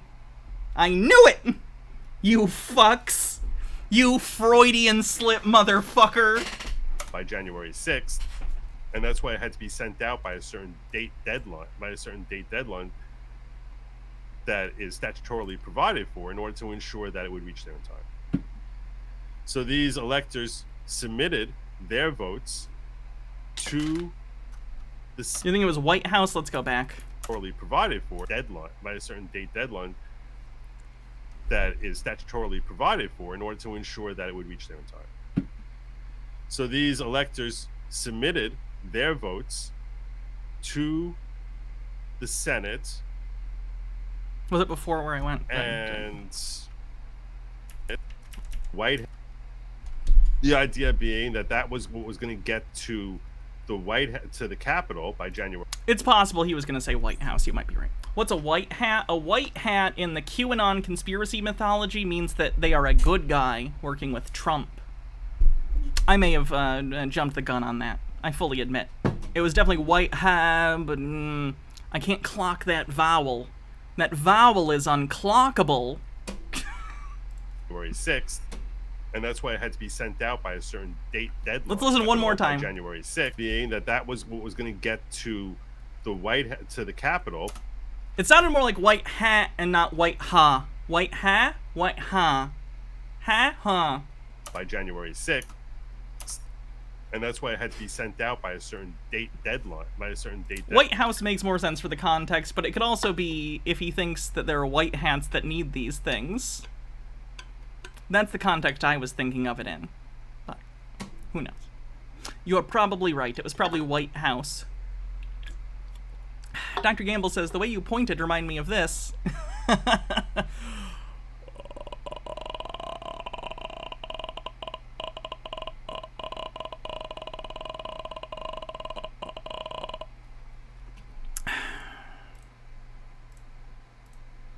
Deadline that is statutorily provided for in order to ensure that it would reach there in time.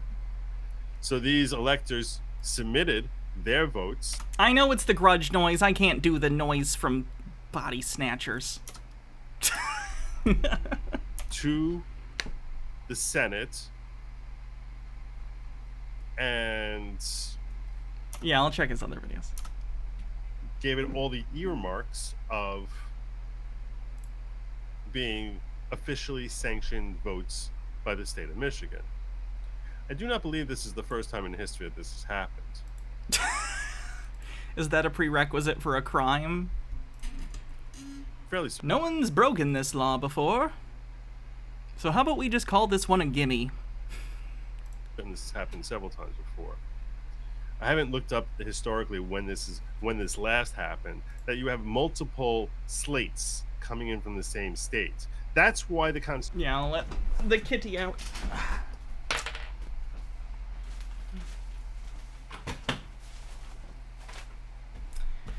I'm really hoping I was out of frame before I turned around, because I'm pretty sure my butt cheek's hanging out. Constitution, and there's all these issues that came up with what would happen if Pence would say, I cannot tell, I don't know which state to count here, and whose job is it? Like, yeah, what, and that whole issue as far as Pence as the vice president and head of the Senate, to what his legal responsibility and duties were. Are they actually to determine which are the proper votes? Are they to? I mean, is it? He's reaching real hard to try and justify this. Is it purely? Is it to sit there as the judge of the proceeding? Is it to? They filed legal paperwork under threat of perjury and lied on it. There's just no version of this where you can justify this. Is it to preside over it in a pro forma, like, you know? They also tried to get in. They attempted to get in. It's one of the reasons it's attempted fraud, is they got caught. They tried to get into the building on the day of and enter the chamber and cast their votes. They weren't allowed to. The police stopped them. Thus attempted. Oh, the British monarchy, which has no official power. What? But they have certain official duties that they are, you know, they throw out the first pitch at the soccer match each year. They probably don't throw out the first pitch. Anyway, how much longer is this? This goes on for a while. I better just stop reading it because it's devastating, so I'm going to pretend that it's too long. I really don't want to spend like another 20 minutes on this. Yeah, been there too. Yes, it looks like I can easily go much longer on that. The upshot of this is we are potentially looking at these electors getting 16 up to 14 years in prison. That's for one count, for the record. For submitting. So we couldn't even get that right. What are your thoughts? Do you think that that sounds justice? Does that sound right? Yes. That sound good? Yep. That sound good to you? Are we living in a great country or what? Getting greater every time one of these people gets indicted. Is our country doing swell? Peaconkosaur says that's not how footy works, you dumb asshole. And Gray Fox with 38 months says yes, Trump for prison and everyone that helped him. We're doing swell. Gee, Mom, you'd be so proud of how our country... It is actually good when people who attempt to commit fraud against the federal government by subverting a democratic election, hot take, it's good when those people go to jail, actually. Preferably for the rest of their lives, which isn't even a big ask for a lot of these people. The average age was like 72. So. Country has been turning. They'd like to not, though. They are free. They are free to flip on anyone from Trump's campaign that was in contact with them. Go for it. It's amazing. Ugh, this case. Alright, let me go into this guy's stuff. Wow, he does not have much. Is it mostly live streams? Is he primarily a live streamer? Looks like it, for sure. Let me save him under Chud Watch real quick, because this guy's nutty.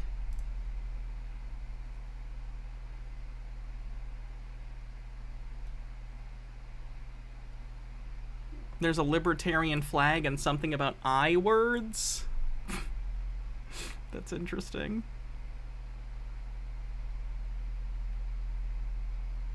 On hate speech and time travel.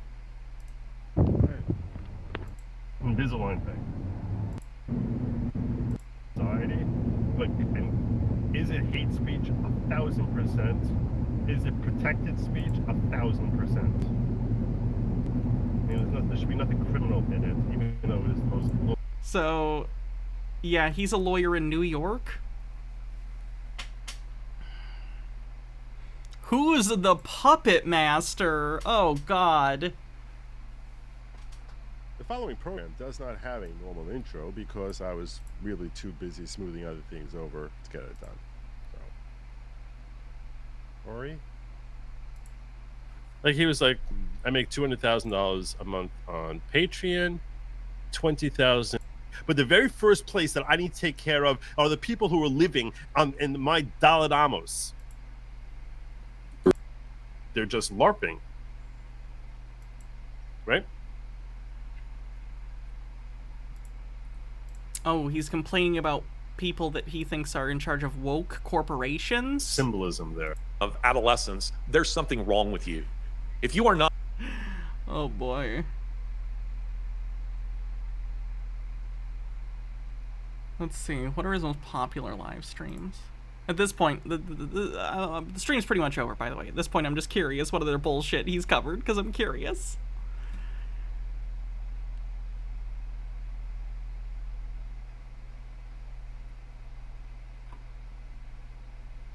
So this is stuff that's completely unrelated.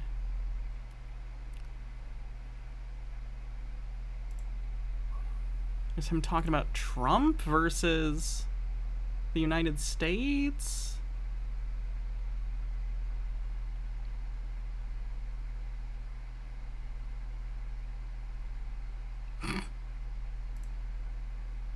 I'm definitely gonna have to look in to see if he actually does have any QAnon stuff. He's definitely interesting regardless. But I am interested to see how deep this rabbit hole goes. Oh no. He has videos about RFK and they seem to not be derisive. Alright, let's see who we're gonna rate. Thanks everyone for hanging out today. Had fun. I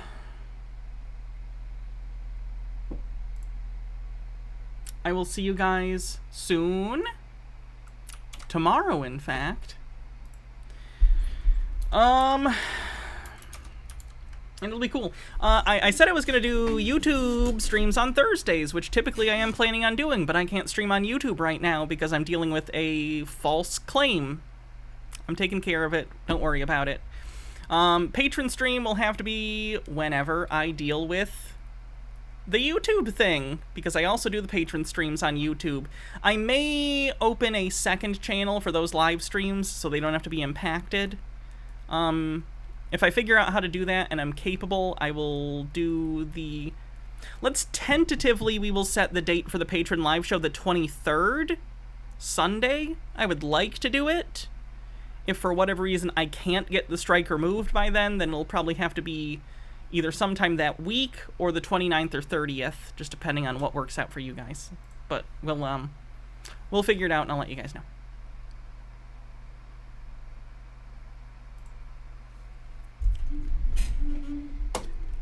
Who filed the false claims? Oh, it's not like a false copyright claim. The video seems to have gotten mass flagged for other things, for community guidelines issues. Would you believe it's the video where I talked to the Bed Bath & Beyond guys? Probably a coincidence, though. Anyway, I'll see you guys later. Have a good night. Bye-bye.